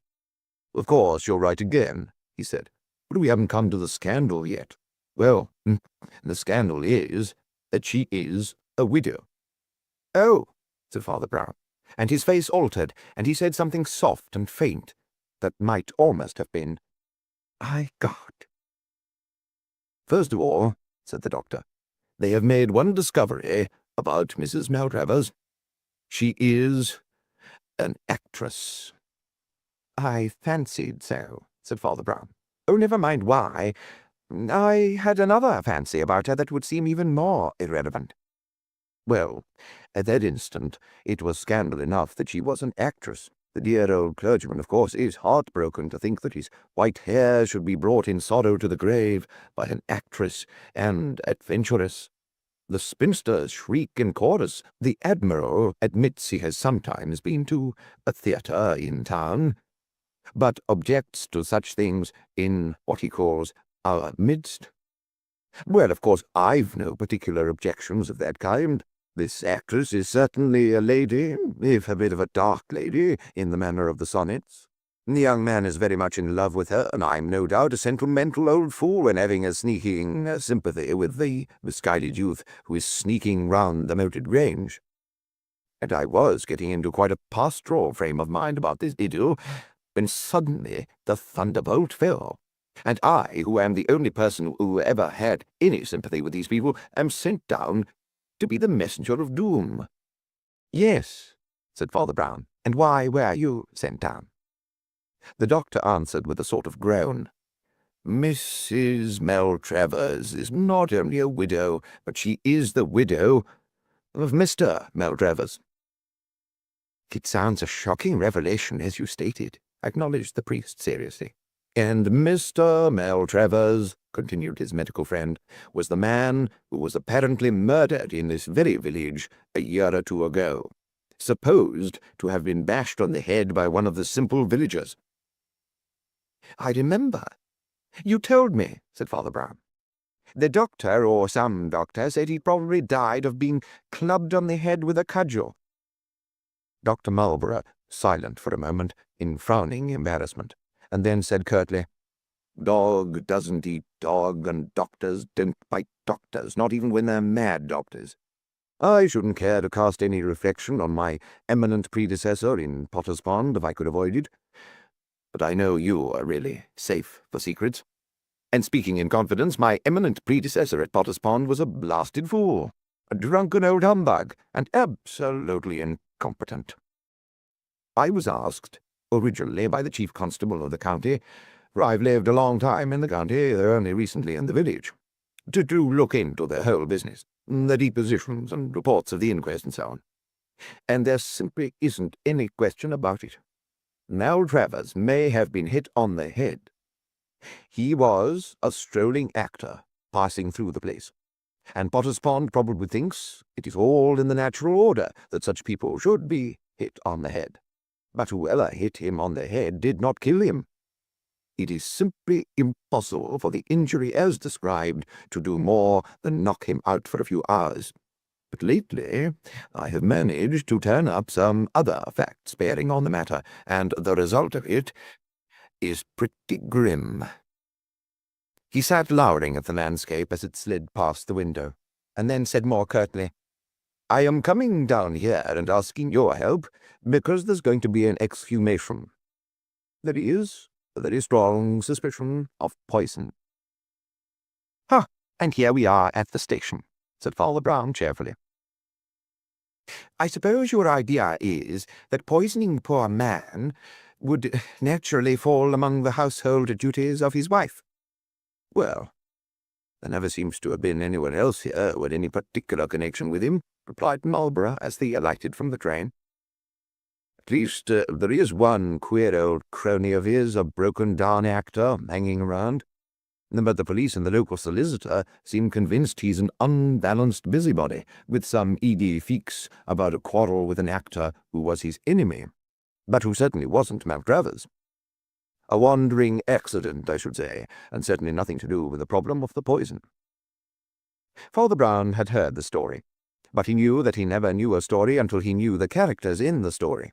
He spent the next 2 or 3 days in going the rounds, on one polite excuse or another, to visit the chief actors of the drama. His first interview with the mysterious widow was brief but bright. He brought away from it at least 2 facts. One, that Mrs. Maltravers sometimes talked in a way which the Victorian village would call cynical. And second, that, like not a few actresses, she happened to belong to his own religious communion. He was not so illogical, nor so unorthodox, as to infer from this alone that she was innocent of the alleged crime. He was well aware that his old religious communion could boast of several distinguished poisoners. But he had no difficulty in understanding its connection in this sort of case with a certain intellectual liberty which these Puritans would call laxity, and which would certainly seem to this parochial patch of an older England to be almost cosmopolitan. Anyhow, he was sure she could count for a great deal, whether for good or evil. Her brown eyes were brave to the point of battle, and her enigmatic mouth, humorous and rather large, suggested that her purposes touching the parson's poetical son, whatever they might be, were planted pretty deep. The parson's poetical son himself, interviewed amid vast village scandal on a bench outside the Blue Lion, gave an impression of pure sulks. Harold Horner, a son of the Reverend Samuel Horner, was a square-built young man in a pale grey suit, with a touch of something arty in a pale green tie, otherwise mainly notable for a mane of auburn hair and a permanent scowl. But Father Brown had a way with him in getting people to explain at considerable length why they refused to say a single word. About the general scandal-mongering in the village, the young man began to curse freely. He even added a little scandal-mongering of his own. He referred bitterly to alleged past flirtations between the Puritan Miss Carstairs Carew and Mr. Carver, the solicitor. He even accused that legal character of having attempted to force himself upon the acquaintance of Mrs. Maltravers. But when he came to speak of his own father, whether out of an acid decency or piety, or because his anger was too deep for speech, he snapped out only a few words. Well, there it is. He denounces her day and night as a painted adventuress, a sort of barmaid with gilt hair. I tell him she's not. You've met her yourself, and you know she's not. But he won't even meet her. He won't even see her in the street or look at her out of a window. An actress would pollute his house and even his holy presence. If he is called a Puritan, he says he's proud to be a Puritan. Your father, said Father Brown, is entitled to have his views respected, whatever they are.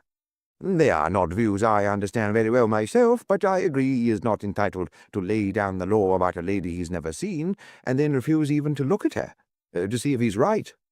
That is illogical. That is his very stiffest point, replied the youth. Not even one momentary meeting. Of course he thunders against my other theatrical tastes as well.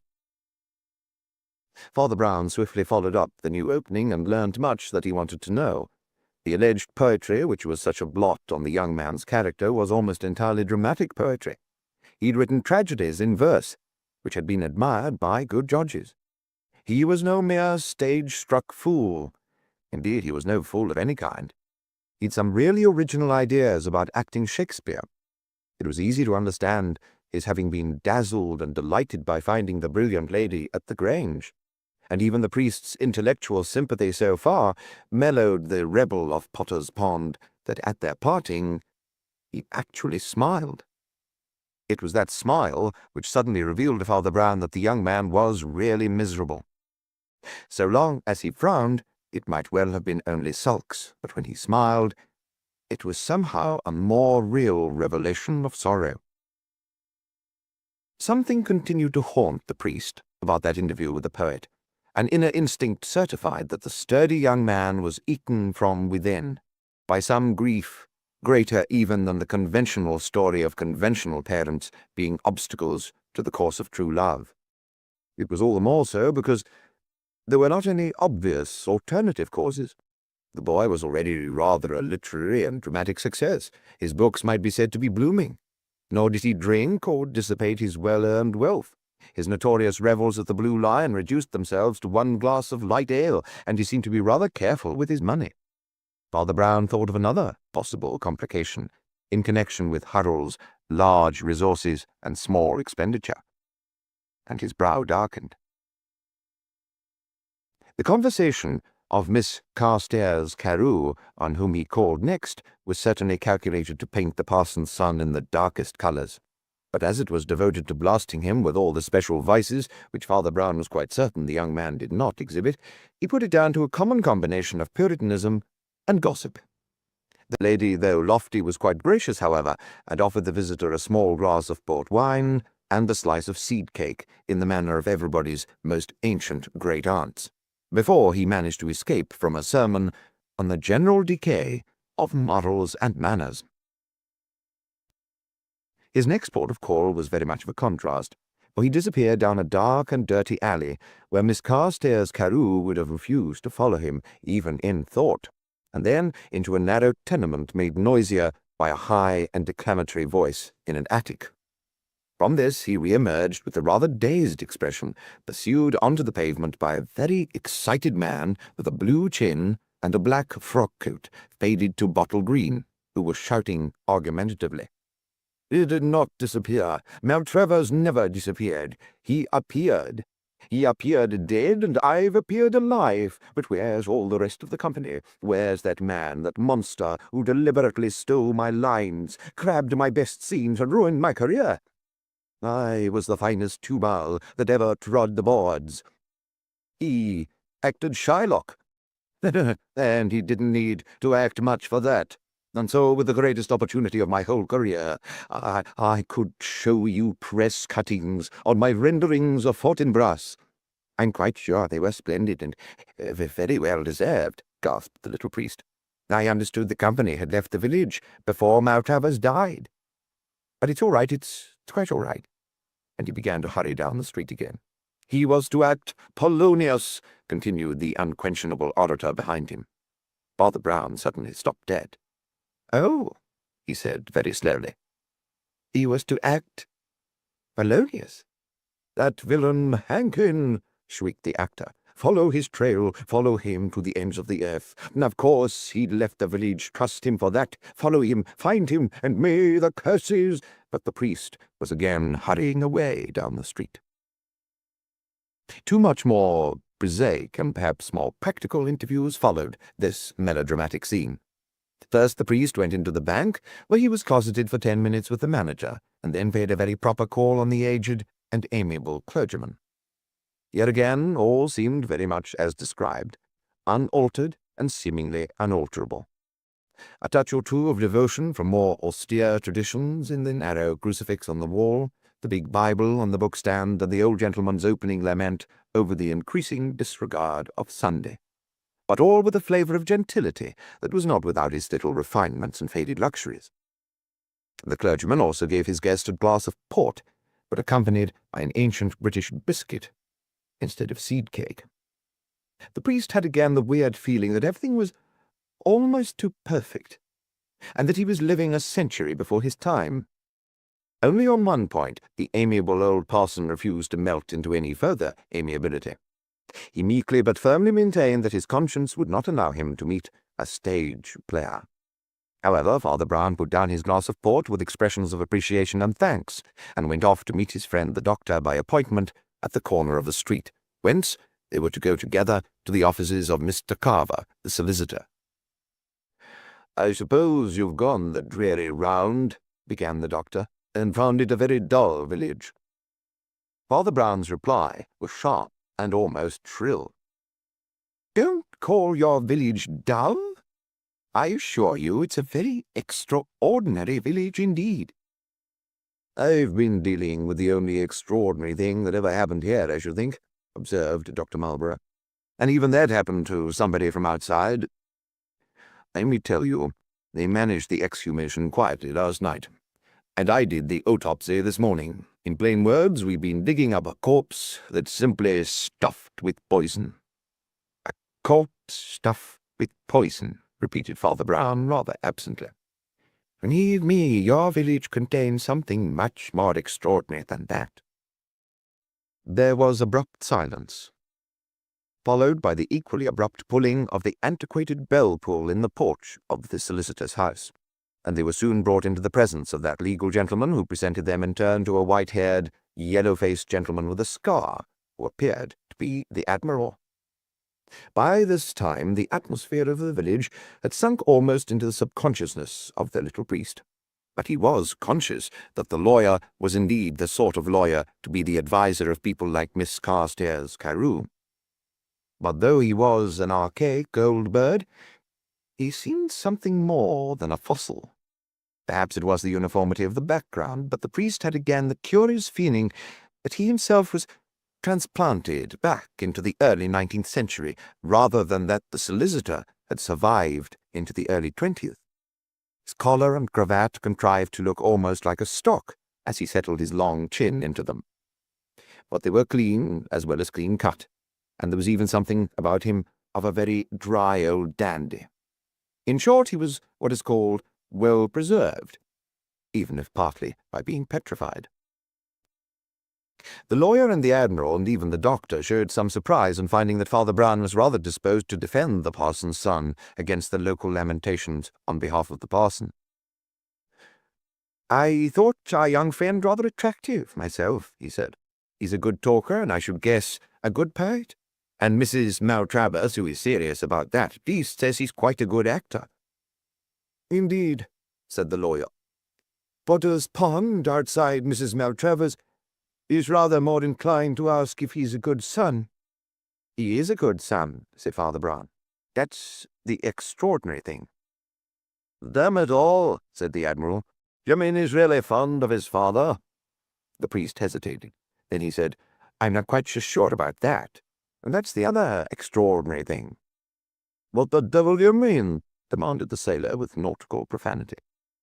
"I mean," said Father Brown, "that the son still speaks of his father in a hard, unforgiving way. But he seems after all to have done more than his duty by him.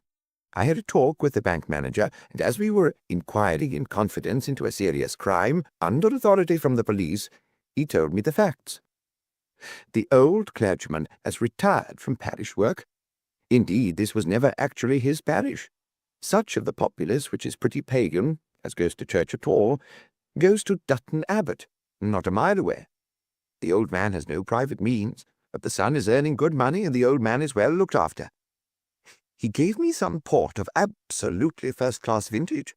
I saw rows of dusty old bottles of it, and I left him sitting down to a little lunch, quite recherché in an old-fashioned style. It must be done on the young man's money." "Quite a model son," said Carver with a slight sneer. Father Brown nodded, frowning as if revolving a riddle of his own, and then said, "A model son, but rather a mechanical model." At this moment a clerk brought in an unstamped letter for the lawyer, a letter which the lawyer tore impatiently across after a single glance. As it fell apart, the priest saw a spidery, crazy, crowded sort of handwriting, and the signature of Phoenix Fitzgerald, and made a guess which the other curtly confirmed. It's that melodramatic actor that's always pestering us," he said. "He's got some fixed feud with some dead-and-gone fellow mummer of his, which can't have anything to do with the case. We all refused to see him except the doctor who did see him, and the doctor says he's mad." "Yes," said Father Brown, pursing his lips thoughtfully. "I should say he's mad. But of course there can't be any doubt that he's right." "Right?" cried Carver sharply. "Right about what?" "About this being connected with the old theatrical company," said Father Brown. "Do you know the first thing that stumped me about this story? It was the notion that Maltravers was killed by villagers, because he insulted their village. It's extraordinary what coroners can get jurymen to believe. And journalists, of course, are quite incredibly credulous. They can't know much about English rustics. I'm an English rustic myself. At least, I was grown with other turnips in Essex. Can you imagine an English agricultural labourer idealizing and personifying his village like the citizen of an old Greek city-state, drawing the sword for its sacred banner like a man in the tiny medieval republic of an Italian town? Can you hear a jolly old gaffer saying, 'Blood alone can wipe out one spot on the escutcheon of Potter's Pond'? By St. George and the Dragon, I only wish they would. But as a matter of fact, I have a more practical argument for the other notion." He paused for a moment as if collecting his thoughts, and then went on. "They misunderstood the meaning of those few last words poor Maltravers was heard to say. He wasn't telling the villagers that the village was only a hamlet. He was talking to an actor. They were going to put on a performance in which Fitzgerald was to be Fortinbras, the unknown Hankin to be Polonius, and Maltravers, no doubt, the Prince of Denmark. Perhaps somebody else wanted the part, or had views on the part, and Maltravers said angrily, 'You'd be a miserable little Hamlet.' That's all." Dr. Marlborough was staring. He seemed to be digesting the suggestion, slowly, but without difficulty. At last he said, before the others could speak, "And what do you suggest that we should do now?" Father Brown arose rather abruptly, but he spoke civilly enough. "If these gentlemen will excuse us for a moment, I propose that you and I, Doctor, should go round at once to the Horners. I know the parson and his son will both be there just now, and what I want to do, Doctor, is this. Nobody in the village knows yet, I think, about your autopsy and its result. I want you simply to tell both the clergyman and his son, while they are there together, the exact fact of the case, that Maltravers died by poison, and not by a blow." Dr. Marlborough had reason to reconsider his incredulity when told that it was an extraordinary village. The scene which ensued when he actually carried out the priest's program was certainly of the sort in which a man, as the saying is, can hardly believe his eyes. The Reverend Samuel Horner was standing in his black cassock, which threw up the silver of his venerable head. His hand rested at the moment on the lectern at which he often stood to study the Scriptures, now possibly by accident only, but it gave him a greater look of authority. And opposite to him, his mutinous son was sitting asprawl in a chair, smoking a cheap cigarette with an exceptionally heavy scowl. A lively picture of youthful impiety. The old man courteously waved Father Brown to a seat, which he took, and sat there silent, staring blandly at the ceiling. But something made Marlborough feel that he could deliver his important news more impressively by standing up. "I feel," he said, "that you ought to be informed, as, in some sense, the spiritual father of this community, that one terrible tragedy in his record has taken on a new significance, possibly even more terrible. You will recall the sad business of the death of Maltravers, who was adjudged to have been killed with the blow of a stick, probably wielded by some rustic enemy."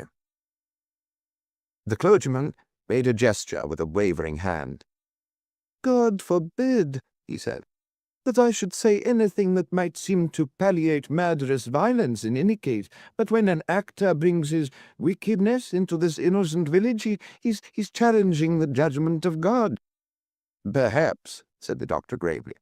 "But anyway, it was not so that the judgment fell. I have just been commissioned to conduct a post-mortem on the body, and I can assure you, first, that the blow on the head could not conceivably have caused the death, and second, that the body was full of poison, which undoubtedly caused death." Young Harold Horner sent his cigarette flying, and was on his feet with the lightness and swiftness of a cat. His leap landed him within a yard or so of the reading desk. "Are you certain of this?" he gasped. "Are you absolutely certain that that blow could not cause death?"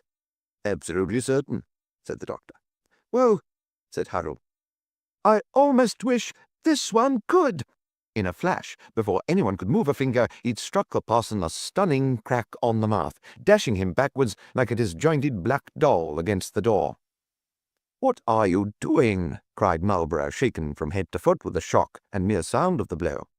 "Father Brown, what is this madman doing?" But Father Brown had not stirred. He was still staring serenely at the ceiling. "I was waiting for him to do that," said the priest placidly. "I rather wonder he hasn't done it before." "Good God," cried the doctor.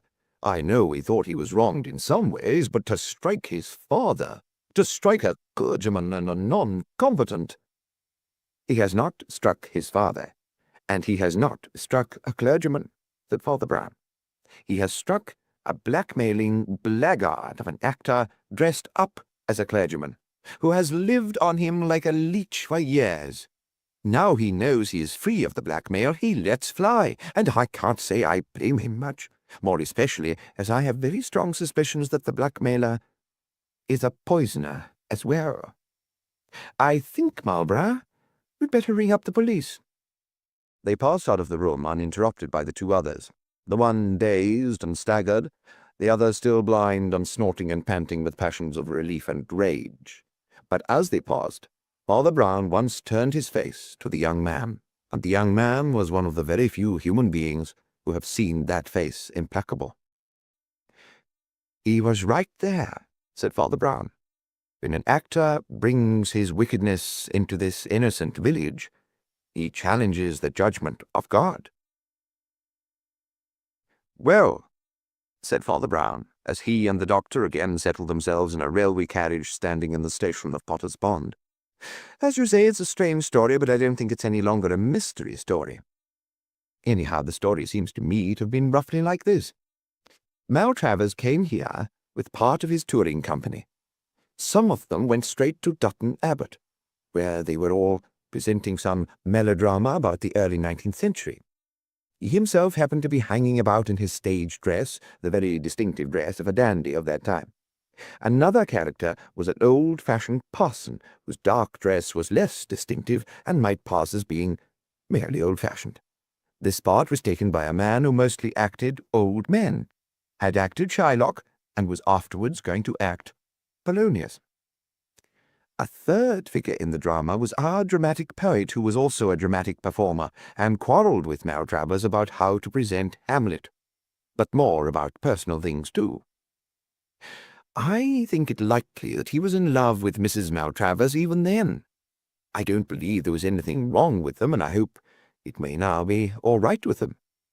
But he may very well have resented Maltravers in his conjugal capacity, for Maltravers was a bully and likely to raise rows. In some such row they fought with sticks, and the poet hit Maltravers very hard on the head, and, in the light of the inquest, had every reason to suppose he'd killed him.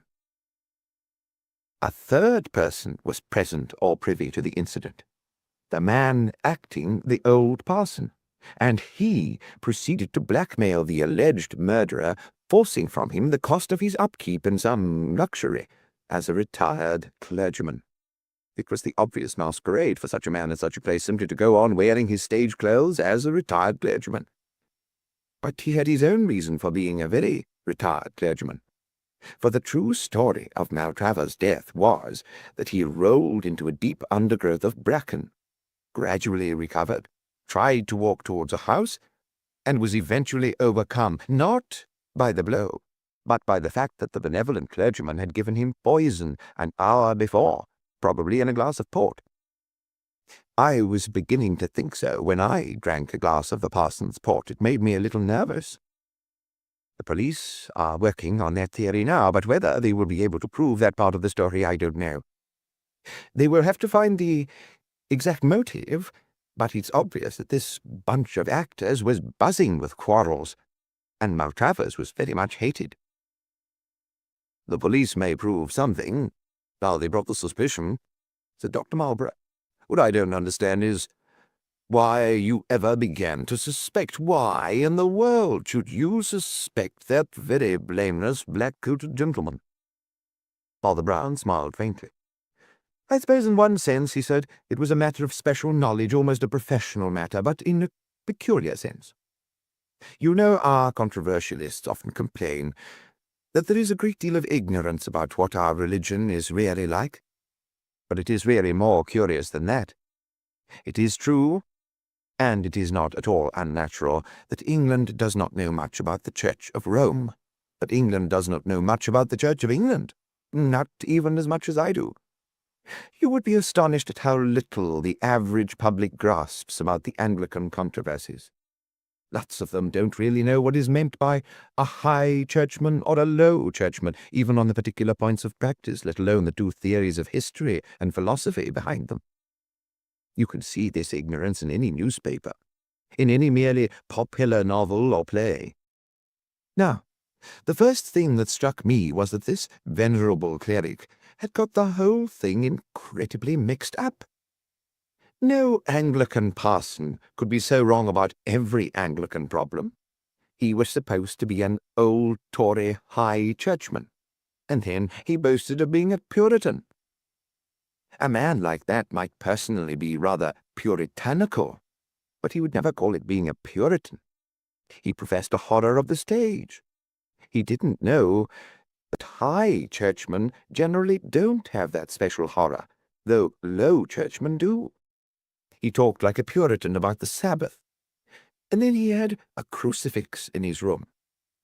He evidently had no notion of what a very pious parson ought to be, except that he ought to be very solemn and venerable and frown upon the pleasures of the world.